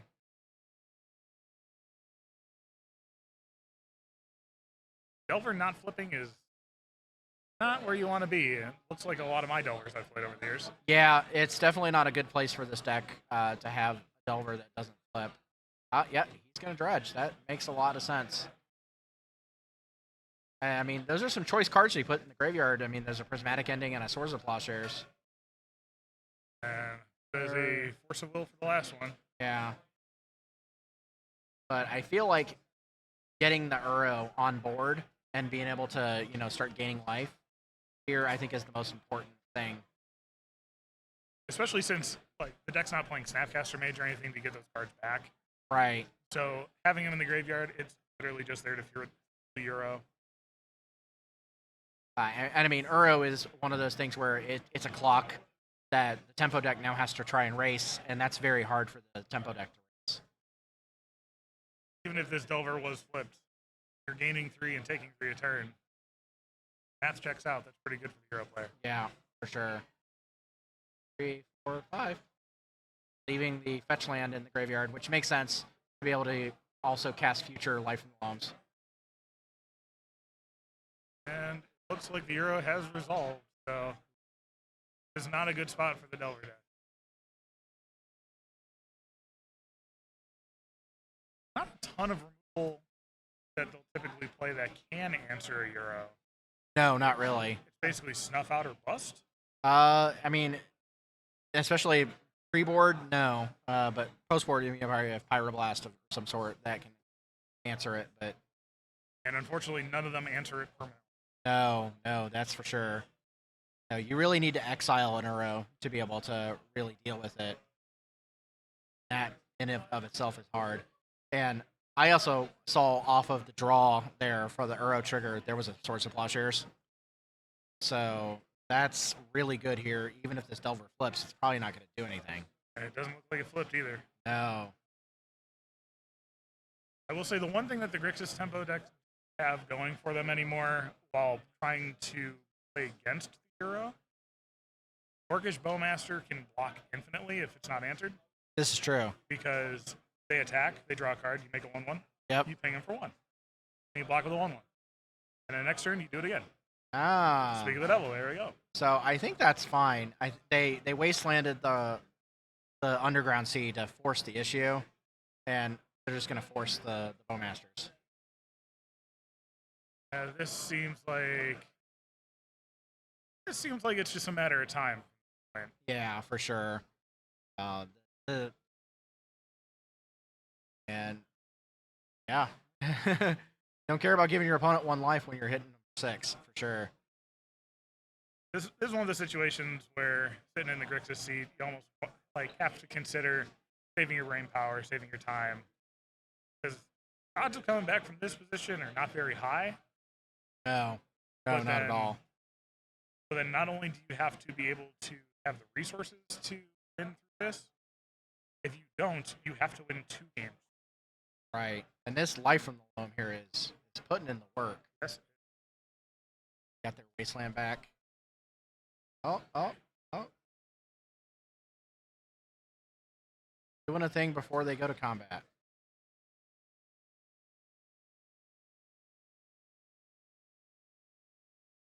They have a Pyroblast in the main deck? They might. Not as popular as it has been in the past. Out Unholy Heat. Okay. And yeah, they do have Delirium, so Burrow goes away for a turn, but then that Unfortunately, so does the Volcanic. right. Yep. Let's put our Sky Noodle in our hand here. Uro we're not casting for a bit, but Orion can get there as well. It can put in the damage as well. So I mean, if he's willing to give up the Wasteland, he can Euro again this turn. Or he doesn't even need to give up the Wasteland. So it's coming back real soon. yeah. Oh yeah. Very interested in having this Uro. Can't really blame the guy. And yeah, keeping that Wasteland. I think that Wasteland's going the distance here for sure. So it's helping them get through all this the mana development that the Grixis player would be normally able to take care of. Yeah, because back in the day, it always used to be the Delver decks could operate on 1 or 2 lands and not really have an issue. Right. But now with playing a lot more 2-drops, a lot more interactive spells, you're not just playing Spell Piercing Days. You're trying to get to the point where some lists are even playing Sauron's Ransom. Yeah. We saw that card on camera actually earlier, so that was very interesting to see on camera. That was one of the cards I kind of wished I had run into today, just because I was main decking 4 copies of Caracas, and I really wanted to bounce a Murktide. Yeah. That's one of my favorite interactions out of the Lord of the Rings set is just the fact that things randomly become legendary. Right? Yeah, that part is interesting enough. So, let's see what. So, we haven't really had this Uro really attack yet either. So, it's just kind of gained a bunch of life and drawn a bunch of cards. Which sometimes is the worst part of the card for the opponent. If they're hitting you for 6 or ending it. Right. All the incremental value that this deck gets between the Euros, having Life in the Loam just getting more value, and the ever awful tapped Mystic Sanctuary. Yeah. Just going to draw for turn. That makes sense. Full grip of cards out of Dylan here. Yeah. I see Force of Will in there, at least. And Euro's going to connect. This game is all but over.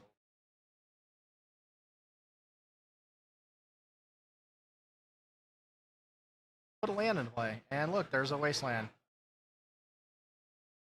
Man, where'd that come from?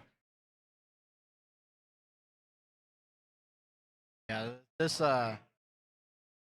a rough matchup. This Zenith deck has so many answers to just a lot of things, and it has so many cards to be able to find those answers with, and it's very strong. Yeah, and one of the reasons why the Zenith deck has always done so well is because it has such a good Delver. Anybody trying to play fair into the style, like there's so many value cards, so many 2-for-1s, and you just end up pulling ahead. And eventually, you have the Grixis deck drawing Dazes, unflipped Delvers. You're still casting your and attacking with your Euro. Right. And they play so many lands that hitting land drops is just helpful.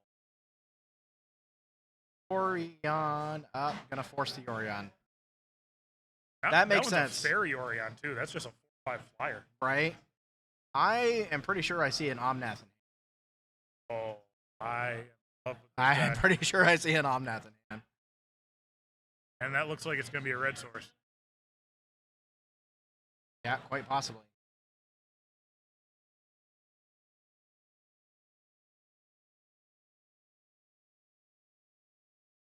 And of course, Omnath and Burrow is just a really disgusting combination. It really is. Because at least when you're playing and you just have an Omnath, your opponent gets a little bit of hope. Right. Oh, yeah, they can only play so many lands in a turn. Look at that. There's a red source in the graveyard. It is a Taiga, though, so I have to assume that there's at least a volcanic island coming in. Yeah, there's definitely an Omnath in hand. I can see it. There he is.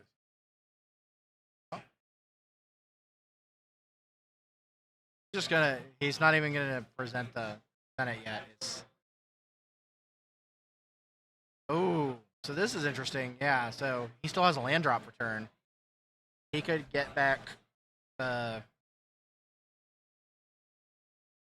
Taiga, play the Taiga, cast Omnath, and then double fetch.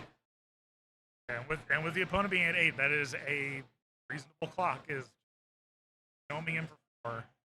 Oh, okay, this is interesting. That's the Vista. There's no way there's a basic mountain, all right? I think there is. No, There's a forest. No, it's a forest. No, let me. No, there's no basic mountain. It's just snow-covered forest and snow-covered islands. Taiga is Actually, Taiga's the only red source. Yeah, Taiga is the only red source. Yeah. So I guess he just has to find another deleted halfling. He has a life from the loam in hand. He could have just cast life from the loam and got back to Taiga. You know what? That's true. He had so much value this game, I forgot about the loam. Right. I have a feeling he's just at a point where he doesn't believe he needs it. That is an Atraxa. That is an Atraxa. And that is a hard cast Atraxa coming down. And there is no shame in going to game 2. Yeah, that's disgusting, man. The value of this card is just absurd, especially in this Yorion pile, where you're gonna get creature, enchantment, endurance, instant, sorcery, land. There's a Teferi in there. There's a Teferi too. Wait, I thought there was a Teferi. Is that not a Teferi? Oh, okay. I thought I saw a Teferi in there. Might have been the Green Sun Zenith, because it kind of has a very similar. There's no Teferis in this, so yeah. There better not be a Teferi in there. Yeah. Would have been nice to see a Grist. That would have been cool. Or a Minskin Boo. Oh, I'm such a fan of Minskin Boo in this format. Oh yeah, it's so much fun to see that it's doing well. And I think it's a fun card to play. It certainly is. This is a real clock here, and you have to wonder how there's just no way to beat this at this point. Because at least like the Unholy Heat could answer a Euro. That Atraxa is a 7/7. Yeah. That ain't going nowhere. I'm getting flashbacks to Pioneer from last week.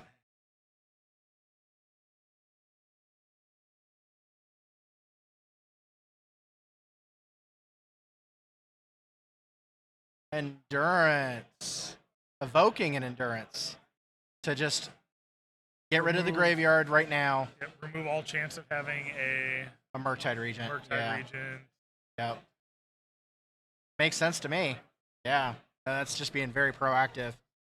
Still full grip of cards. I see another Plow in there. There's the Omnath in there. Yeah. Force of Will. We know about the Force of Will from the Atraxa. Yeah. Yeah. And to the surprise of nobody watching that game, Dylan takes the first one. But now for the game where Ed can actually come in and have some cards that do things. Yeah, that's true. Yeah. Get some. So on the 5-color Xena side, man, this sideboard's interesting. Carpet of Flowers seems reasonable here. Carpet of Flowers is always nice. It's an easy way to play around days and being able to ramp into your big things quicker. Yeah. Maybe that Red Blast. Fire Blast definitely can come in here. Red Elemental Blast as well. As much as my heart says another Minskin Boo, this isn't really the matchup for it. No. Because 4 mana is still a lot against Delver. Right. Well, and also the Delver deck still has Lightning Bolt, so they can still bolt Minskin Boo with the trigger on the stack. Plague Engineer is actually not a bad option here. No, because you can name Human for name both Human. Delver and Dragon's Race Channeler. One of my favorite sideboard combinations in Legacy is Plague Engineer and Leyline of the Void, Yeah. because then your Delver opponent can cast literally none of their creatures. Yeah. That's pretty good. Do we see the other Endurance come in, too? I think Maybe. the other Endurance definitely can come in because you do have cards like that Minskin Boo out. Right. And just having a 3/4 flash blocker Yeah. is very good against it. Yeah. So on the Grixis Delver side, there's there's 2 Delvers in this deck. So 2 Delvers. 2 Sauron's Ransom is pretty interesting. But what do we even bring in here? I know we got probably the Pyroblast. Pretty much need to bring in the Pyroblasts. The 2 Thoughtseizes can come in just because there's so many key cards out of the Zenith deck. Yeah. The Petty Thefts can buy you some time. Just being able to bounce a Euro after they have escaped it, just so you can get an extra turn or 2 without them attacking with it. Right. The Raptor's Cage, in theory, you could bring in just to stop the Euros from coming back. It also stops their Green Sun Zeniths. It does stop the Green Sun Zenith. I personally am not a big fan of it in a lot of matchups, but this is one of the few where I think I actually would bring it in. Yeah. The Hydroblast stops the Omnath. That's about it. You didn't even really see that in that game. Right. He never even saw a red source other than Taiga. Yeah, the Tiger got milled over, and that was it. The Force of Negation, one of those cards, it depends on how many things you want to take out, because unfortunately there's a lot of things it just doesn't counter. Right. Yeah, that's true. Especially with Delighted Halfling in the mix. Delighted Halfling is just such a beating, because I've played a lot of counterspell decks over the years, and anymore, just having so many different things that can't be countered, or your opponent has a Teferi, so none of the stuff can be countered. Right. So then you go Halfling into Teferi. Yeah, it's pretty wild. Yeah, it's very interesting. So, look like we're shuffling up for game 2 here.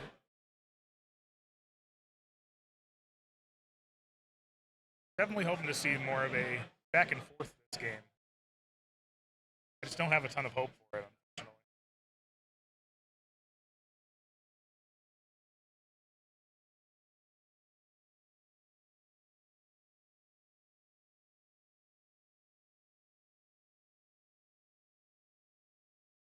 So obviously, when I was playing earlier, I didn't have a chance to watch much coverage. Did you get anything spicy on it for? We've had some interesting games on coverage, yeah. We did have a really sweet Rakdos Painter versus Cephalid Breakfast matchup.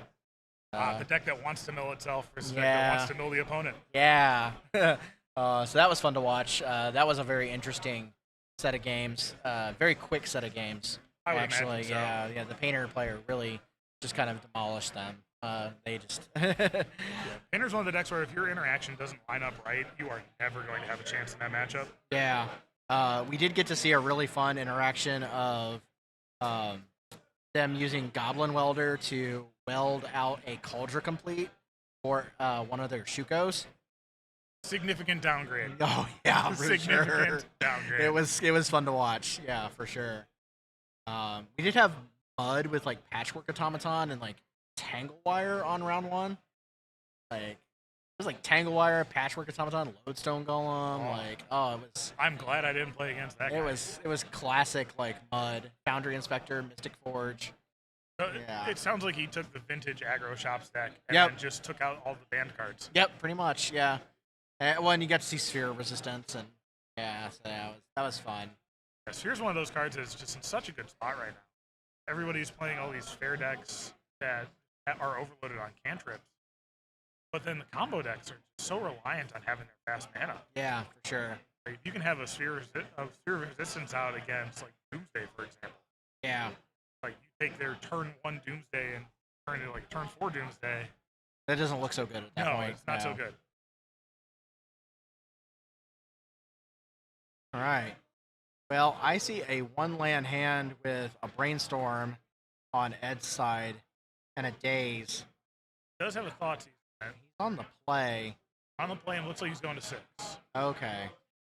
I think you definitely have to keep this hand. Going to 5 in this matchup is not where you want to be at all.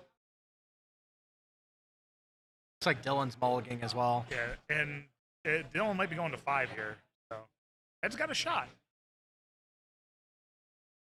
I mean, we saw Death Shadow fall to 5 against the Mud deck earlier, and they managed to rip out a win. So, And that's the upside and the downside of the Legacy format. The cards are very powerful. It can do stupid things. I see a Carpet of Flowers in that hand. That is a very good way to undo a mulligan. Question becomes, is try to jam it that turn 1 Daze. I don't think he's going to have the opportunity because I have a feeling Ed's going to Thoughtseize and take it away. That's probably true. So yeah, he did go down to 5, and that's even worse for the Thoughtseize. Yes. The Thoughtseize when you're on 7 cards already feels bad, but when you just don't really get to play the game much anymore, not where you want to be. Right. I have a feeling that's what we're going to see here. On the bright side, we get to see the entire 5. Yeah, it's true. Misty Rainforest, Brainstorm, Prismatic Ending, Carpet of Flowers. I feel like you either pretty much have to take the Brainstorm or the Carpet of Flowers here. I think taking Brainstorm seems fun. I think taking the there's Brainstorm's right, too, because it makes it so that Dylan wants to commit the Carpet of Flowers on turn 1 and play right into that Daze. Right. Oh, no, took Carpet of Flowers. Interesting. Yeah, no, I agree with that. I think that would have been an interesting play. It's kind of a mind game. Yeah. You're taking the Brainstorm, you're like, okay, they have the, do they have a Daze? Crap, what do I do? Kind of thing. Yeah, because if you're sitting on a Brainstorm here, just can play cards forever, play lands, and eventually cast it. Right. Double Daze. Oh, no, we're definitely shuffling that. Not what he was looking for. I saw a basic island in that pile, and when you're holding a couple of red cards, it's not where you want to be. Right. But that's why you can shuffle. Yep. Every Legacy player's favorite pastime, shuffling. Your deck. He didn't That draw looked another like- land, That though. looked like a miss. Yeah. So that could be problematic here. Pick up Savannah on Dylan's side, which unfortunately does not cast Brainstorm. Just a question. They saw the Brainstorm, so they know it's there. You have to play the other fetch land, right? Just to play around the Daze?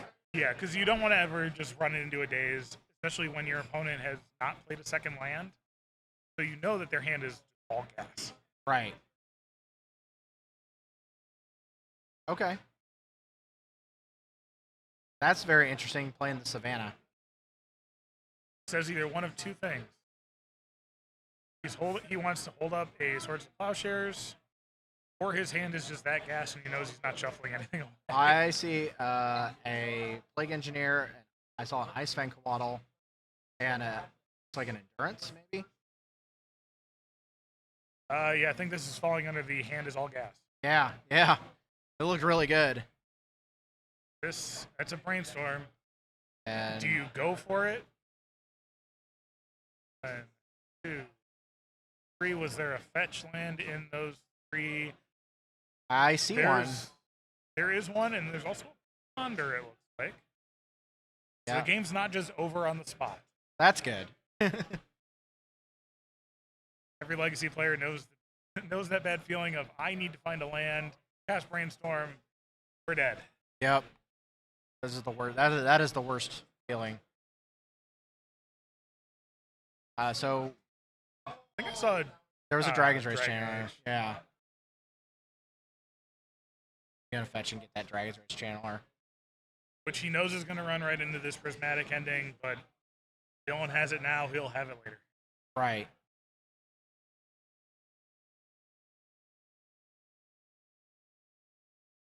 There's a Murktide for backup. Yeah.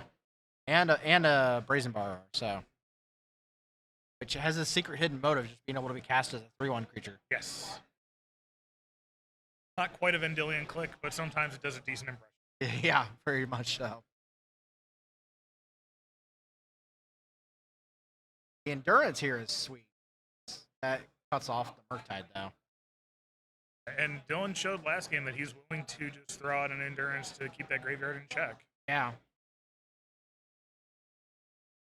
Now he's just trying to figure out, does he cast it into the days?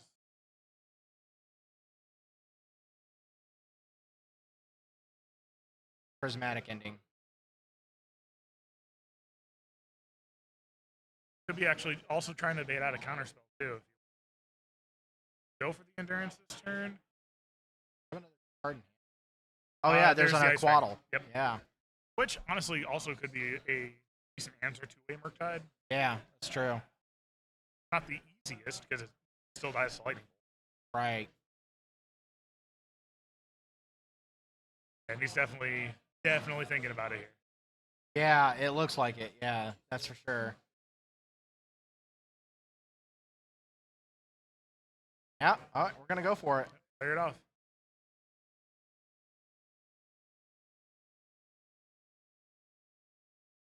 Yeah, that's a good way to keep that Murktide from coming down quickly here.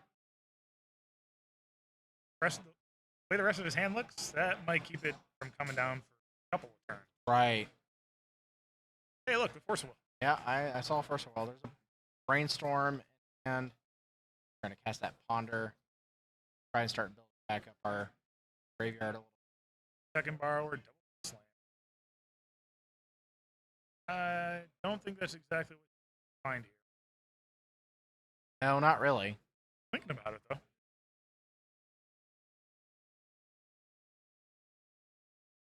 Especially seeing as many basics as he saw last game, and the Ice Fang Coatl already sitting in exile, you know that there's plenty of basics from fetch, so that second Wasteland is probably going to be dead.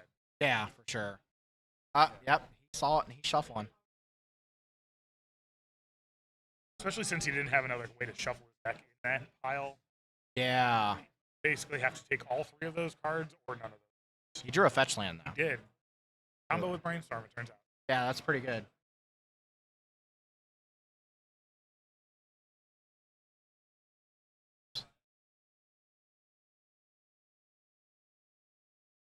See what this finds. Fire Blast, Lightning Bolt, and question mark. I couldn't find the last card. Got it. There we go.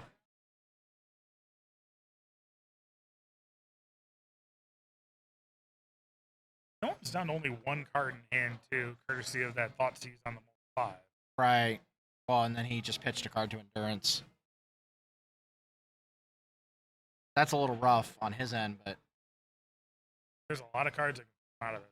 right. He hasn't seen a wasteland. He hasn't seen the wasteland, so he's okay. Well, I'm gonna, aggressively fetch for the colors I need.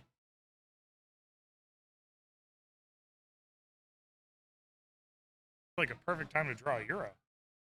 Right. This would be a great time to draw it. Okay. Plague Engineer. That's very interesting. Do you force this at all? With the way your hand's shaping up like this, I don't need to. No. Because the easy name here is Human. Yeah. Because it shuts off the Dragon Rage channelers that could come down, any Delvers that would pop up. But at worst, you bounce it with your Brazen Borrower. Yeah, absolutely, yeah. Brazen Bar also just being a spell also very much helps that. Yes.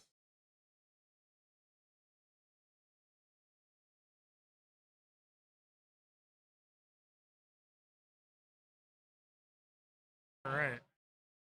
See what Ed can come up with here. Another brainstorm. Yeah, Start churning through the deck. he's drawing lots of gas, that's for sure. And it's a lot of things he can do. See a pyroblast. I see a surgical extraction. Surgical is one of the few ways that Ed can permanently enter Euro. Yeah.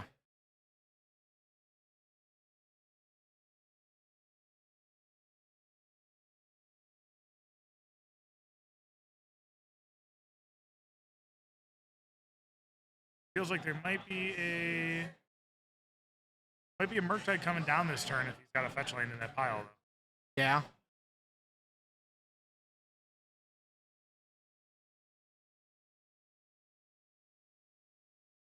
That's as quick a way to close out a game as any I've seen lately in Legacy.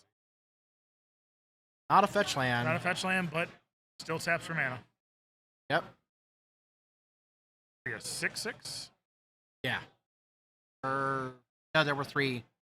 Yeah, so 6/6. Yes. Yep. Conveniently 3 hits, and then that is the game. I think though, if Dylan was to find an answer here, so that would be very, very helpful for him. Yeah, he still will have full play set of Sword Plowshares in the deck. Personally, I want to see an Omnath just because, I like Omnath. Yeah, that card's really cool. He is top decking though, so. Oh, there's a Ponder though. It's a redraw. Fortunately, he doesn't have any. Ooh, that's a Pyroblast. Yeah. Unfortunately, we know about the Force of Will. Does he have a blue card to pitch the Force of Will? I don't think he does. He might not, actually.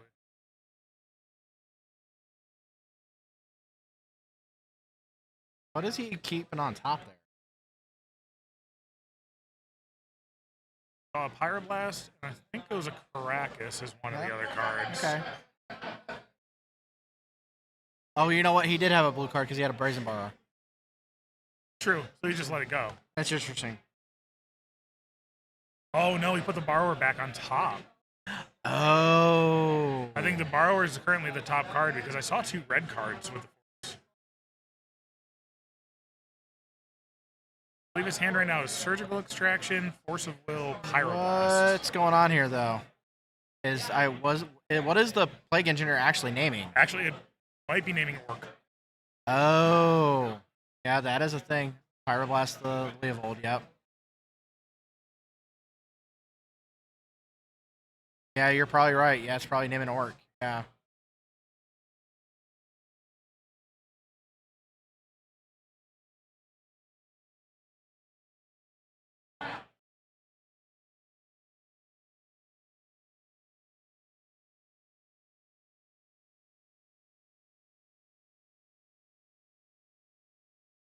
I'm getting so many memories of just like looking at the Leovold and, well, not in play anymore. Yeah. But I was a Bug Delver player back in the day. Going Curvin Deathrite Shaman into Leovold. Right. Yeah, this is interesting now. He kept on top with the Surveil trigger because it's got the Brazen Borrower. Yeah, so there. he knows he wants it.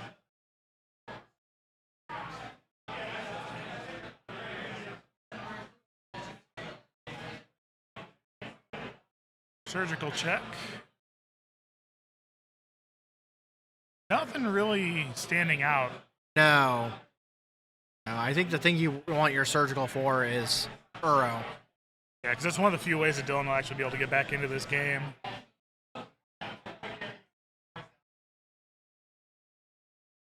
Although, I mean, Ed's at 11, and this Plague Engineer is doing some work, but that Brazen Borrower is going to take care of that at some point. Anytime that it actually would become an issue, it quickly not be. Oh, okay. Sky Noodle in the hand. He knew that Caracas was there. And yeah, the Plague Engineer is just going to hold back on defense for now, or so he thinks.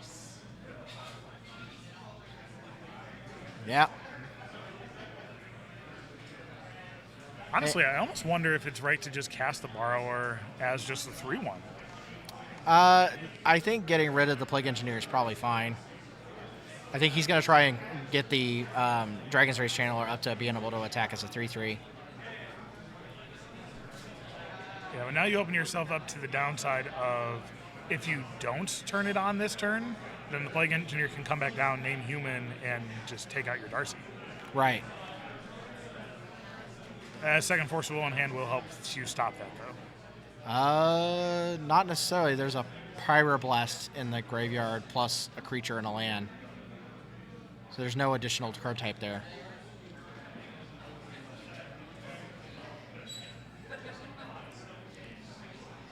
He will be able to actually cast the Force of Will he has, though. This looks like Plague Engineer trying to come back.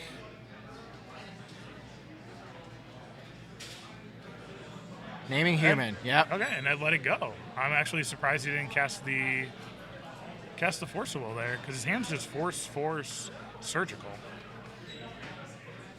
Well, he does have a Brazen Borrower. So he gets to have a 3-1 in the air to fly with. So that's still a clock. It is still a decent clock.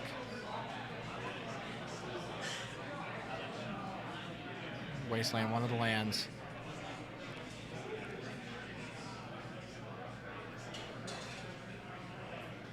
Didn't catch a good glimpse, but I think that might have been a Brainstorm he peeled off that draw step. Yeah.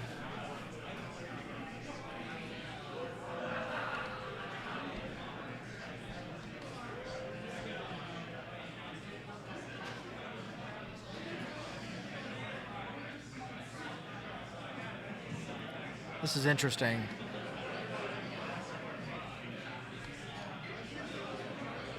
So, I mean, I think you're It was a Delver, so yeah. actually just a blue piece of cardboard for Force of Will. Yep, pretty much. Abundant Growth. It's one of the few red sources in his deck. Prismatic Vista's not going to do it. No, you're not going to get to cast this Yorion.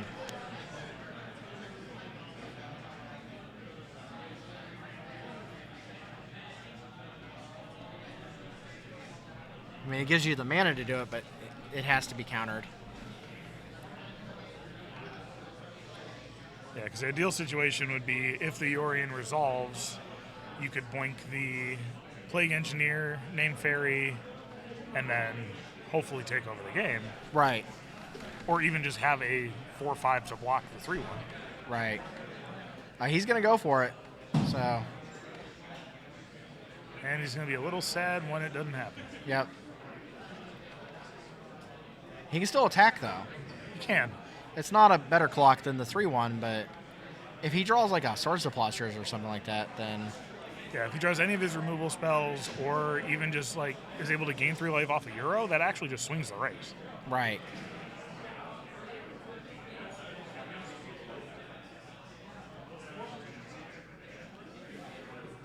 Yeah, 9 minutes left in the round for this so far, so...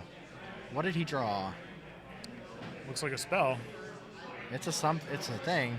Oh, nope, getting into attacking. What is that? Is that a prismatic ending? Yes, it is. Ah, for 3 colors. Wow. Oh, Force Pitch Days. Wow. I mean, it was worth a shot. Yeah, if he has it now, he has it now. But if not, then you can actually have a chance to come back into the game.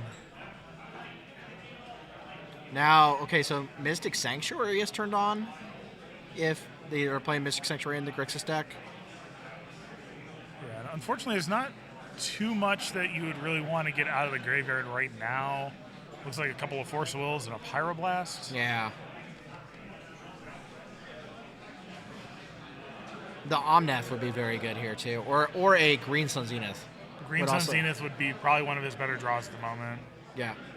So since he's sitting only on that surgical in hand, he's going to try to take away some outs. I assume he's going after the prismatic ending here. That's gonna have to. Well, I have to assume as well.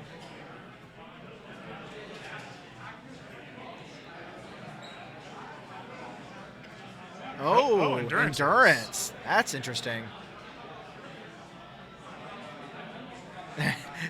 The mismatched endurances. I gotta love it. Sorry. Oh, you're fine. Oh, there's another one. I saw a natural order in there as well. Yeah, he's running 2 copies of natural order to be able to turn it into a Atraxa or an Omnath or just whatever the situation calls for.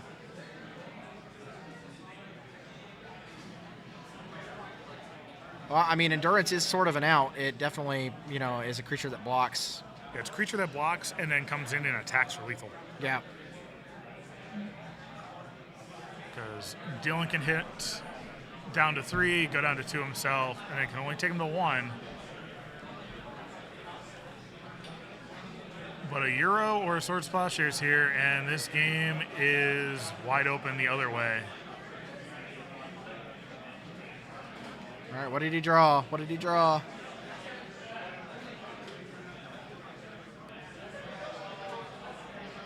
Ponder. Redraw. Hey, then you know what? Actually, I would take drawing a Ponder there. I see a Prismatic Ending and a Pyroblast. I think you take the Pyroblast. I think you leave the ending on top, draw it here. Yeah, that's true. And then leave the Pyroblast on top, because one of the only ways he can really come back into the game is another Murktide. Yeah, that's true.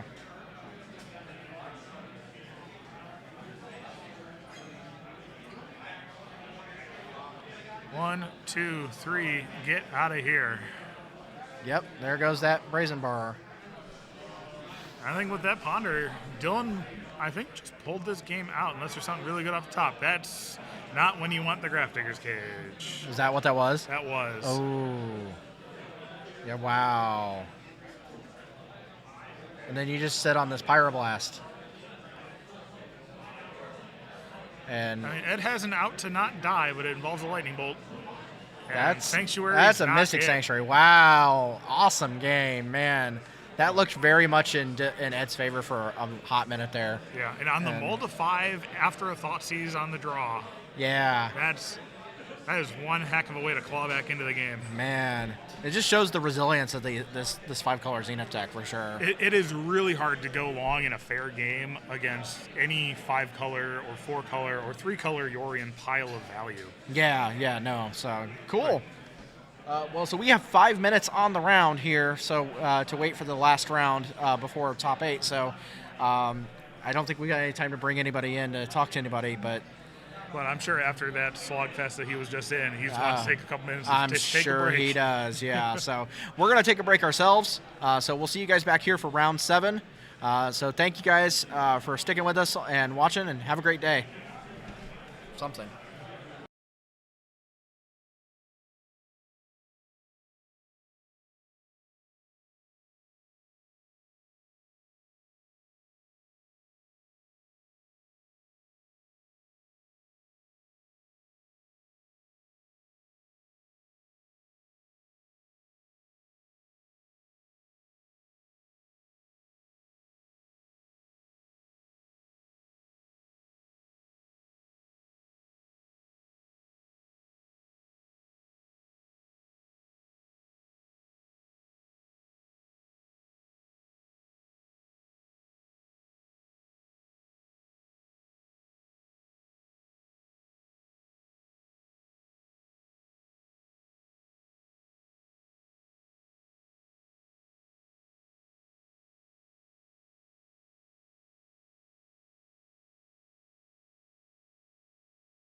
I guess we're live. Hey.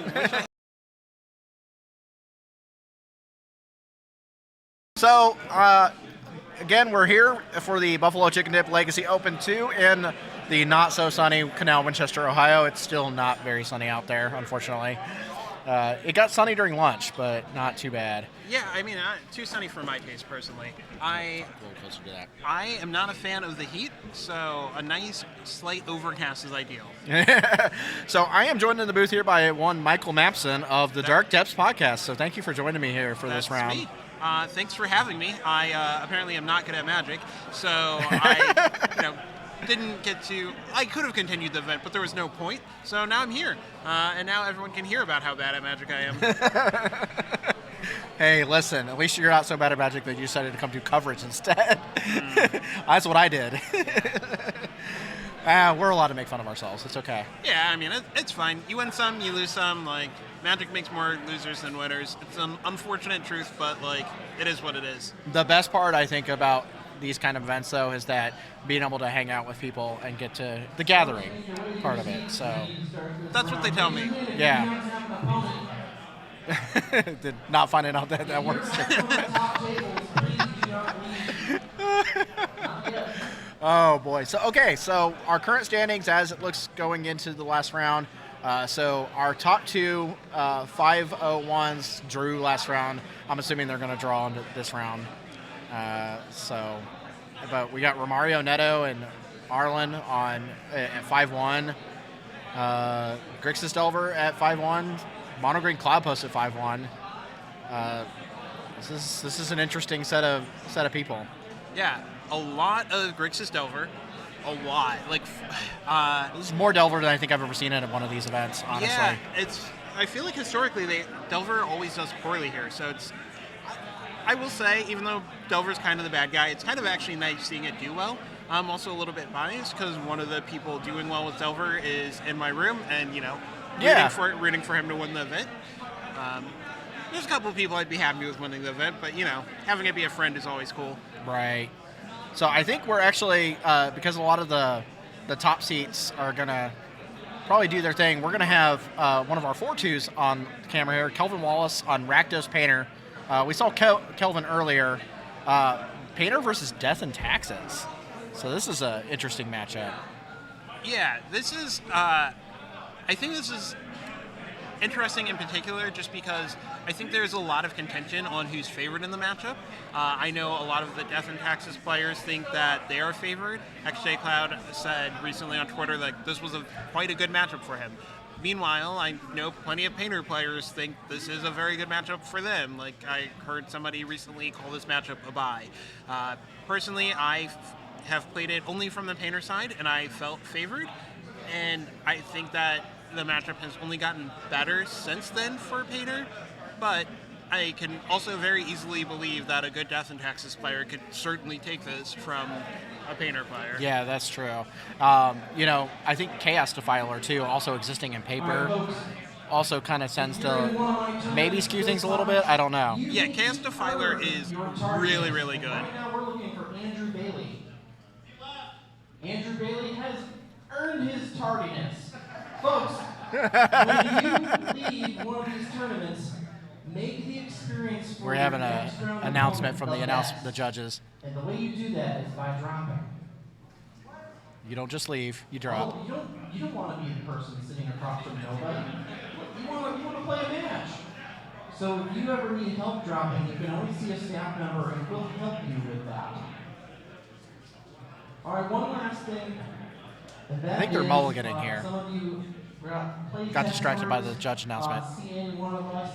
Yeah. Ben, So, Shane, where are you? Kelvin will There's Shane, Ben, likely or keep his myself, hand, I and think. we'll, check It you does back this. out Just when give it a we second. play test cards. Folks, it has been a pleasure to work with you here today.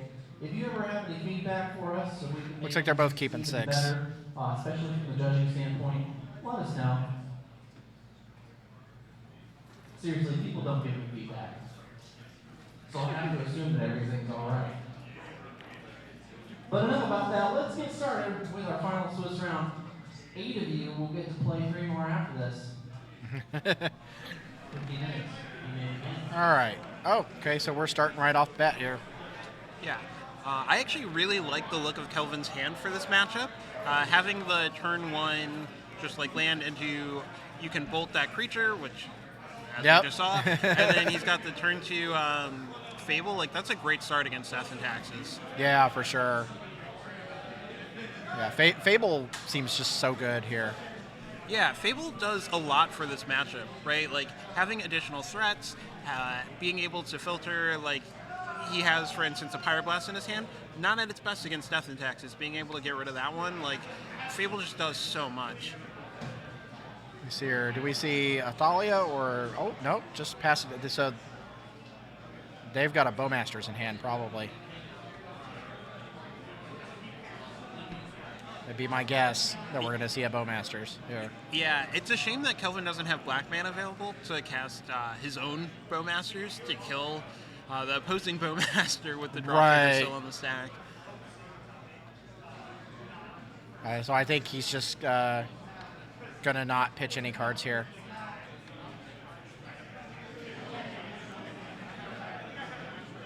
Yeah, that makes sense. Make that treasure token. Blocking with the army.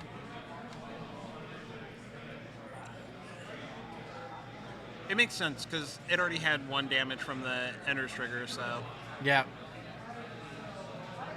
And then use that treasure token to shoot the other Bowmaster.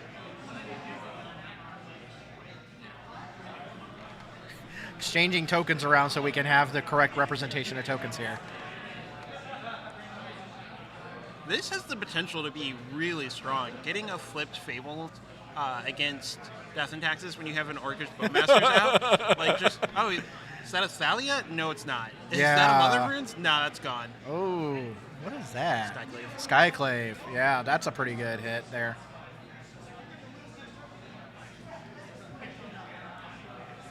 There's another Bowmasters in hand, so that's interesting. But he can't cast it. Right, but he does have a Fable, which I think is what you would rather play anyways, honestly. Yeah.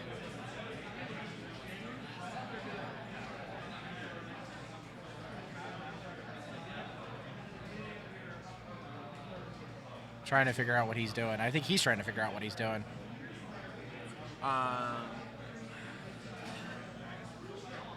It looks like there might be a question of if we had Metalcraft when we tapped the Mox Opal. Okay, so... Okay, yeah. Yeah. Because there was the treasures. So. Yeah.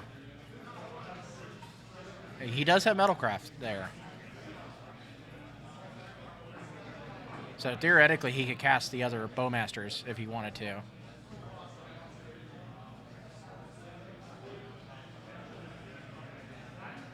Yep, second Fable. That seems really, really good. Goblin Engineer, there we go.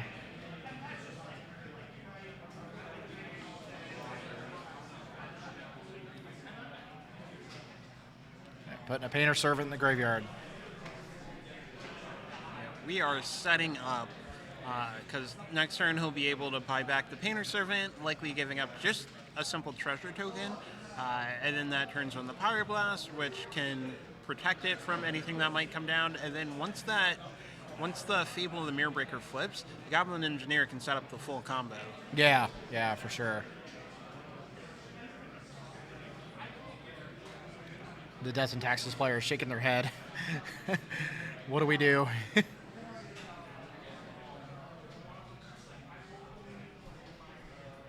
Oh, okay. That's interesting. Yeah. Bowmasters shoot Bowmasters.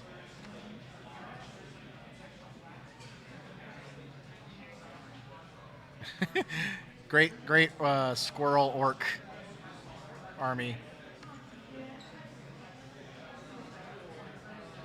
Unfortunately, Metalcraft turned off here now. He just drew a lightning bolt.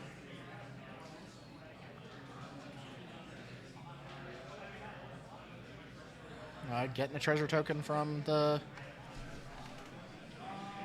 Goblin Shaman.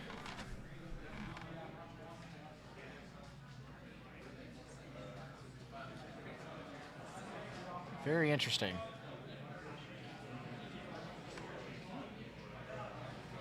I did not see another land there from the Death and Taxes player.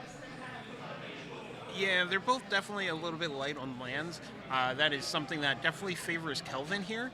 Yeah. Just because, Kelvin's going to be able to generate these treasures each turn. That Thalia could be an issue in theory, but we have the Lightning Bolt already to get rid of it, so I'm really liking Kelvin's positioning here. Yeah, it looks pretty good. Bowmaster, shoot the... Yep.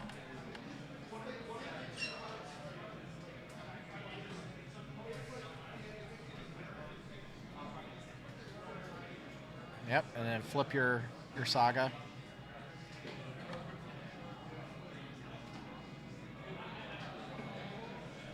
The Showcase Saga, no less. Very pretty.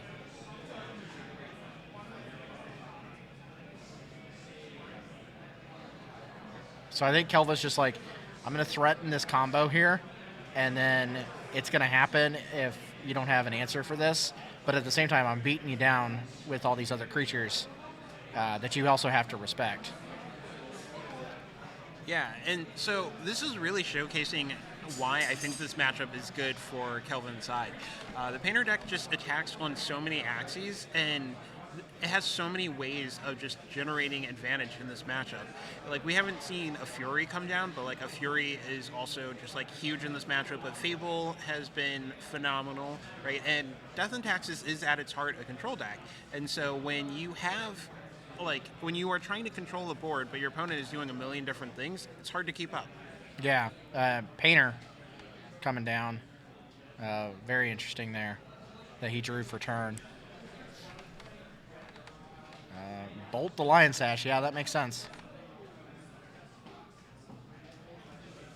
So he's got enough mana here that he can activate Reflection to Kiki-Jiki on end step and create a copy of Goblin Engineer and nab that Grindstone.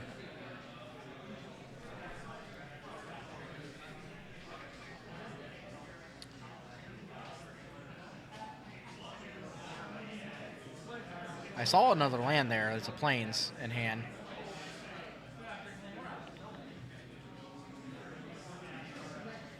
There is a Flicker Wisp in the hand. Right. I think he's debating on, do I need to answer things, or do I advance the board with the Stoneforge Mystic? If I were him, I would be slamming this Flicker Wisp to use my Skyclave Apparition. It's likely not going to be enough, but, you have to try.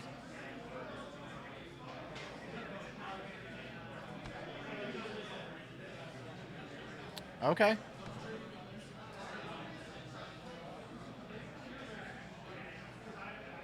Make a copy of Goblin Engineer. Yep. So, really do like this play. Unfortunately, for Caleb, Kelvin has seen the line. Yep. Okay. Yep. He sees it. Yep. And so, for the folks at home who might have missed what happened, the copy of Goblin Engineer gets Grindstone. Kelvin is going to untap, activate Grindstone, and then with the ability on the stack, or even before the ability gets put on the stack, he can use the Goblin Engineer to bring back the Painter. Well, he already has the Painter Servant in play. Doesn't even need to bring one back. No. And No. Yeah. simple as that. Yeah. Very, very, very clean. So, looking at the deck list, what do we think Kelvin's going to bring in here for this matchup? So the Maguses are kind of good. It sounds weird that Magus would be good against a mono white deck, but their mana base, some people are on Urza Saga, most people aren't on that anymore, but honestly, even just shutting down their Wastelands, shutting down their Karakusis, and a lot of them are still on Field of Ruin or Demolition Field, so sometimes you can end up kind of screwing them on colors. So Magus and or Blood Moon is pretty reasonable. I don't necessarily know that you want the full 4. That's kind of a lot, but since Magus also, is a creature, you want creatures in the matchup. Torpor Orb is really good. It shuts off a lot of their deck. Yeah. Plague Engineer on human is pretty good, killing Mother of Runes, killing Thalia. The Braid is very good. Fury is very good. And Snaring Bridge is very good. Yeah. It seems like a pretty reasonable thing to have here. So, from Death and Taxes side, they have some options here. I see a Kataki there. Kataki is a nice one. Not nice if you're on the artifact side, but very nice one. You don't see that one very often either, but that one hits hard. I also like Leyline of the Void here. You are playing against a deck that uses Goblin Engineer and Goblin Welder to great effect, stopping people from doing their Chaos Defiler shenanigans or bringing back Phyrexian Dragon Engine. Leyline's, I don't think it's one that people always think about against Painter, but it's very effective. Right. Surgical does the same thing. If your opponent goes turn 2 Goblin Engineer and you get to Surgical whatever they put, that's pretty good. They are still up a card on you in a sense, but you can't let them bring their things back. Right. So I also see they do have like a main deck copy of Lion Sash and main deck copy of Kineptic Scarab Swarm. Yeah. So they've got some additional hate there for the graveyard shenanigans at least.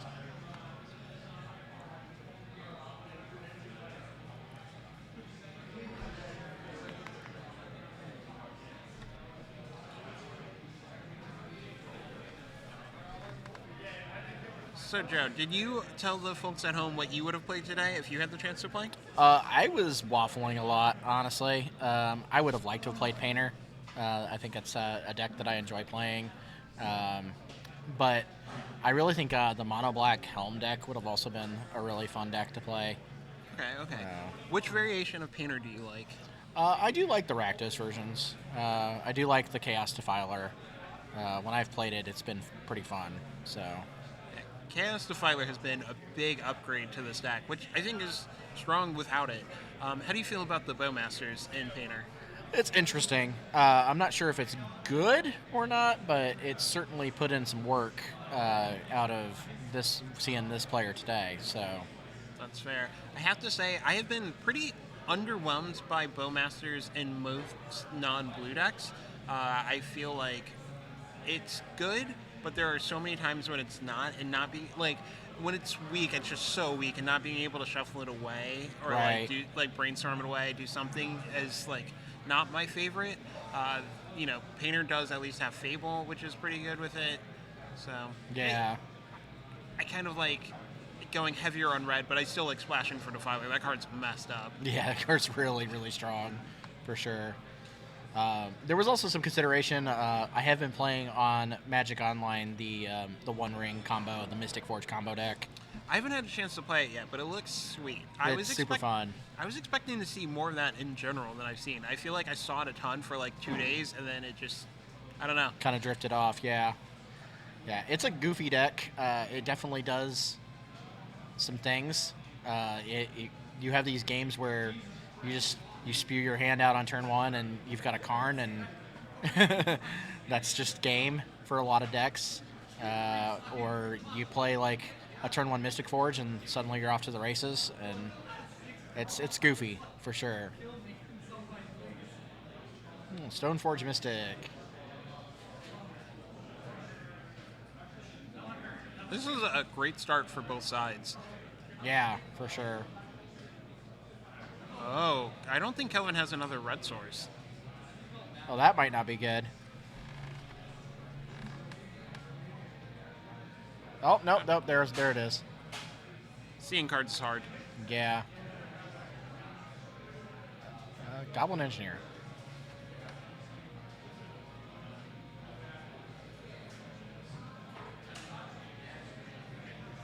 And he's floating a mana, so he can also cast Pissing Needle if he wants. There's a Pissing Needle in his hand. To name Stoneforge Mystic? Is that a Pithing Needle? It looked like a Pissing Needle. Yeah, that's Yep, a needle. yep. So he actually is floating 1 mana here. So he could go get his thing, then cast Pissing Needle. Yeah, that's really strong. I thought he was going to play the Fable Nets in his hand, but having the Pithing Needle is really good. I didn't actually catch, what did Caleb find off of Stoneforge? Cauldron Complete. Oh, that makes sense. That card's really good. Yeah. But that also, having the needle, turns off the Stoneforge Mystic, which makes the Cauldron Complete kind of a hard sell.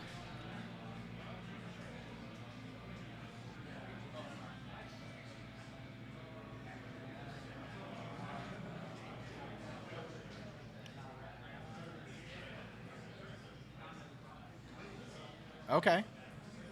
Just letting them go. Is the Reflections, is that it's not a legendary creature? It is not. No. And that's very important because what you see sometimes is when people have 2 copies flipped, they get to kind of do the Splinter Twin thing.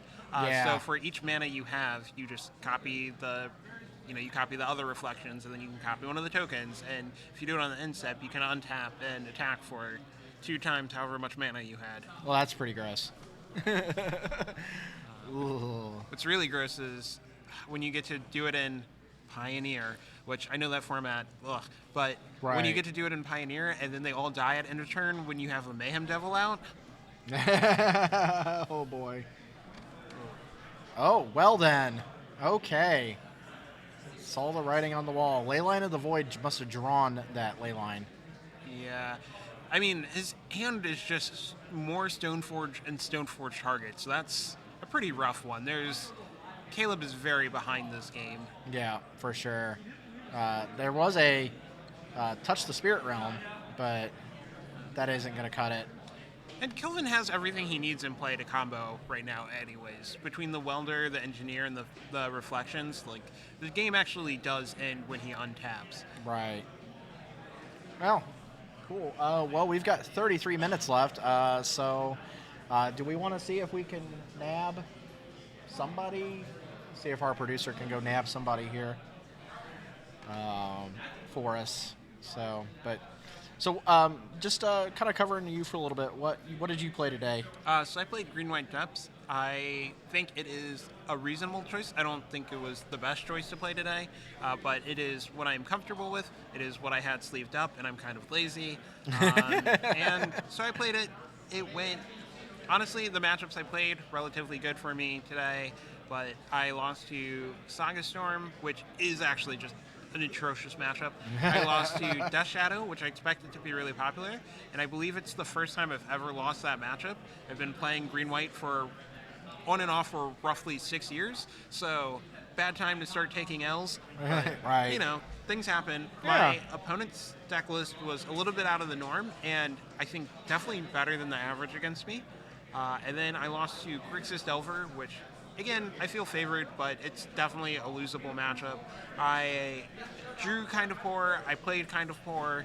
And that's not a good combination. Right, Like you right. you have to either draw well or play well. When Right. you have to do at least one, preferably both. Yeah. Unfortunately, that sucks. I'm sorry to hear that. It's fine. We're glad to have both you and also your co-host here this weekend as well. So. Yeah, I was hoping that we could have had a Dark Depths finals, like me and Billy. That would have been ideal. But apparently that was greedy, and neither of us are gonna make it. I don't know. That would have been fun, honestly. That would have been really fun. Yeah, I would have crushed him. Oh boy. Have to. We'll hear about that later, I'm sure. But so while we're waiting, just a reminder to folks, make sure you guys are subscribing to the channel for the Buffalo Chicken Dip Legacy channel. Obviously, all this VOD coverage will be posted on the Buffalo Chicken Dip Legacy YouTube channel eventually once the event is all over. And just thank you guys for being out here with us today for a lot of great Legacy. It's been a good day. We had a good lunch. Lunch was pretty good. Yeah, I was pretty happy with lunch. And just nice times hanging out with everybody, getting to meet some people. Like I said, it's the first time I've actually gotten to actually meet Michael here in person, so I'm glad to have him here. And I'm glad to have Billy here as well. So Glad to be here. Yeah. The vibe in the room has been very good. Like everybody just seems happy to be here, happy to play Magic, happy to eat lunch. A lot of people happy to drink beer. Yeah, I think that's generally a good thing for a lot of people. Yeah, not a beer drinker, but the rest of it, saying hi to the homies and Yeah, playing Magic. yeah. We've had a lot of really great people here today too. Like, I mean, Curran is here for Testacular. Yeah, which is the first time I got to meet him in person too. Yeah. So that was nice. It's been nice having him here. I finally got to actually sit down and say hi to Patrick Green, even though like he comes to like multiple BCDL events, and I come to multiple BCDL events. We just never had a chance to actually sit down and just say hi. Yeah, I mean, there's a lot of people that show up at Magic tournaments. It's hard to talk to everyone, and I know this is a personal failing of mine. I don't know if you are the same way, where I feel like I travel with a car, and those are my friends for the event. Yeah. Like, and it doesn't matter that I have other friends. Like, you know, I might room with you one week, and all my meals are with you. I am spending all my time with you, and then like the next week, if I room with other people, you're dead to me. Just Right. Okay, so it looks like I see some folks over on camera over there. We might have some people showing up for us for a feature match here. Check with our producer here. Are we good to go?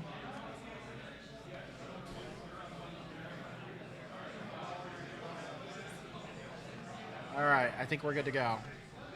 All right, so okay, Mono Blue 8 cast. Looks like this is game 2, and Sam Schaefer on Azorius Miracles. Actually, I haven't got a chance to say hi to Sam all day. I actually know Sam. I used to play Sam locally with Sam, Legacy weeklies. So looks like this was a mold of 4. yeah, that's really rough. And like, Ancient Tomb Chalice seems on the surface like a really good start against a blue-white control deck, but the issue is white decks generally have prismatic ending. So like, if Sam just plays 2 lands and prismatic endings that and unlocks all of his cantrips, then like things are looking pretty grim for Garrett. And with Sam being up a game here, we have to assume that, you know, he had a good first game. Is that an Emery? Yeah, that's The showcase Emery. Yeah, which is actually a very good follow-up to the Chalice, right? Emery is one of the ways that this deck can actually accrue card advantage if it flips something like a Mistress Bauble. Yeah, definitely forcing that, respecting that Emery. Yeah, I think that is wise.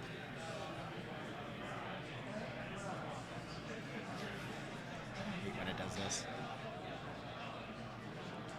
I think it only does it here, too.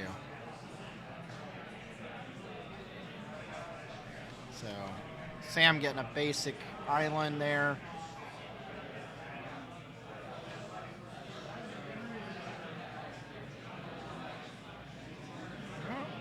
There is a Teferi in his hand, though. Yeah. So, that is reasonable.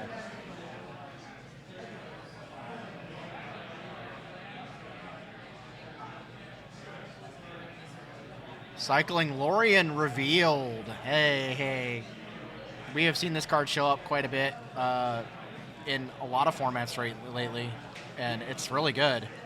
Yeah, I feel like that cycle was, no pun intended, was kind of a bunch of sleepers. I mean, I guess that's not true. People knew they were going into Living In right away, but like I for one did not realize how good they would be just kind of everywhere else. Right. Oh, Sam's ticking up here. That's interesting. Oh no, I really like that. I mean, yeah, wait that's until good. you have an answer for the Chalice. Right. Yeah. Sam gets to just play his game. Doesn't have to worry about his cantrips. He can just kind of do his thing. I see an accumulated knowledge in his hand. This is spicy. Yeah. Lorien revealed and accumulated knowledge. Yep. There it is. I'll be honest, I thought that was Counterspell. Yeah, that's wild. Second accumulated knowledge. Ooh. Incredibly spicy. Yeah, Lorien revealed, man, that card has been just, like, all over the place in, like, Pauper. It's, like, single-handedly elevated, like, one of the Pauper decks, the Dimir Terror deck. Reminding him about the Teferi. Monastery Mentor. Woof. Mentor is a personal favorite of mine. And then this is really good. Now we're bouncing the Chalice, so we can presumably play a couple cantrips. Yeah. Maybe not, but I saw the Force of Will in hand, so it's going to get countered on the way down. This game's definitely over. Yeah, oh yeah. This Teferi plus everything else, yeah. I see a Capricorn. I see 3 Thought Monitors in their hand. It's not a good place for you to be. They're just playing the tempo game with the mentor here. Oh, are we buying back an egghead? No. Rebuy McLaurin revealed. That also makes sense. Man, that's spicy.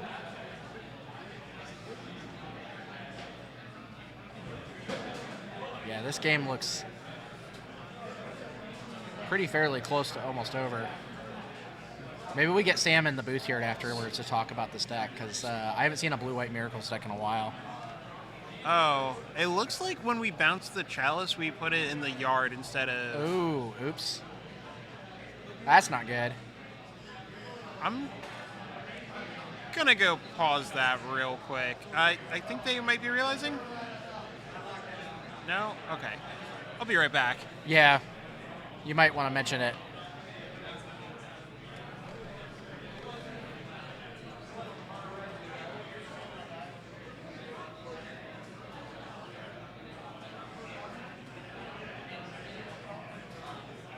All right, we're getting a judge here to kind of check a look at that.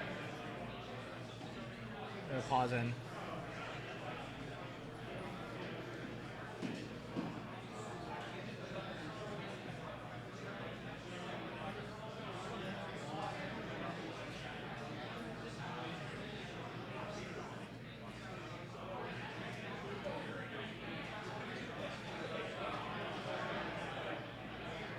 Yeah, we're just gonna address that here.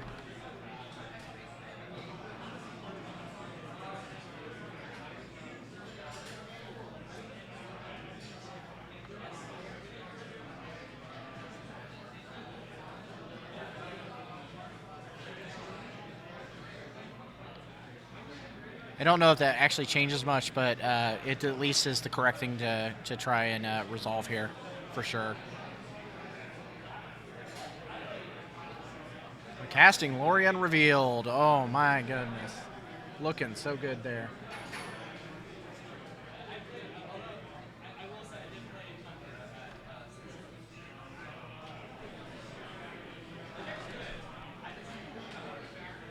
So what was the resolution there?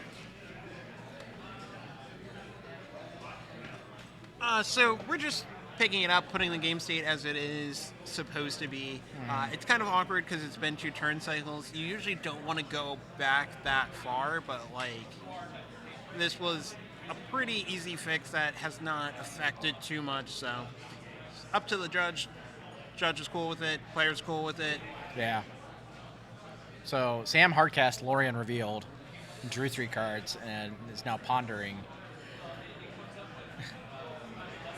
So yeah, this is looking very, very good in his favor, and he did this all on his opponent's end step. Ah, yeah, that Because seems of strong. Yeah, that's a thing.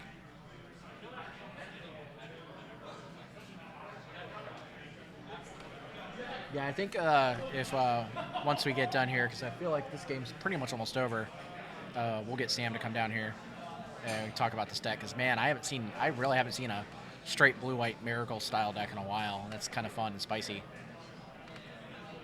Especially Monastery Mentor and Accumulated Knowledge. I love Monastery Mentor. That is definitely one of my favorite cards I've ever played with. And I don't get to play with it very often. I mean, I guess that's kind of on me. I could just, change my deck selection. I own Tundras and Mentors, but... So, Accumulated Knowledge for 3 cards.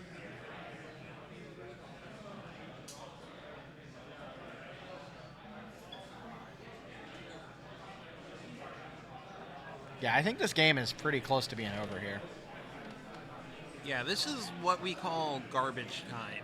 When the game has ended, but the players continue playing anyways. Brainstorm.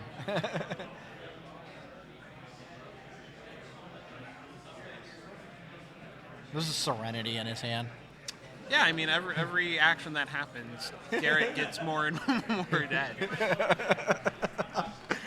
This is great.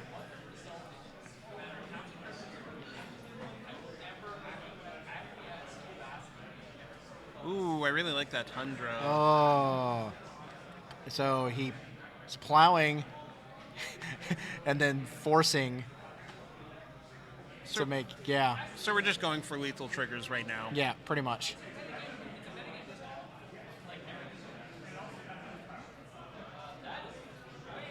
Oh, yeah, look at that hand. Wow.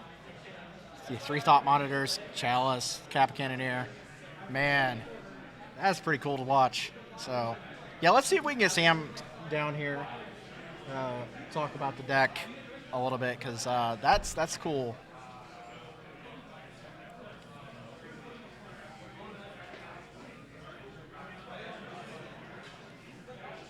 All right, we're good for that. Nice. Yeah, Miracles, it's been a while since we've seen it, but like, I would definitely be curious if he's playing any copies of Triumph of St. Catherine, so that's a card you can play in paper that is really good. I'd be curious if he's playing any Samwise the Stout-Hearted? Stout-Hearted is the one white one, yeah. That card's really good too. So, oh, hey, we got his list up on the screens here. So, yeah, just Snapcaster Mage, Monastery Mentor. Wow, this is like old school, just Mentor Miracles. Terminus, 4 Terminus. Good old Jace. Yeah, Jace. Back to basics in the main deck is hateful. Mm-hmm. Well, you know what? It honestly seems pretty good right about now. There's so many decks that are just leaning so hard on non-basics. That is true. That it seems like a good call, honestly, and his mana base definitely supports it. Yeah, I mean, absolutely. You don't put it in the deck to screw yourself. Right. Yeah. So, and absolutely no splash here. Just straight blue-white. Haven't seen that in a while. That's crazy. Yeah, definitely used to seeing at least one volcanic for like Red Blast, Pyroblast. But it looks like he is on his way. Yep. So I'm going to step out and let him step in. Hey, Joe. Hey, come on, sit down. Man, I haven't seen you in a while. Oh, it's been a minute. It has been a minute, and that game looked really good. Yeah, I played against Acast. Yeah, but I mean, Haven't they mold a little bit, but Yeah, he went down to 4 in our game too, which is yeah, pretty low. But I mean, it looked like a fun list. We haven't seen a list like this in a while, actually. So Yeah. So I just started playing Legacy here again just recently. I used to play a lot of Miracles back talk in. kind of closer into there, yeah. I played a lot of Miracles back between like 2016 and 2019, and a couple of my buddies were like, "Hey, we're playing some Legacy." Yeah. We went down to Cincy a couple weeks ago, and then I found out about this event, and I came down and played. Yeah. So I played what I know best, which is Miracles. I played Miracles my entire Legacy career, pretty much. I haven't seen it accumulated knowledge in like literally forever. So it's awesome. That was fantastic. So and the back to basics main deck, we were just talking about that too. Yeah. So just back to basics. So from my experience playing in a couple weekends ago down in Cincinnati, I played against a bunch of these 4-color Bowmaster piles. So I played. I was only playing one back to basics main then, and I'm like, every time I slammed it, it's game over, right? Right. Yeah. Seems pretty good. So I went up to 2 this week. I played red a couple weekends ago, and I decided to cut down on red this week and just blue-white, just like try to play the most consistent mana base possible. Right. And just slam back to basics on turn 3 every time I can. So the one card that we saw in that game that we have been talking about a lot today was Lorien Revealed. Oh yeah. So tell us about that, because that card's so good. Yeah. So essentially, I saw this card and I'm sitting there thinking like, this card it island cycles, right? And then late game it draws you 3. Yep. What more do you want in a control deck? Yeah. What more do you want? So yeah, absolutely. Yeah, it's tearing up multiple formats. It seems the popper is definitely very good there. So yeah, it's awesome to see. Essentially, what it allowed me to do is cut some of my lands. So I'm at an all-time low. I'm running 18 lands. 18 lands in a control deck. Yeah. But I'm running 2 of these Loriens. Yeah. And what it allows me to do is just, like I said earlier, just late game draw cards, early game fix mana. Yeah, that's can't get pretty better good. than that. Yeah, that's pretty good. So how has the rest of your day been going so far? I didn't play enough. Hindsight 2020, I definitely should have played red. I cut red. I played against a ton of blue white X mirror matches. I played against 3 today. Wow. So I cut all those in anticipation of playing against a lot of these 4-color piles that just tap out and play to the board. Right. I ran 4 Terminuses today because after playing against Bowmaster, I realized Bowmaster, like a lot of these decks are playing to the board, and Terminus allows you to like just play Terminus, Clean up a little clean bit. up, and then you can go back to your turn. And but essentially, red was the key piece I was missing. So going forward, I think a blue, white, red style deck of what I'm playing, giving you the Pyroblast and the Red Blast in the sideboard, Yeah. would have really, I think, empowered my deck to take me to the next level. Cool. Well, thank you for joining us here. We do have about 14 minutes on the clock, so we are going to look into taking a break here just a little bit. Probably don't have enough time to get another match on camera at this point. This was the last round? Yeah, it was the last round. So we will be back soon for our top 8 coverage very, very soon. So we'll be announcing our top 8, and hopefully looking forward to that. Awesome. Thank you, Joe. Hey, thank you. Best of luck to everybody in the top 8. Looking forward to it.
Top 8. By seed, Brian Hayes, Brady Monroe, Nicholas French Seats, Cody Ratchford. For Mario Mego, Arlen Bonfiglio, Jared Casserly, and Christopher LaTourette. And then 9 through 16, Marshall Arthurs, William Nemiroff, Taylor Abbott, Billy Mitchell, Calvin Wallace, Joseph Marchi, Sean Mahoney, and Minhaj Hawk. 9 through 16, go see Rob. He's right there at table 20 something.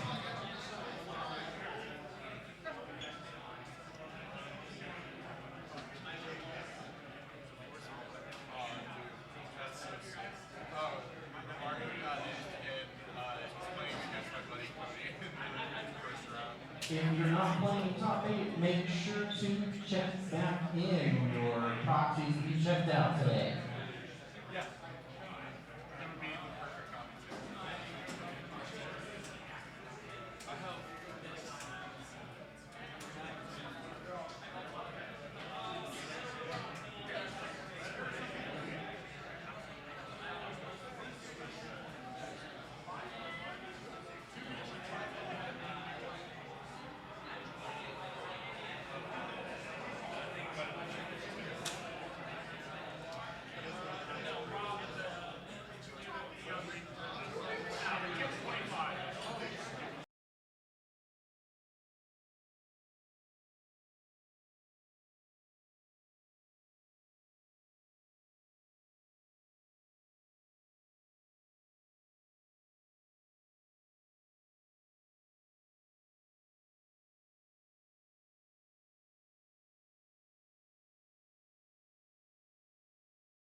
good.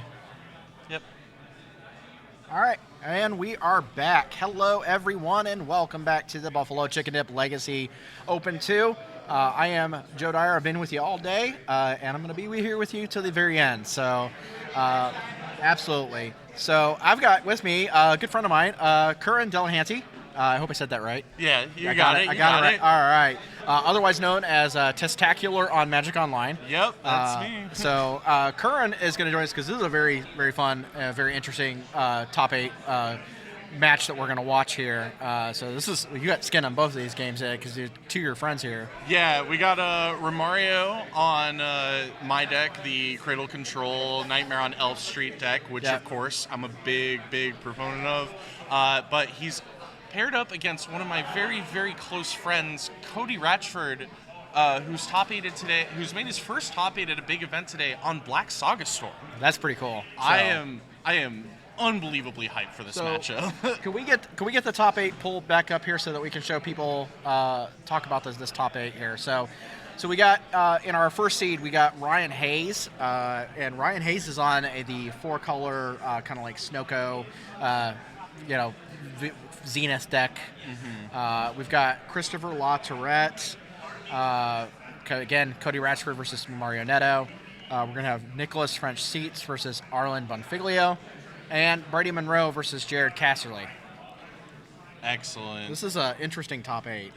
Yeah, I am really curious as to how it's all going to shake out and everything. It's been an exciting day today here. I've had so much fun being here and everything. Good. I'm glad. Yeah, it wasn't a great day for me Magic-wise, but who cares? That's not what it's about. I'm going to assume that you played the Nightmare on Elf Street deck. Yeah, I got a couple Fury matchups early and a Spherelands matchup early that didn't go my way, and it just kind of set the tone for the day. So as it stands, the way our top 8 breaks out here is we've got Mono Green Cloud Post. Mm-hmm. We had Jared on camera earlier today, so that's pretty cool. Abzan Depths, Mono Black, the Black Saga Storm deck. Mm-hmm. What it says Teamer Control. I believe that is. Yeah, let's find out a little bit more about that one. That is that is actually lands, and they have 3 copies of Intuition and 1 Uro and 3 Minskaboo. Wow. So yeah, that's pretty neat. Another one I would like to probably try and get if they make it past it is Christopher La Tourette, because they're playing Jerry Casserly. It did not go to where I wanted to go. There it is. Yeah, so Ryan Hayes on 4-color Zenith, Christopher La Tourette on Grixis Delver, Mono Black Saga Storm, Golguri, the Nightmare on Elf Street deck, another Grixis Delver, Mono Green Cloud Post, Abzan Depths, and Grixis Delver. So we have 3 Grixis Delver decks in the top 8 here. Not surprising, right? Like, no. Grixis Delver seems to be kind of like one of the top performing decks after Bowmasters came out and everything, right? Yeah. Like, very consistent, very, very powerful to deal with. So. And Mapson and I were talking earlier, and it's weird because Delver has never traditionally had such a great matchup and such a great time at these events. In fact, actually, it usually does pretty poorly at these events, which is really weird to consider. But maybe people are showing up with it, and maybe it gets its due, and it actually gets a win. Who knows? Yeah. So, I see our players over there at the feature match table getting ready. Excellent. So I think we're getting ready to go here. And all right. Here it is. Yeah. So this should be very interesting. Both of these decks are really, really, really interesting decks. Yeah, and they actually played in the Swiss earlier too, in round 4, and Cody got the matchup there. So we'll see if Romario can complete a revenge arc here, or if Cody will continue just the stomping that he's been able to put up all day. Yeah. This Black Saga Storm deck is just absolutely wild. It's definitely a very interesting deck. Mm-hmm. Been very excited. We had it on camera earlier with somebody else. and it's just, man, it looks so cool every time we see it. Yeah, it seems very resilient to a lot of different kinds of hate. The only thing that it seems incredibly weak to is Null Rod or Collector Oofy. But aside from those two cards, like Counter Magic, Point Discard, all that good stuff doesn't really phase the deck from doing its thing. So Yeah, that makes it really interesting. So what are we? we are probably. I think they're making sure that the life totals are correct.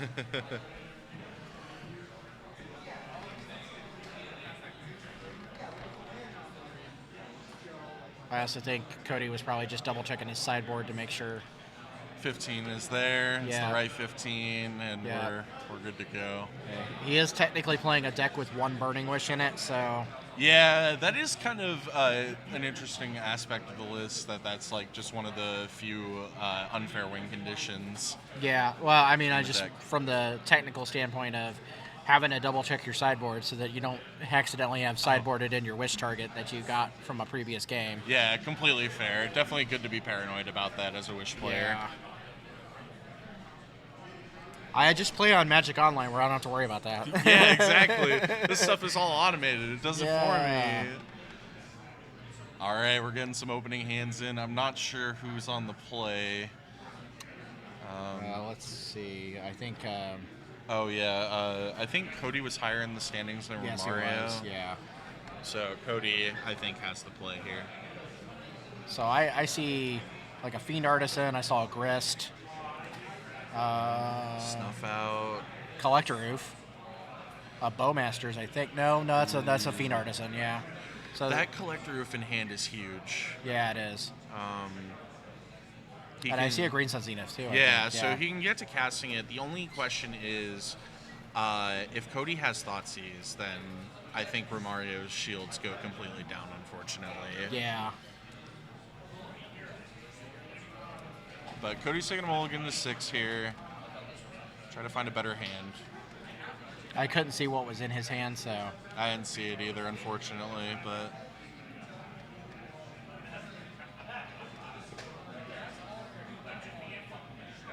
I saw a Dark Ritual there. that's good. We like mana sources. I see an LED. A Swamp. Mox Opal. Seems like a good mana-heavy hand. I just don't know if there's a payoff in there. Looks like he's He's deciding to keep it. yeah.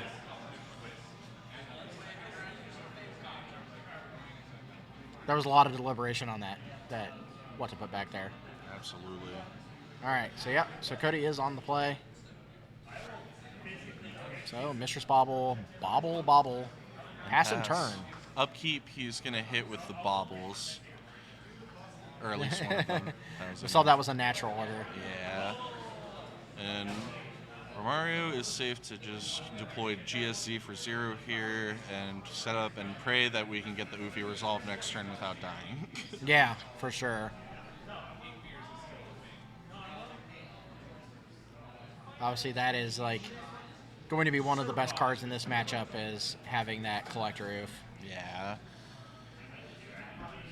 I'll be curious to see if Cody ends up holding onto this bauble or cracking it for a second draw before the end of turn here. It does sometimes just let it go. Looks like he's reaching for it. Yeah. Yeah, went okay, ahead he and did it. crack Yeah. it to get 2 extra draws. That seems pretty good. Then he's got to draw for turn. Oh yeah. We need a draw for turn here. Oh, I think they caught yeah, it. They caught it. They Okay, caught it. cool. Okay, good. All right, so it's either play a Thoughtseize, set up a kill, or Oofy will resolve and things will be bad. I see an Urza's Bobble. Yeah. All right, let's get the counter out. Storm 1.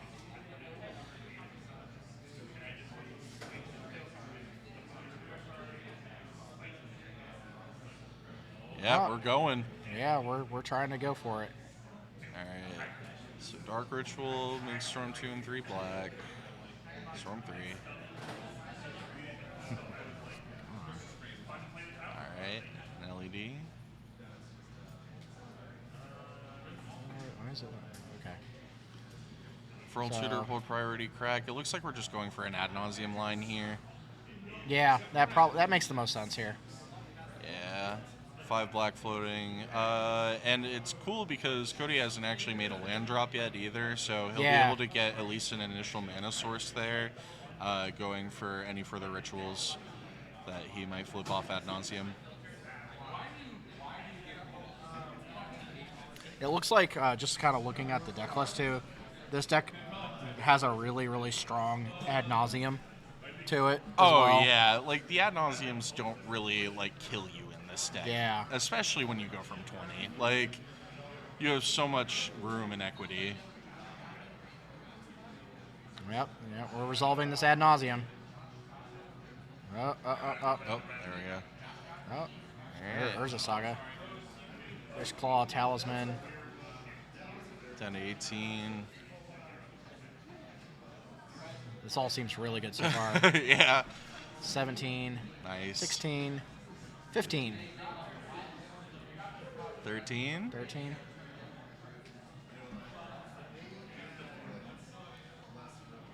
$11. Yeah, 11, 9. 9. I think we're just looking for LED here at this point. Unless I'm missing something? Am I missing a line here? Nah, he's got to keep going. Yeah, absolutely. 8. Oh, so this Dark Ritual actually probably... Well, I guess I'm lost on how we're getting Hellbent here. Yeah, that's true. There's a Wishclaw Talisman, though. Oh, there is a Wishclaw Talisman. That's what I missed. Okay. So, yeah, we were just trying to find the mana to Ooh. That's not bad, though. Hold on. So, his storm count is 6 or 5? I don't remember. I think either way, he's able to Petal Ritual, Bobble.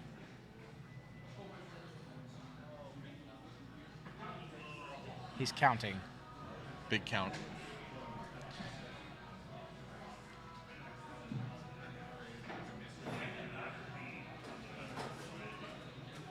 So I think he's got I think he's trying to explain it. And Yeah, it looks like Romario accepts. Yeah. And that's game 1 to Cody on Black Saga Storm. That's a pretty expected result in this matchup, is what we found in testing. He's just heavily favored game 1 because he's so quick and unfair. Romario's going to have like 10 sideboard cards to bring in, I believe, and that's where the games get interesting. Yeah. So let's bring up the deck list here while they're sideboarding. So obviously, what does Cody bring in here? Cody's going to end up bringing in 3 Fatal Push and 1 copy of Feed the Swarm. And then he's going to end up cutting 2 copies of Duress and 2 copies of Cabal Therapy. Okay. This is the boarding plan he did against me in practice, so I can speak pretty much 100% to his plan. Okay. As far as how he's going to approach this. And then as far as Romario goes, he's probably going to bring in the Thoughtseizes, the Force of Vigors, the Pithing Needles, and the Veil of Summers, and cut the Allosaurus Shepherds, the Allosaurus Shepherds, the Grist the Hunger Tides, the Endurances, the Bog, the what am I forgetting? Probably the Bowmasters and the Atraxa. That would be my guess on the 10 that he takes out. Sorry, 2 Snuff Out is what I missed. So it's a kind of contender between like whether I want to keep in Grist to fight the Urza Sagas or whether I want to keep in the Bowmasters to like punish Peer into the Abyss or punish like an Echo of Beyond's line. Right. So it's like those are both corner cases, so you could even probably do a 1-1 split, leaving in 1 Bowmaster and 1 Grist. So I don't know exactly how Romario will approach it, but that is what we got going on. So. All right. Well, it looks like we're getting ready for game 2 here. Yeah, Golgari Belcher is not really accurate to what Romario's playing, but... Yeah, I do believe it's just putting in what was listed in MTG Melee. So it's kind of a funny apt description for it. Yeah, it's kind of weird.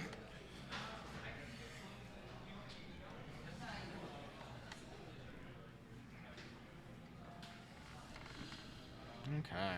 All right, so Romario on the play. We'll see how much hate he gets to draw and how much game he gets to play. Yeah, this might be a quick set of games. Yeah, it seemed like pretty rare in testing that Cody fell back on the Urza Saga plan against my deck. Like, it just never really came up that way. It would Okay. it would always be like win on the unfair axis. So Right. I kind of imagine that's how it's gonna try to go down here. Makes sense. Alright. Let's see. I see a Lotus Petal on that side. Trying to see. Romario didn't like that, so. We are shipping. Yep, back for 6. I think Cody just snap kept. Or hasn't looked. I think he snap kept. Yeah, I believe so.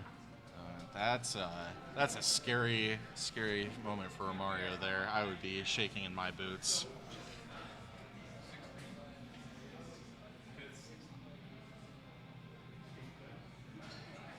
I see 2 Cradles there, and a Natural Order, Oh, and a hoof. Cradle Hoof. That, no. Oh, that is. There's no way, dude. Yeah, you can't keep that. No, gotta go back for 5. That's the unfortunate part of My Magic. guy's cradle. Yeah, yeah. Yeah, sometimes that happens. Oh well. Alright. Let's see a clean 5 here. I want to see a clean game 2. Yeah, that would be nice. All right, well, I see a Bayou and a Lair of the Hydra. GSC. I see a Veil Summer, though. Ooh. Yeah, I think this is probably the best it's going to get. Does he bin this Cradle, or no? Doesn't look like it, No. I guess. The question is, yeah, I think he's probably going to try to hold that Zenith for 2, but he may just fire it off as well. I do like just holding a Veil, though. That's pretty strong. Yeah.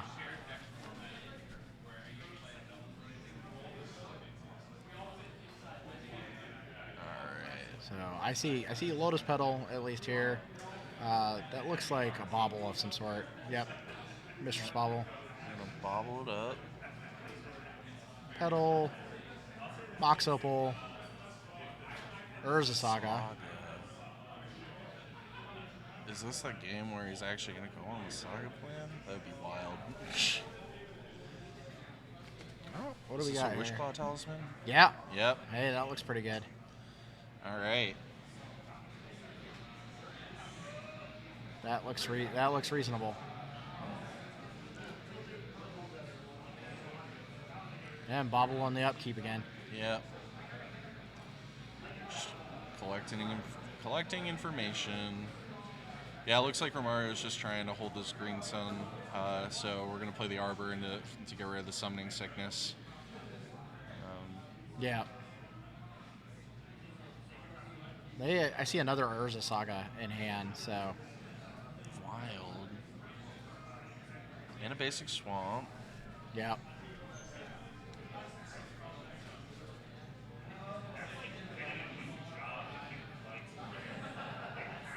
We'll play the basic Swamp. What else does he have in hand here?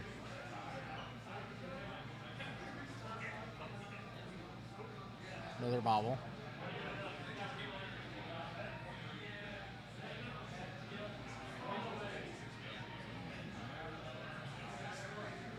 This is very interesting for sure. Passing turn. No crack either. That does make me believe he's going to just try to build some constructs, even if Romario... Oh, wow. Yeah, we have not cast a spell yet, The so... turn 3 Once Upon a Time is the first spell of the game. Crazy. Ooh. That's interesting. You don't see it that often. No. That is wild. That didn't look like a very good set of cards either, unfortunately. I saw an Elvish Reclaimer in there. Like, that's okay enough, but... I think that's probably what he's going to take is the Elvish Reclaimer. It's probably the best thing in that set that he can take. Yeah, I would agree there. Yep. At the very least, he has his Cradle in his hand, so he could play the Cradle. Yeah, he can play the Reclaimer, play the Cradle, and then Greenstone for 2 to get Collector OV, which is what I suspect will happen.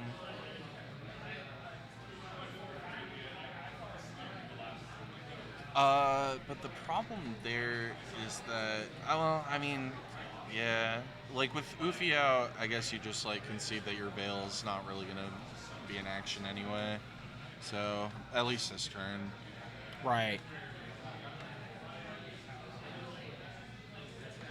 I mean, you are forcing him to have to activate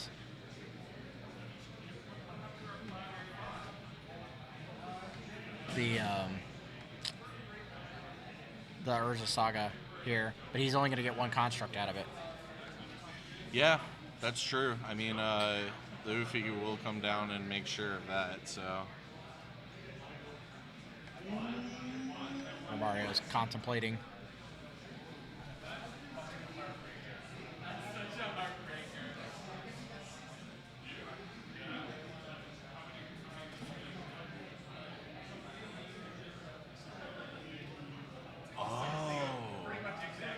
interesting. So he wants to keep up the Veil of Summer, but I wonder what this one gets. Yeah, that's odd. Another Reclaimer? Interesting. Oh, well, yeah, Romario does have a natural order in hand, so he figures if he can just Veil to fade the Tendrils of Agony kill, he can probably just overcome the construct tokens by attacking for lethal with hoof. Yeah, that's true. Yeah. Yeah, looks like that's what he's trying to bank on here. Yep. Getting a construct. Yeah. Robo from Chrono Trigger, by the way. Pretty sick. For any RPG fans on the Super Nintendo. You gotta resolve your Urza Saga here. Yeah, here we go. Looks like he's gonna float a mana. Ooh. I think Romario likes that because that indicates that Cody's thinking probably of going for some kind of Tendrils kill here. Yeah, which makes that the Veil of Summer. You're getting an LED.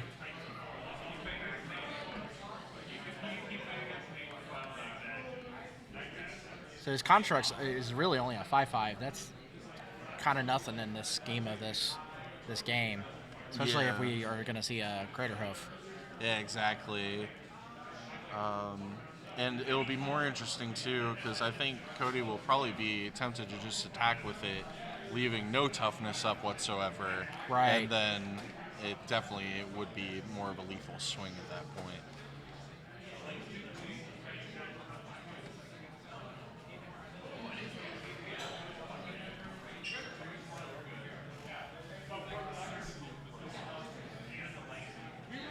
It's interesting. See what he's going to do here. Ancient Tomb. One of the very few soul lands in the deck.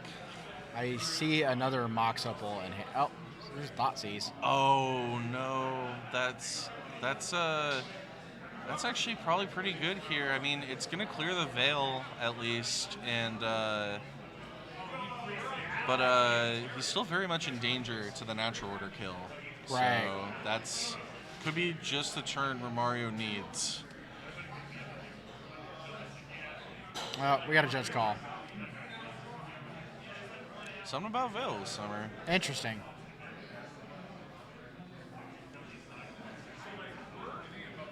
That's how it's Oh, they're probably wondering if he loses life, which he wouldn't. right, the target fizzles, doesn't it? Yeah, And yeah. the rest of the spell doesn't resolve? Correct. Yeah. Actually, I had a similar judge call earlier today. That's why I'm kind of fresh with that one.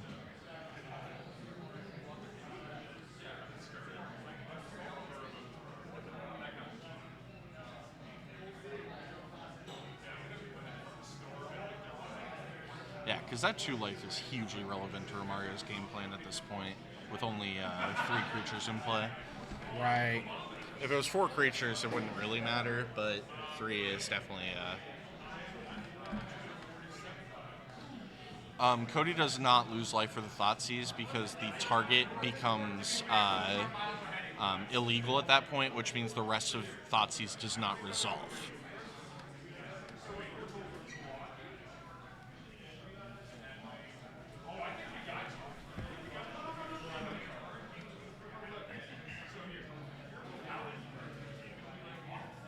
Still have a colorless floating from the Saga here.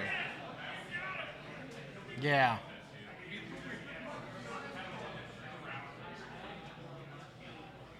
These Reclaimers, they're still only just 1/2s. Yeah, Romario would have to go. I don't even think Romario has a single land in graveyard at this point. No. Yeah, so even a fetch into sacrificing Dryad Arbor wouldn't turn on the Reclaimers, which is unfortunate. Because that would definitely boost that damage from the hoof. Oh, yeah, definitely. Way much more.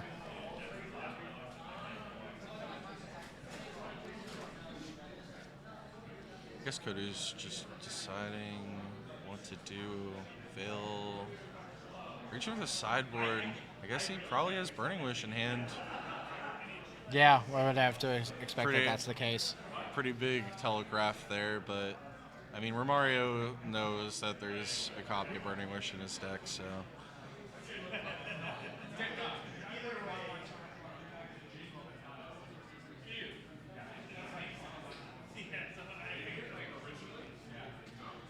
I think I saw another Thoughtseize. Well, pass and turn. Okay. Leaving the construct up, I like that a lot. I think that's clean. Yeah, Romario's probably going to fetch for Arbor here. Ooh. Another creature as well? Oh no, is that a Thoughtseize of his own? Yeah. It is. Oh, so just Thoughtseize. Interesting.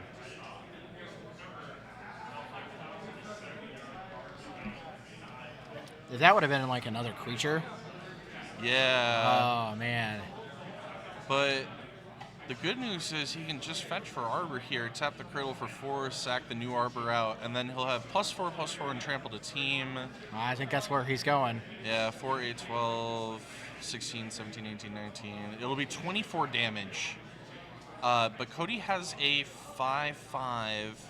That can soak up, yeah. So it looks like Cody's going to go to 1 off this exchange. Yeah. Meaning that Ancient Tomb will be turned off, but shields will be completely down on Romario's side, so. Yeah, but I don't. The thing is like with Ancient Tomb being turned off and your Ad Nauseam line also being kind of turned off, it's going to be very hard to get out of this. Yeah. I think.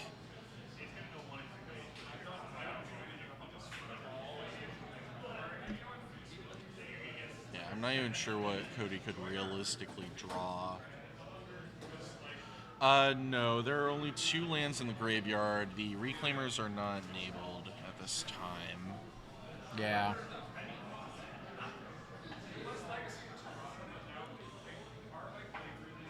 Doing the math one more time to make sure that Cody only takes 19 here.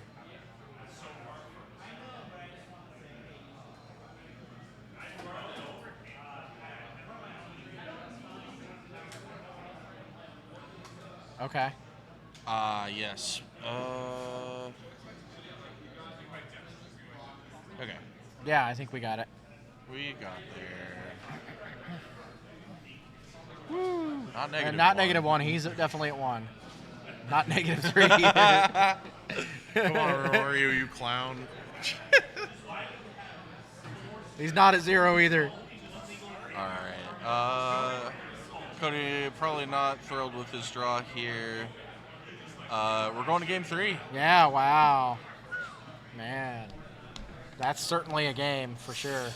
Yeah, Romario played that pretty cleanly, honestly. Not getting like 2 tunnel vision for the collector fee. Yeah. I was kind of curious as to how that was all going to play out, and really playing to that natural order plan did him good. So. Yeah, for sure. So, all right. Well, let's see what they got for game 3 here. Yes, absolutely.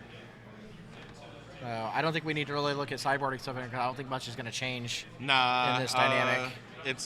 Cody doesn't change anything out of his board. We shouldn't change anything out of ours. So Yeah. I think we're just going to Shuffle up and play. yeah.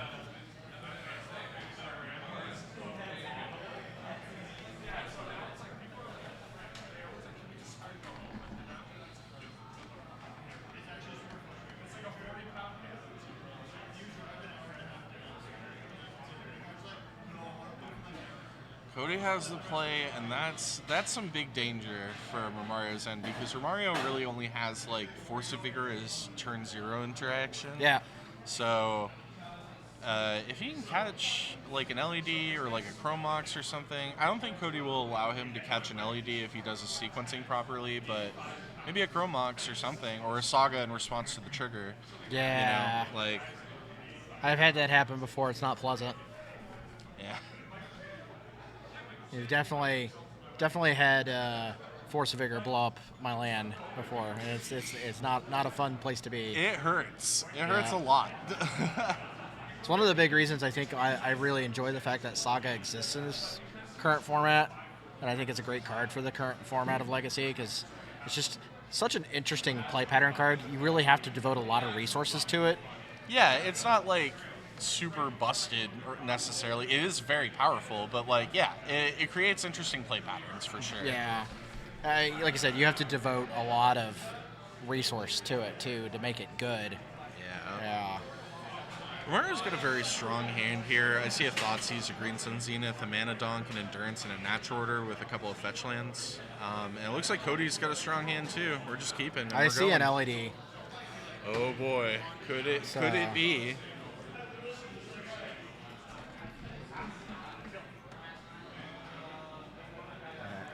The classic Bobble Pass. Yeah, all right. That may not be good though. It's kind of scary.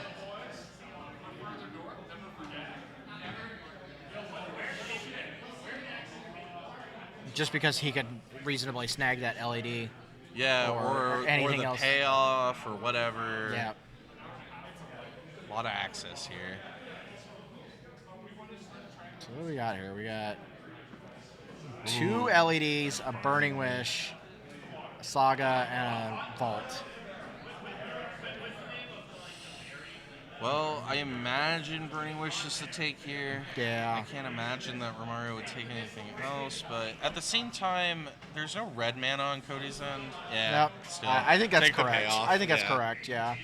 Hopefully, like the collector, if he will be along to shut down the LEDs later. I feel like you take that simply because you're stranding them with mana at that point.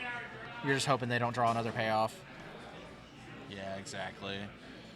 Well, Urza's Yeah. Bobble time. Yep, gonna find out. All right. But there's an Endurance. I'm actually kind of curious as to why Romario decided to leave Endurance in. It's not like the most potent thing in this matchup. There aren't really any graveyard lines Cody takes, but at the same time, you know, there were a couple of slots where you could leave some stuff in, so Yeah. it makes sense at the. He was wondering if there was a Force of Vigor. Always gotta check. Okay. Oh wow, Cradle was draw. That's Yeah. always good to see. Ignoble Hierarch. And then into... Oh, no, not into Cradle yet. Yeah, I don't think he has anything to deploy off Cradle, so it's probably just best to like set up fetch for Arbor here. Yeah. He's got a Force of Vigor. That's pretty scary. Is there a Force of Vigor? Yeah, upkeep, he's gonna hit it too. He's going for Oh, man. it. I wonder if that... Was that good? Or I think it was pretty good. Yeah, it was probably pretty decent. think Because it he's- looked like Cody was relying heavily on the Saga plan at this point. Yeah, he's stranding him hard on with just mana. And having just mana doesn't do you any good in these decks. There is a balance of mana and payoffs that you really need to make this deck work. Absolutely. And yeah, not having that doesn't help. All right, so LED and pass. One LED pass. All right, fetch for that Dryad Arbor.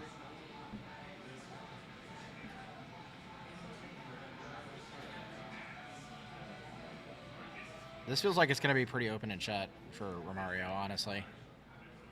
Yeah, I mean, we're looking at like just getting a collector Ufi here, which obviously was pretty good against Cody's hand that we saw with the Thoughtseize. I don't know what Cody's drawn since then necessarily, but it's looking pretty okay for Romario here. Oh, look at that. Another Ignoble Hierarch. Nice. He's got the natural order to follow up. It's just so clean here.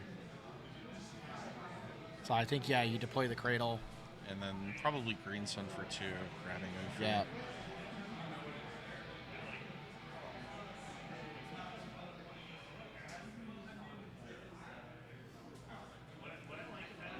Mario's also just considering natural order now, but I can't imagine that that would accomplish anything.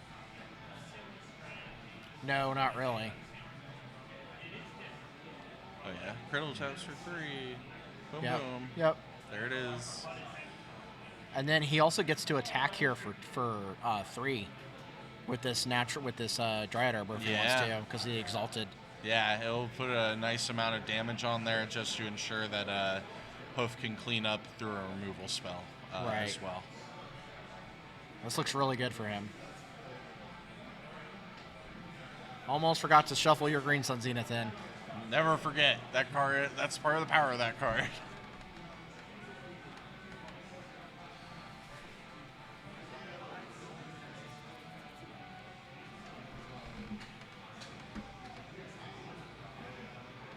All right. Yep. Getting in there for 3. Full 3.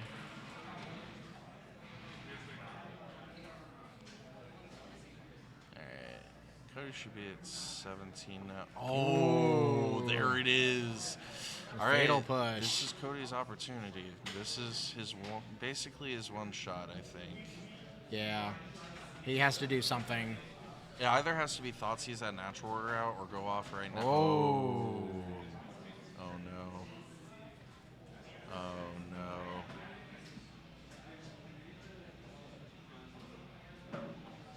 That's not lethal though, I don't think. 17, 3, 6, 9, 10. It's 16 damage, and Cody should be at 17 from the attack. I don't know that was updated on the Stream Decker there. But I don't think so. But I saw what he was doing there, so he sacrificed the Ignoble. Yeah, because it's 0 power. It's Yeah. almost sacked out the Dryad Dryad Arbor. Arbor there, which would have not been great. I don't think it changes the fact that Cody still survives, but Yeah.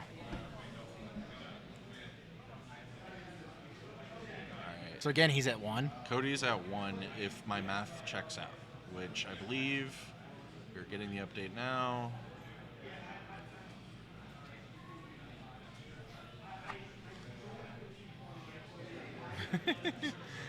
We love Stream Deckers. It's fun watching this. Get there. Got to keep going. One more. Oh, maybe it is 2. Oh, it could be. It could be. I may have done my math wrong somewhere. And that's it. That's the handshake. Mario's going to go on to the semifinals. Yes. Wow. Very cool. So, Congratulations to Cody, though. Huge run, buddy. First top 8 at a big Magic event. We've been going to events together for a while, so I'm really happy he did as well as he did today. Yeah, for sure. Yeah. Excellent. All right. Well, we're going to let some of our other top 8 matches play out here. I don't think we're going to get any of those other ones on camera here. Yeah, I don't think. I don't know. Yeah. Probably not. Yeah. So cool. We're going to go take a short break, and we will be back here shortly, probably with our semifinals. All right. Thank you. Yeah, that was awesome. Thank you for having me. Yeah.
Hello, everyone, and welcome back to the Buffalo Chicken Dip Legacy Open 2.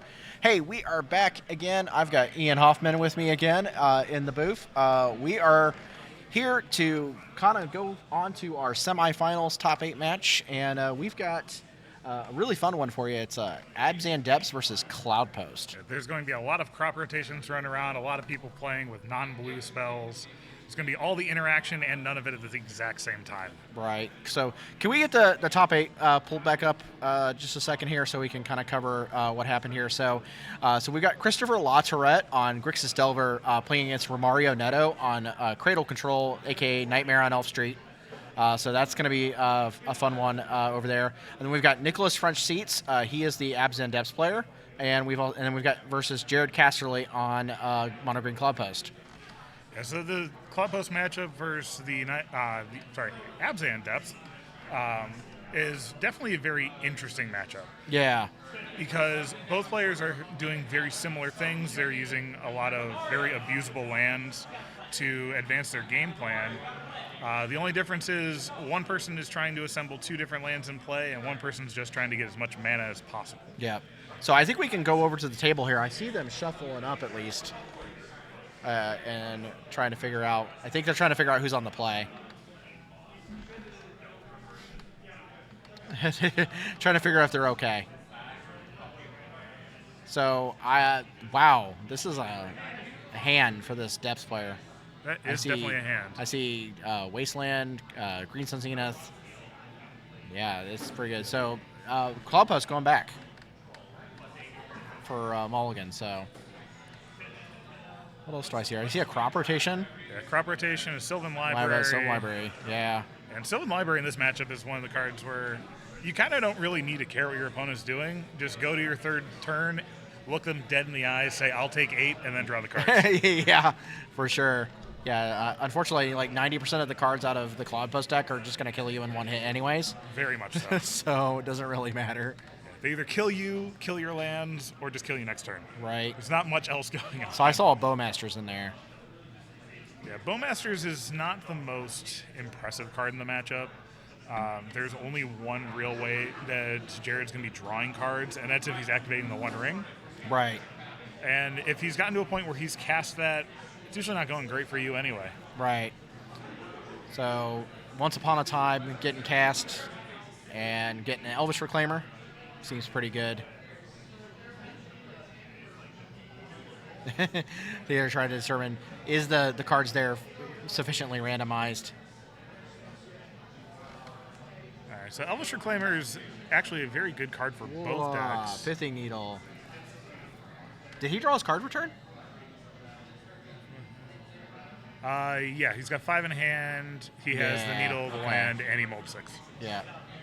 So I'm assuming Needle's naming Wasteland. Yeah, Needle, it names Wasteland even against decks where they probably don't have Wasteland. Yeah. So here's a really goofy thing. If Needle didn't name Wasteland and it named Thespian Stage instead, that's kind of awful for Nicholas here. But there's a Yavimaya in play. There is. So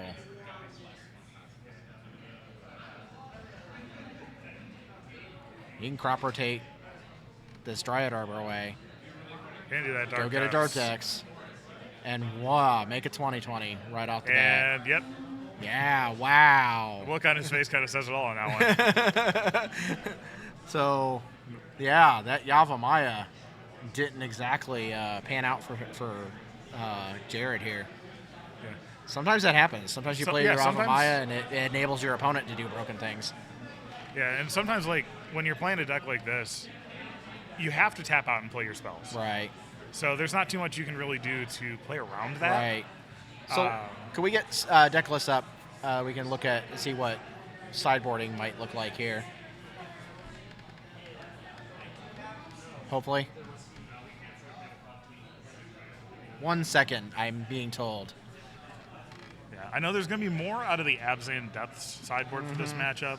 A lot of times the Cloudpost sideboard is basically anti-combo cards because there's not too much else that you really need to worry about. Right. I know personally when I played this deck, I used to have 15 cards for combo, and that was all I had. Yeah. So what are we thinking here? Man, there's 2 opposition agents in this. Opposition side. agent is 100% the best card in this sideboard. Oh man, that's so good. I mean, your opponent can't activate their Ayavugan.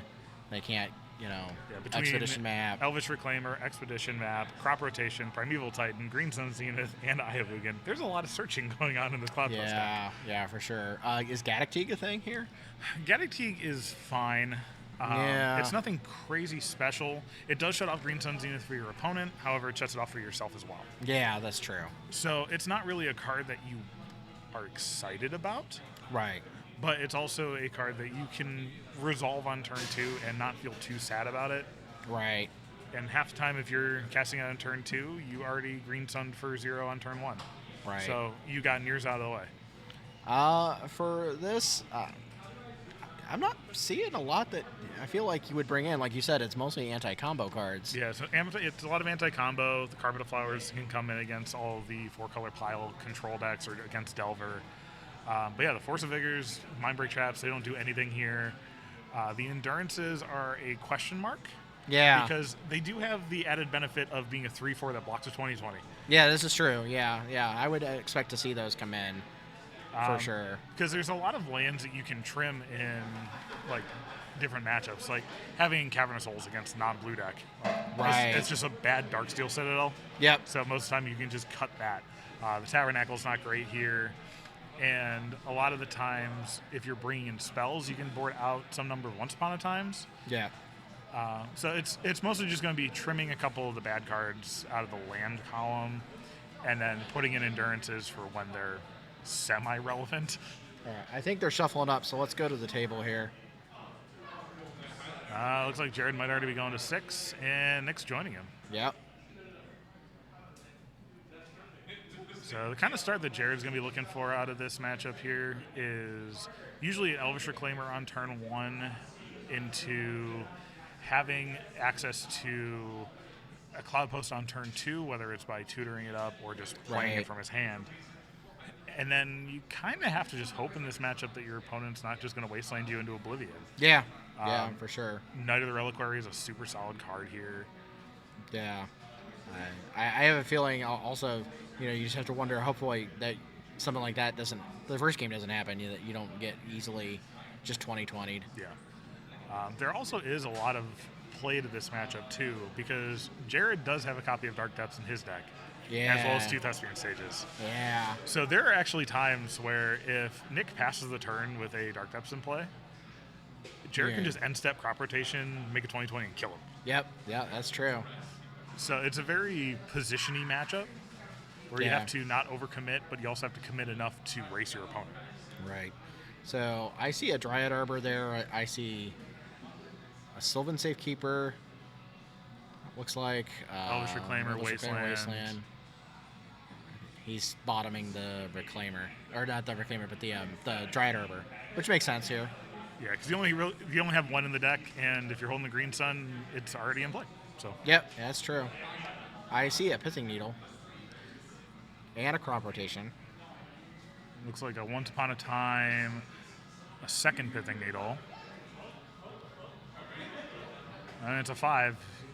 If it's playable, you got to keep it. Yeah. Yeah, good. That Once Upon a Time makes this a lot better, though. Yeah, the amount of redundancy that Once Upon a Time adds to this deck, you can keep hands that have 1 or 2 lands in it or 1 or 2 payoffs. Once Upon a Time just finds the other half. Right. There's a reason this card's been banned in Pioneer. There's a reason this card's been banned in Modern. Oh, look at that. I think I see a Thoughtseize here. Just in general, I think he drew a Thoughtseize. Yeah. Yeah. Yeah, and that's the kind of card with Cloud Post. You have so few hands where you have redundant threats. Yeah. Because so much of the deck is set up to just make a bunch of mana. I feel like this needle's going to definitely come down on Wasteland now. Especially if you kept the second needle. Yeah. See if I can read lips here.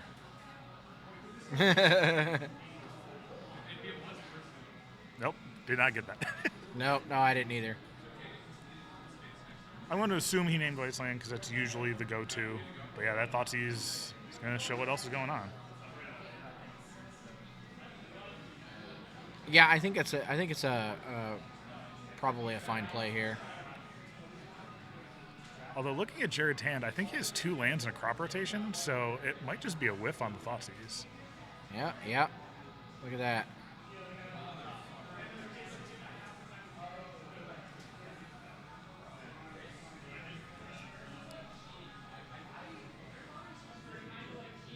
Caracas. Ooh.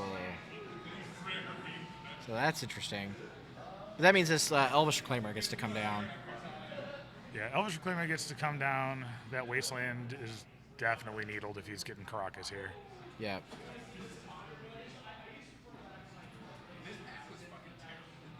Grist is interesting. Jared did just rip a Green Sun, too.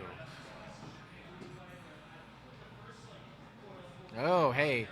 This, so here's a Reclaimer. Yeah. Nice thing is, this Wasteland is no longer just a boring land now. It actually taps for mana. Yeah. It actually taps for green, yeah.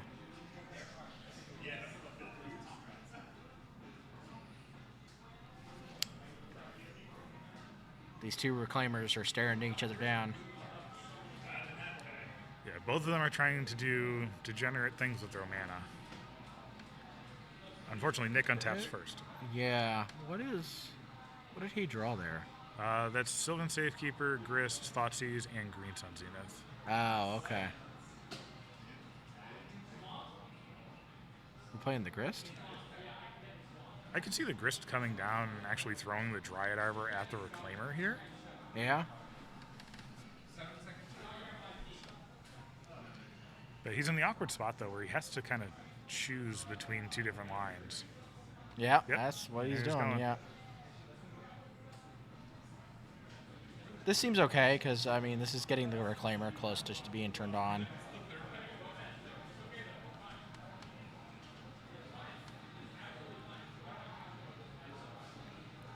So Jared's actually not in too bad of a spot right here. No. Nick's pretty far away from being able to actually get the 2020 into play. He just drew another land. Yeah, he just drew a Cloud Post, so his hand's Yeah. Glimmer Post. Yep. But if he draws a Primeval Titan, he just jams it. Yeah. This seems really strong. Yeah, there's a lot of draws in the deck that can just kill from here. Because with Glimmer Post in hand, he has access to 9 mana. Oh, hey, we just turned on this Elvish Reclaimer.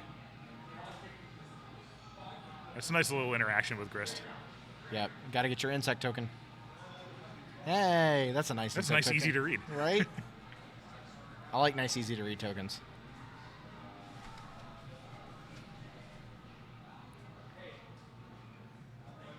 And just attacking for 3. So he's probably committing to the Green Sun Zenith on this turn then. Nope, Sylvan Safekeeper. Safekeeper and another Green Sun for 1. Actually, if this is another Reclaimer, he's probably just going on the beatdown plan. Yeah, I could see it. And just hope that... was that a Green Sun Zenith? If it is, this is not going to end well. Yep, this is not going to end well. Nope. I'm going to guess... Let's see. Each of That's those are going tapping for 3. Yep, so... each of those tapping for 3. This is going for a Titan. Yep. Titan can come down if he gets Cloud Post and a Eye of Ugin here. Then he would have 4 at the moment. He attacks with the Primeval Titan the next turn, gets a 5th Locust, and he already has a Caracas. Yeah. So he can get 2 more Locusts. Yeah, this is next turn infinite turns if he doesn't answer this Primeval Titan. If Jared gets Cloud Post as one and Eye of Ugin here. Yep. I have a feeling that's going to be the case. He's looking at Glimmer Post at the moment. Nope, there it is. Glimmer Post and Eye of Ugin. You got it right on the money.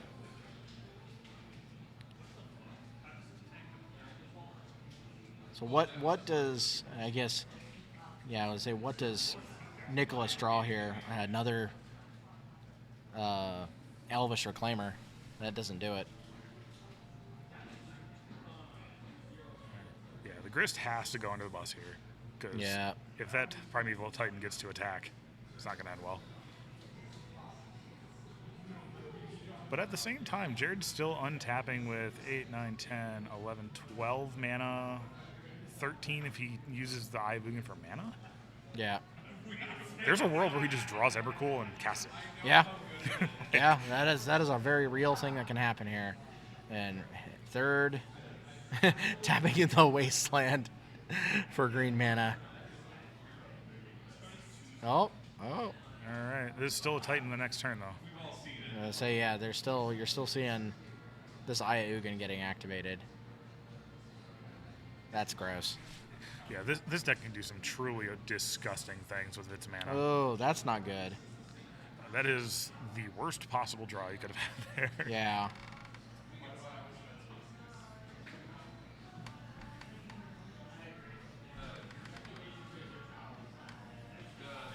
And there's not even really anything that the Reclaimers can do here except turn sideways. Yeah, pretty much. Yeah.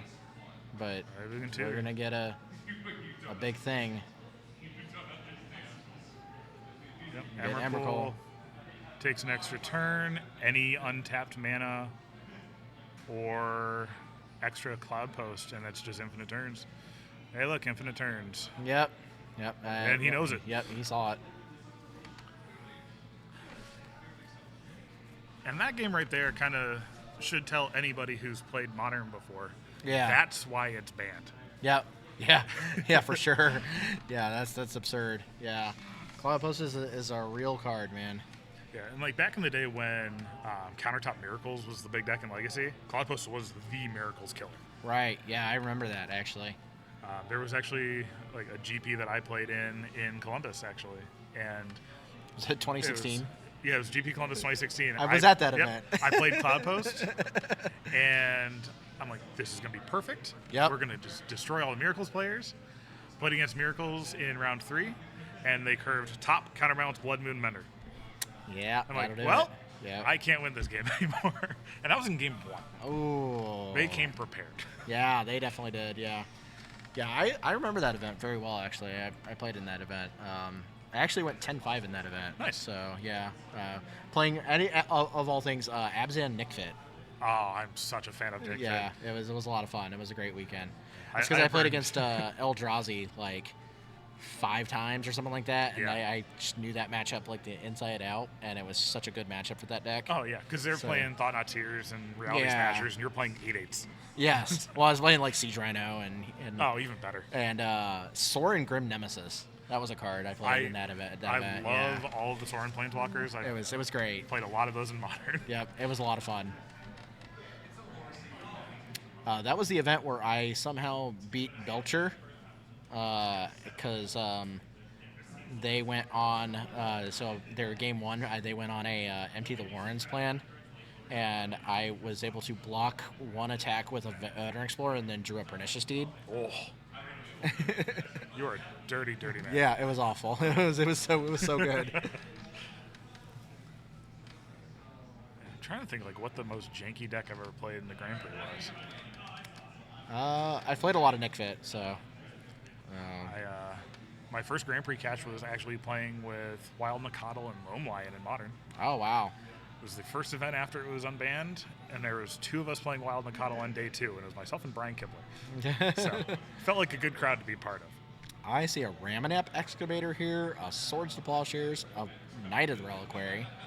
A couple of duels in the Wasteland, and this is on a Mold 6. Yeah. But I don't think this hand really does enough to interact. But I also don't think you can go to 5.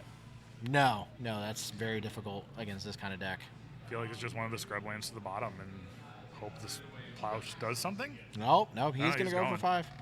Okay. Which both lines definitely have play to it. Right, Like he does have 5s that can just make a 20/20 on turn 2. right. Like I do Kinda see a like he did Pithing in Needle game in 2. that hand. So. yeah, it turns out in the deck where you main deck 4 of them, you draw them kind of often. Yep, that's for sure. Ooh, I think I actually see 2. Oh my gosh. Yeah, I see two put So the needles in there. you can needle for your Thespian Stage and your Wasteland. Yep. Although there's plenty of matchups where when I'm playing this deck, I just name Wasteland on the first one, Wasteland on the second one. Yeah, that's true. Redundancy is a big thing. Especially in a format where people have a bunch of like Brazen Throwers. I see. I don't know if I would have kept both of those Wastelands. You only kept one. Oh, I kept one. But Okay. yeah, But I do that see an is opposition agent. Yeah. That is a pretty good card. Yeah. Well, fetching in response just in case. Smart. I have definitely gotten people with that before. Yeah. Oh, yeah. I've also gotten got by that before, so it's a lesson you usually learn once. Yep. Yep. He's trying to see he needs to fetch a Bayou.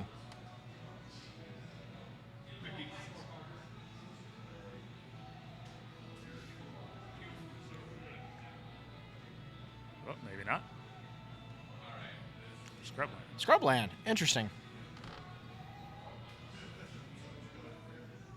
I'm going to assume, I don't think this deck plays anything like Ancient Tomb or anything like that. That would be sick. This list, I don't believe it does. No. But I have seen some people play like a one of Ancient Tomb, especially if you're playing Sphere of Resistance in the sideboard. Right. Because turn one, land, crop rotate for an Ancient Tomb into play a Sphere of Resistance is pretty good. So this looks really good here for Nicholas with this opposition agent. Yes. So, yeah, pass and turn. You should get an understanding that there's something fishy going on in this hand. The funny thing is, Jared doesn't really even need to activate the map here. No. No, he doesn't. Oh. Yeah, maybe. Make a decision. Crocus. Okay. Yeah, just in case of crop rotation into 2020, pretty much there. Because Crocus is one of the most important lands in the matchup, because one of the easiest ways that Nick has to defend it, or to defend his 2020, is to get a... Hey, there we go. Yeah, one of the easiest ways for him to defend his 2020 is to get a Sajiri Step. Yeah. And turns out Sajiri Step only protects from colors. Caracas, while it does make white, is still a colorless land. So I have to assume that he gets the Eye of Ugin here just to get it out of the deck. So there's two different ways you can do this. You can either take the Eye of Ugin so that Jared never gets it and just leave it in exile forever. Yeah. Or you can get one of Jared's combo pieces and just find the second one of your own. That's true. Yeah. Because I'm pretty sure Nick was holding a crop rotation, so he has one of the options already. Yeah. So maybe they just take the Dark Depths, one of the Dark Depths. I saw a Thespian Stage. I didn't see a Depths. Maybe he's thinking. Jared also might have boarded it out. Oh, that's true. Because of what I was saying earlier with just if you have it in play, oops, Right. I died. Right. That's a hard decision. It is. I think that the Eye of Ugin, just removing it. Oh, wait, there was a Dark Depths. Oh, there is. Okay. There was one, yeah. Because he only plays the one. Okay. So, gonna get the Thespian Stage. That makes sense. Yep. Yeah. When your hate piece also turns on half your combo, it's actually it's pretty strong. Yeah. That's pretty gross. And unfortunately, I know Jared's not running away to answer the opposition agent. Wow, but that's a pretty good card. It is a good way Look to at power that. through it. Our first One Ring on camera, and it's in semifinals. Honestly, I'm okay with it not being everywhere. Yeah, that was kind of funny. Been watching too much of the Pro Tour the last 2 days. I haven't really had any opportunity to watch any of it, so. Yeah, I haven't watched it live. Oh, look, there's just a natural depths there. Yeah, But it's pretty good. gonna cast this. Oh, look, those wastelands tap for green. Cast this. Oh.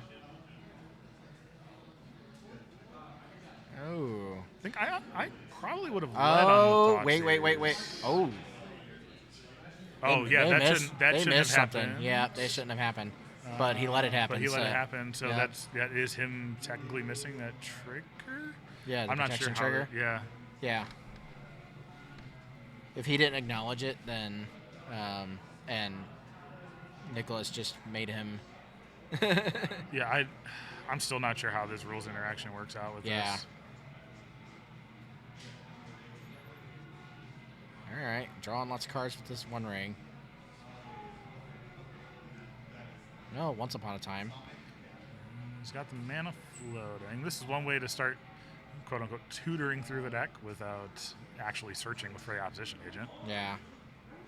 He did find a Thespian stage. This is where you wish that you had your Bowmasters in the deck. Mm-hmm. Just because Bowmasters versus the ring is kind of a fun tension. Yeah.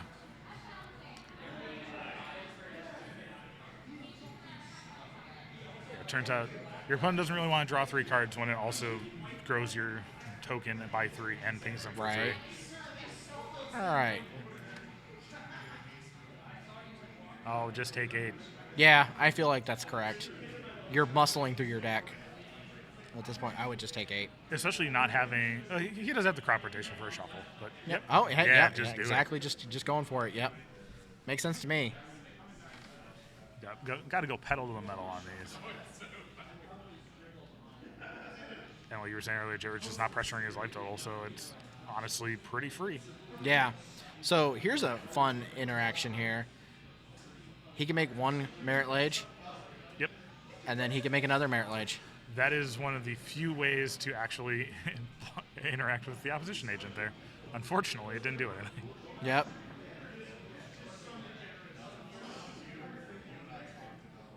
But so because of the crop rotation, he can make a Merit Lage, let it get plowed, crop rotation, make a Merit Lage. Yep. And now we get into the interesting sub-game of who's going to tap their Thespian stage first. Ooh, very interesting. Because if Nick goes for it, Jared types copy in response. Then Nick can crop rotation for another Thespian stage and do it in response, removing the target from Jared's, but then opening himself up to the Caracas. Yeah. This ring here is really putting in the work. Yeah. So I don't think they're actually floating any mana off of this Cloud Post. I think they're just tapping the Cloud Post for green. Ooh. That's a good card. But the opposition agent makes it difficult. Colossal Dreadmaw is still not bad at blocking a 3/3 though. No, but giving your opponent 2 good lands out of your deck. Yeah. Yeah. Especially since you can Nick could actually search for 2 Cloud Posts because they tap for the amount of posts in play, not just on your side. Oh boy. So he could just give his opponent, 8 mana. All right, I see a Sajiri Step, a Green Sun Zenith, and an Elvish Reclaimer. I feel like you just keep the Green Sun Zenith. Yeah, keep the Green Sun for the reshuffle. You can turn into a Knight of the Reliquary. I think that's what we're gonna. Oh, Maybe. have to think about this for a second. Check your sideboard. Check sideboard. Yeah.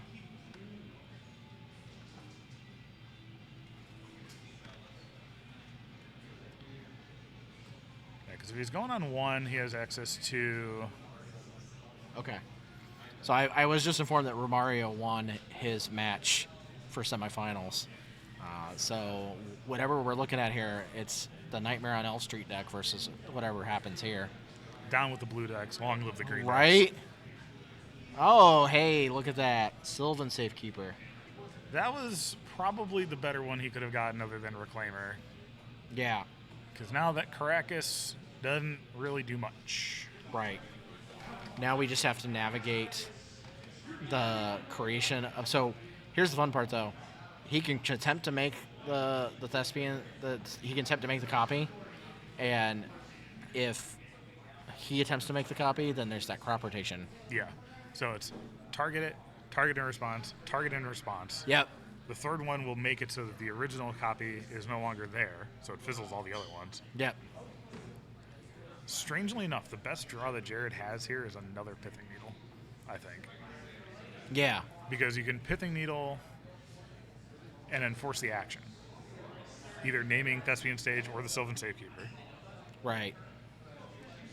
Unfortunately, though, I think this ring and these 4 power and creatures in play is just going to kill him before he can get out of it. Right. Yeah, this ring is rough. Is he just going to cast the Primeval Titan? Yes, he is. He doesn't have to search, though. I'm not sure on the wording on Titan. I think it is a May. I think it is a... Yeah, I'm It's pretty not sure. happening, so I'm assuming it is. Yeah. Ooh, and he let Jared get the 2020. He's also getting a 2020, though. So if he just tutors for a Caracas, bounces Jared's, and it's the game? Yeah. Yep. Yeah, because there's still a 2020 coming. One's much cuter than the other. Well, there's they're both getting bounced. He sacked the Wasteland for the Sylvan Safekeeper. Oh, yeah. That's right. Sylvan Safekeeper. Oh, and man. that'll do it. Nicholas French Seats wins to move on to the finals. So our finals is going to be Abzan Depths versus the Cradle Control Nightmare on Elf Street deck. Which is going to be very interesting because both of those decks also play Opposition Agent, and both of them like to tutor their deck a lot. Yeah. So this will be fun. We could hit a situation where both people are killing their opponent with their own cards. Yeah, that would be fun to Which see. is also one of the EDH decks that I have is actually really fun to play because I just win with all of your decks. So it makes everything a lot more fun. Okay, so we are going to go ahead and take a short break here before our finals. And we will, once we get set up for our finals, we'll be back here with the Buffalo Chicken Dip Legacy Open 2. So thank you and stay tuned.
I think he's checking the menu for the venue.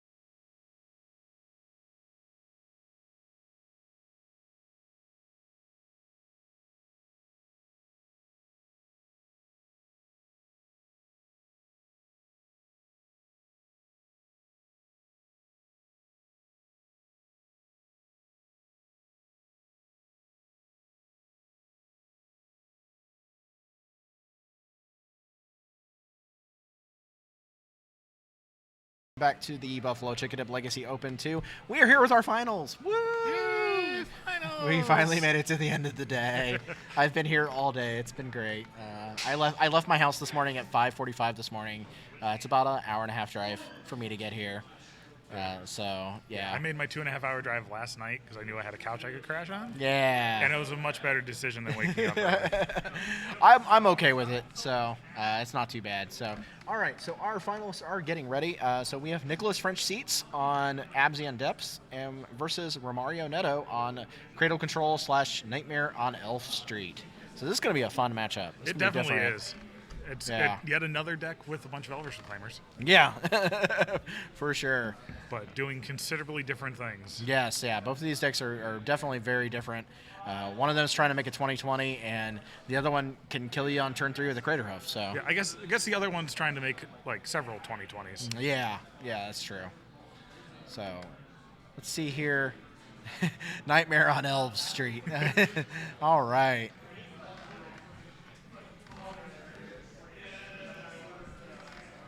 So yeah, this is going to be an interesting matchup. Normally I would say the die roll, but the seeding in top 8 is going to be very relevant here. Yeah, for sure. Both decks have the ability to kill turn 3, and they also don't really have to worry about too much interaction out of the opponent. Right. You don't have to worry about any counter spells. Game 1, don't really have to worry about discard spells out of anybody. Very limited removal. Yeah. For game 1, it's pretty much just going to be 2 ships passing in the night and seeing what happens. So I see a Forest to Dark Depths. Saw Caracas. I saw a Sylvan Library. Yeah, it looks like that Orcish Bowmasters.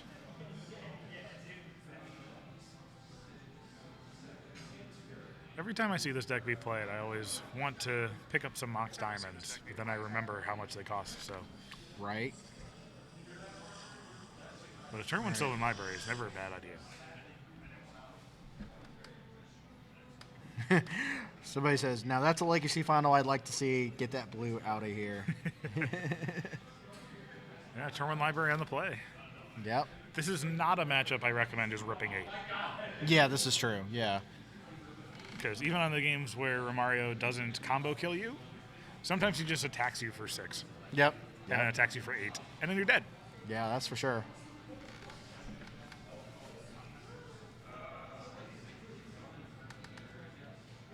It looks like the Dark Depths in hand for the 3rd land, so that Ramonap Excavator is not actually castable yet, unless you find another couple lands on top. What's Romario got here? Oh, it's Once Upon a Time. Okay. Looks like Cradle. I think I see an Allosaurus Shepherd in there. Allosaurus Shepherd, obviously not really pulling a lot of weight in this kind of matchup. It's not the best just because the static ability on it. Yeah. But you can still just make your elves all into 5/5s and just attack your opponent. Yeah, I haven't. Of course, I think that the deck mainly plays Allosaurus Shepherd primarily for the second the static ability. Yeah. Ooh, this could actually be really bad for him though. Oh. He's grabbing the Noble Hierarch, and I see an Orcish Bowmasters on the other side.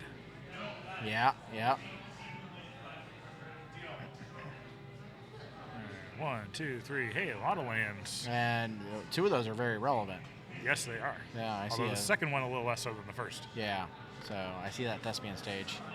2 Thespian stages. I kind of feel like you just take 4 here. Yeah. So then you get to clear the top of the deck on a shuffle. I think he doesn't care too much. He's going to Bowmasters and kill the Hierarch here. And he's giving himself some breathing room so that he can try and make the 20/20. Yeah. Because he's one tutor effect away from being able to go for it. Yeah. Well, he's got Dark Depths in hand. That is true. I even mentioned that. Yeah. You're right. It has been a long day. Yeah, he has the Depths in hand, so yeah, all he's got to do is just play Depths here, and Romario has to have an answer to that. Which game 1 out of the Elves deck is not the easiest thing to have an answer to. Yeah, I mean, I know that game 1 he occasionally has access to like Endurance. There's at least 1 Endurance main deck. Yeah, it's usually like 1 Endurance main deck, and then Atraxa. he is able to get that Atraxa out. Yeah. He's just going to make it. He's not even going to give him an opportunity. He's just going to make the 2020 and...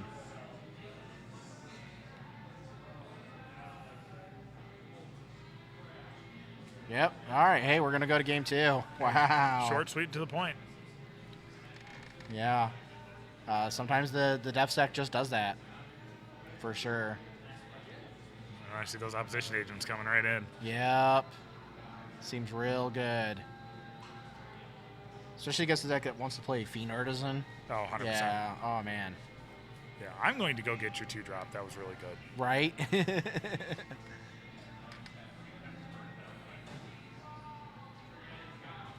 But yeah, with this Elves deck having the Elvish Reclaimers, I know a lot of times they'll actually have a land package for matchups like this. Right. Where they'll have like a Wasteland, a Caracas. Right. I'm not sure if Romario's playing those. I haven't seen anything like that out of him today, and we've had him on camera at least once or twice. So yeah, those opposition agents definitely coming in. I saw the Veil of Summers were coming in as well. Yeah, that seems right. Yeah, especially since all of the good ways for Romario to interact are all black cards. Yeah. Whether it's removal or Thoughtseizes, Veil of Summer answers them all. Gaddock Teague in this matchup is actually relevant because it turns off Green Sun and Natural Order out of your opponent. Yeah. Let's see. 4 Thoughtseize, those can all come in. The Snuff Outs can come in. Yeah, he doesn't have the land package to kind of answer the Merilage. No, I mean, I've seen him face down a Merit Lich today and beat it, so... Well, yeah, we saw him kill his opponent through blocking. Yeah. So, yeah, that is a thing. Yeah, so he doesn't really have the clean answers, but he's also not just dead to it in game 2 and 3. Right. And being on the play definitely helps. Right.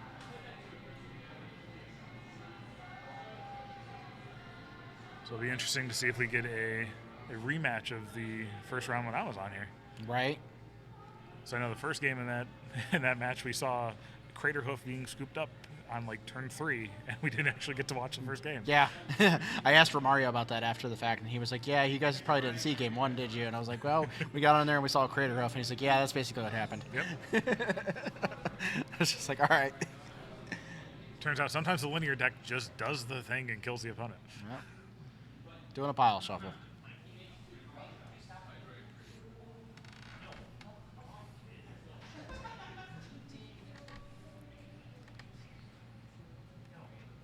So out of all the decks that you've seen on camera today, if you were going to show up to a Legacy event tomorrow, what would you be playing? I think this deck, the Nightmare on Elf deck, looks really good. I also really liked watching the Painter players today. So I'm just a Painter aficionado at heart, honestly. It's just a deck I really love, and it was fun to have Mapson on earlier with us watching for the Painter matchup, because that was a lot of fun. And it was the Painter D&T matchup, so that was very interesting to watch. That is such a super intricate matchup, too. Yeah. Oh, yeah. And it was fun. Yeah, and the Painter player just certainly had a lot of chops on it, for sure. They definitely knew what they were doing. Yeah, you'll see a lot of people who are like brand new to the Painter deck, where they're just straight in, not in the combo. It's like, but now anymore, there's so many tools that deck has. Yeah. Like between Fable and like having 8 welders now. Yeah. Like there's just so many different options the deck has. Yeah. I know I borrowed Painter for a Legacy for Real Estate out of Titan a couple months ago, and I ended up having several games where I just played a Fable on turn 1, a Fable on turn 2, a Fable on turn 3, and it's like, you're dead. Yeah. I'm just attacking with a bunch of 2/2s. All right, so Romario's mulliganing. Is this going back to 5, or was he going for 6? I think he's going to 6. Not 100% sure. I think though. Nicholas is also trying to decide if he's mulliganing as well. He does have a pseudo dead card in his hand with that Tajiri step, because that's not one you want in your hand. Right. And another one with the Dry Arbor. That's the problem with having all these silver bullets and like tutorable cards. It's when you actually draw them, they're not nearly as good. Right. Another mulligan for elves. Ooh, that is not good looking. No, because he does have a lot of very powerful cards that can do things, but he's still a critical mass deck. not as much as like combo elves has been in the past, Right. but you still need mana, payoff, lands. It's not like you're playing Reanimator. You can just keep Lotus Petal, Dark Rit, and Tomb Exhume and just kill on 4. Right. Like you still have to actually cast your spells the fair way. Right.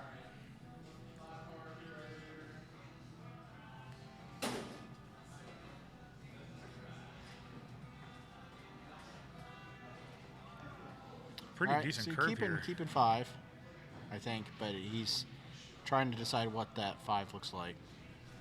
I can almost guarantee one of those 2 snuff apps is going to the bottom. Yeah. Ooh, maybe not. It looks like you might be keeping them. No, I saw one of them go. Yeah, one went to the bottom. Yeah, because it's one of those matchups where you don't want to overdo it. You don't want to keep all your interaction because you still have to kill your opponent. Right.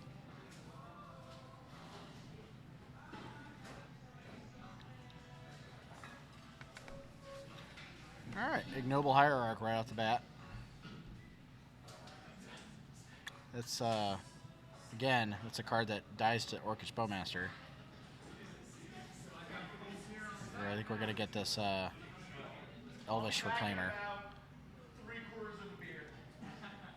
Yep. Yeah, having the multiple hierarchs in the deck is actually kind of surprising to me. Like between the top 16, it was probably like 12 decks playing Bowmasters. Yeah. Well, So the I fact mean, that he's gotten Romario's this far- navigated to this point now. He certainly knows what he's doing. It's probably along the same lines of when you're trying to beat Wasteland, just play more duels. Right. Trying to beat Bowmasters, play more X1s. Yep. Well, and I mean, a lot of and this getting in there. A lot of this deck is based on playing Gaia's Cradle, and a lot of these 1 mana dorks not only make mana themselves, but they also feed into your Gaia's Cradle really quickly. Yeah, so you really need to just have a critical mass of mana dorks out there. Yep. The question is, do you? Yeah, you definitely shoot the Hierarch. Yeah, because the mana source with Exalted is better than the mana source without. Yeah. Fiend Artisan. It's a pretty good card. I don't know how much it's going to do against this Knight of the Reliquary necessarily. And Romario doesn't have any cards in hand at this point. I think he's got 1 card left. Oh. Kind of blends in with the table there. Yeah, it is.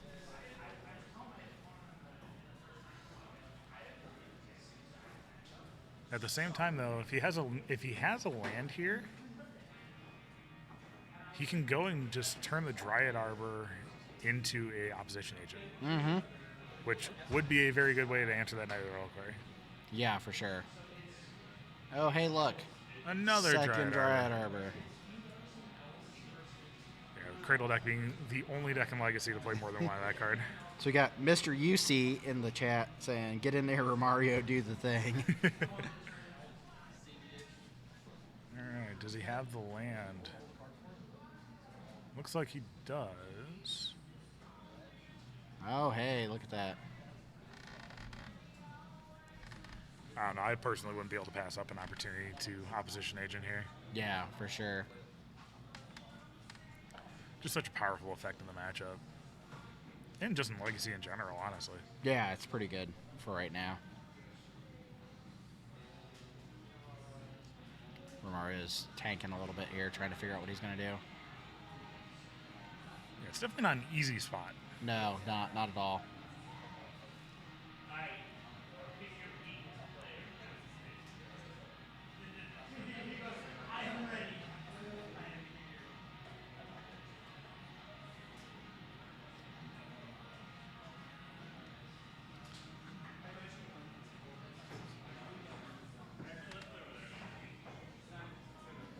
Nicholas's hand isn't looking that great as is. No, but it could very quickly turn around.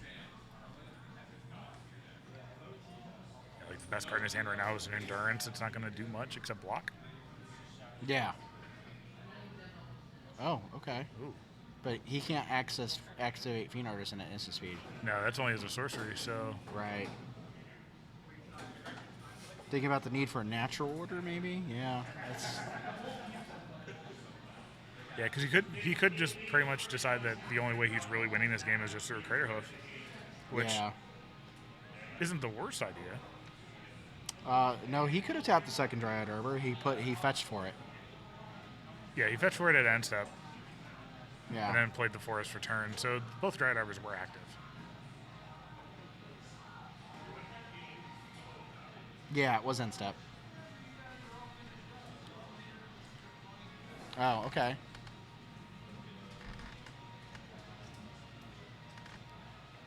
Endurance is reasonable here. All right. And then he's probably just going to look to sacrifice the Endurance here.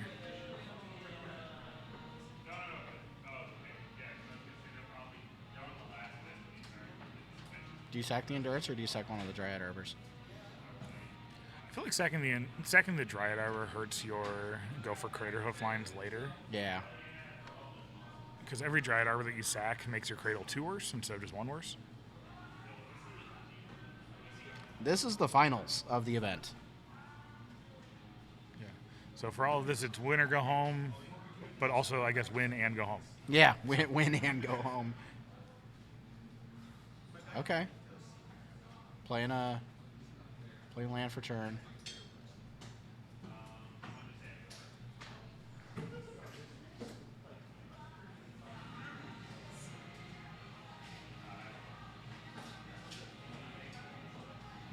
I wonder what is in his hand, if anything.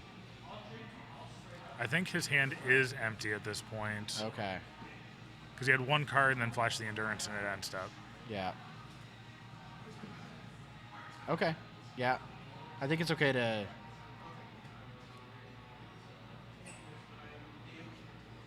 Oh, okay. Crop rotating the... Ooh, yeah. So he's going for the crop rotation here, getting half the combo. Knight can get the other half of the combo. Opposition agent can resolve, and then it doesn't matter anymore.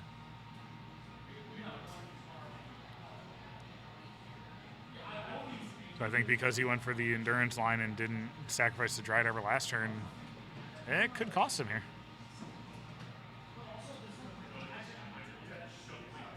Yep, making that 20-20. Although at least the Endurance can block it. Yes.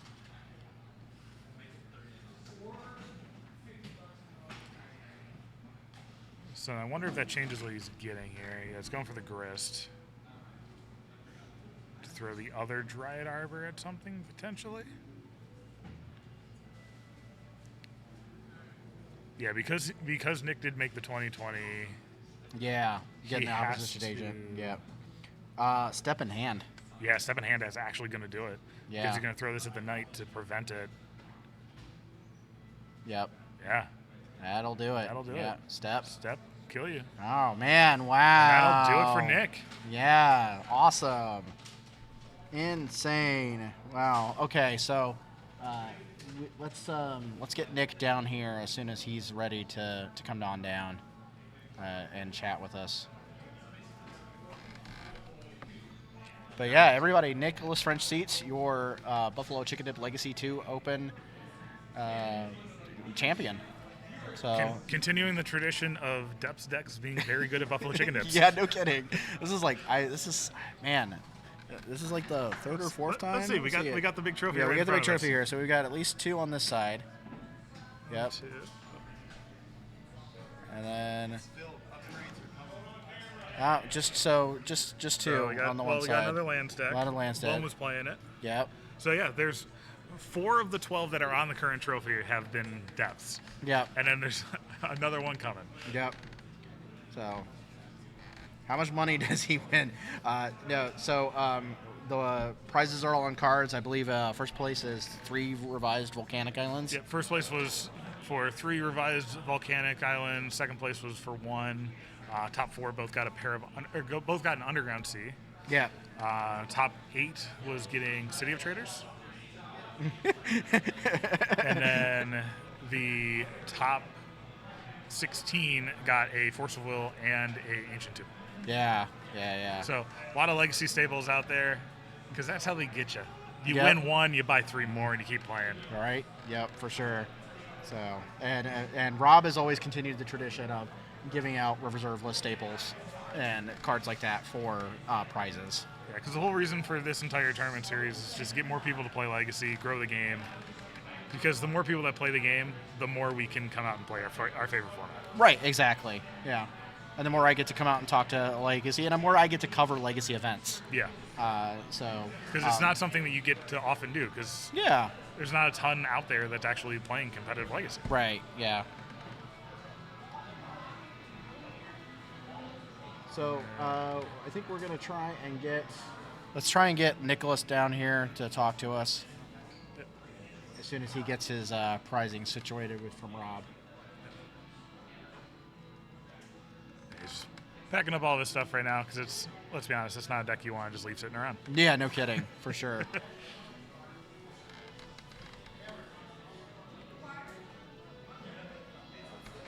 See if we can get him down here.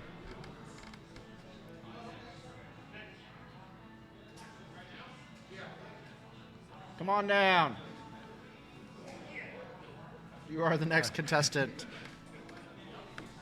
Also the last contestant, I guess. Everybody else is eliminated. Hey, Nate Snyder in the chat.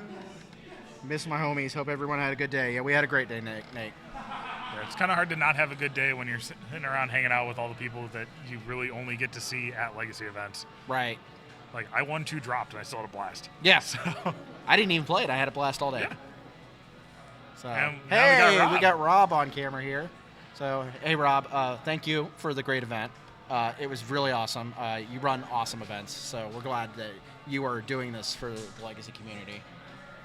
Yeah, thank you to you guys for helping out with the event, casting it, and to everyone out there watching, thank you. Thank you to everyone that came for supporting Legacy. Thank you to our judge staff. Thank you to BrewDog. Thank you to Romario. Thanks for coming. Thank you to Romario. And everyone else that just makes these tournaments amazing, and the Legacy community. And this is really a labor of love, and you know, as long as people keep supporting it and want to see it, we'll keep doing it. Absolutely. So, all right, let's get the champion. Come on, Nick. Oh man, I guess I'm hopping in next to you. Yeah, okay, come on out here. Oh man, been close here a couple times, but haven't like quite been in the champion seat. Yeah, so this is pretty dope. Yeah, this is pretty good. Yeah. So obviously, you had a great day. Apparently, yeah.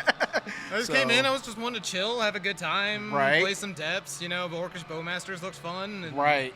Yeah. So obviously, the deck felt really good today. Yeah. Yeah, it looked really good on camera. It's just like I was used to like there being a lot of like lands and depth stuff, and like I was expecting a lot of like artifact painter stuff for like because the One Ring. Yes. Was looking for that, and then just played against like 4 Delver opponents across the whole day. That must have felt good. Cool, sure, I guess. Yeah, it was weird. It really felt like there was a lot more Delver in this room than there usually is at these events. Usually Delver doesn't have as huge of a presence at these events. So. Yeah, it usually gets pretty stymied pretty hard. There's usually a lot of like those grindier control decks and like a lot more lands and depth strategies. Tell them how I told you it was all going to be all Delver. Yeah, well. Was that Arcanist? Yeah, that's part of mine. So, hey, you know what? Congrats. Thank you. I'm glad that you're with us, and thank you for coming out. Yeah, thanks for doing coverage for the event. Like, Robert's dope. Yeah, every time I talk to him, he's been super humble and like cordial and kind, and he's a good guy to be running Legacy events. So, and of course, this is yours. Oh, little chicken trophy. Look at that. So I get my own chicken trophy. Look at that. And eventually, as soon as Rob gets the big chicken updated.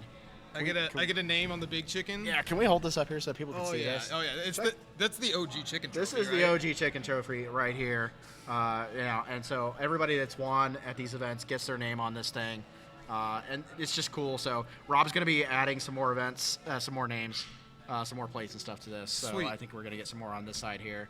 And eventually, I think we're gonna outgrow it till we get to like a second chicken or something like that. Oh yeah, get the double chicken. That'd be the chickens. That'd be the hope, you know. So. But yeah, again, thank you. Congrats. Good win. Excellent finals match for sure. So thank you. Just stoked to be playing, and that this opportunity is here to play Legacy like this. All right. So, well, hey, thank you again for coming on. So, and thank you to everybody out there. That does conclude the end of our coverage for the evening. Thank you guys for hanging out with us. Love y'all. Make sure you guys are checking out at BCD Legacy on Twitter and the BCD Buffalo Chicken Dip Legacy Twitch here. Make sure you're dropping that sub. And then be checking out MTG Goldfish this week. For those that don't know, I am the current columnist for the This Week in Legacy articles on MTG Goldfish. So this week's coverage article will all be about this event. So we'll be talking all about everything that happened here in that event. Hopefully the coverage will be up on YouTube by then. But definitely check it out. Definitely go see the Buffalo Chicken Dip YouTube.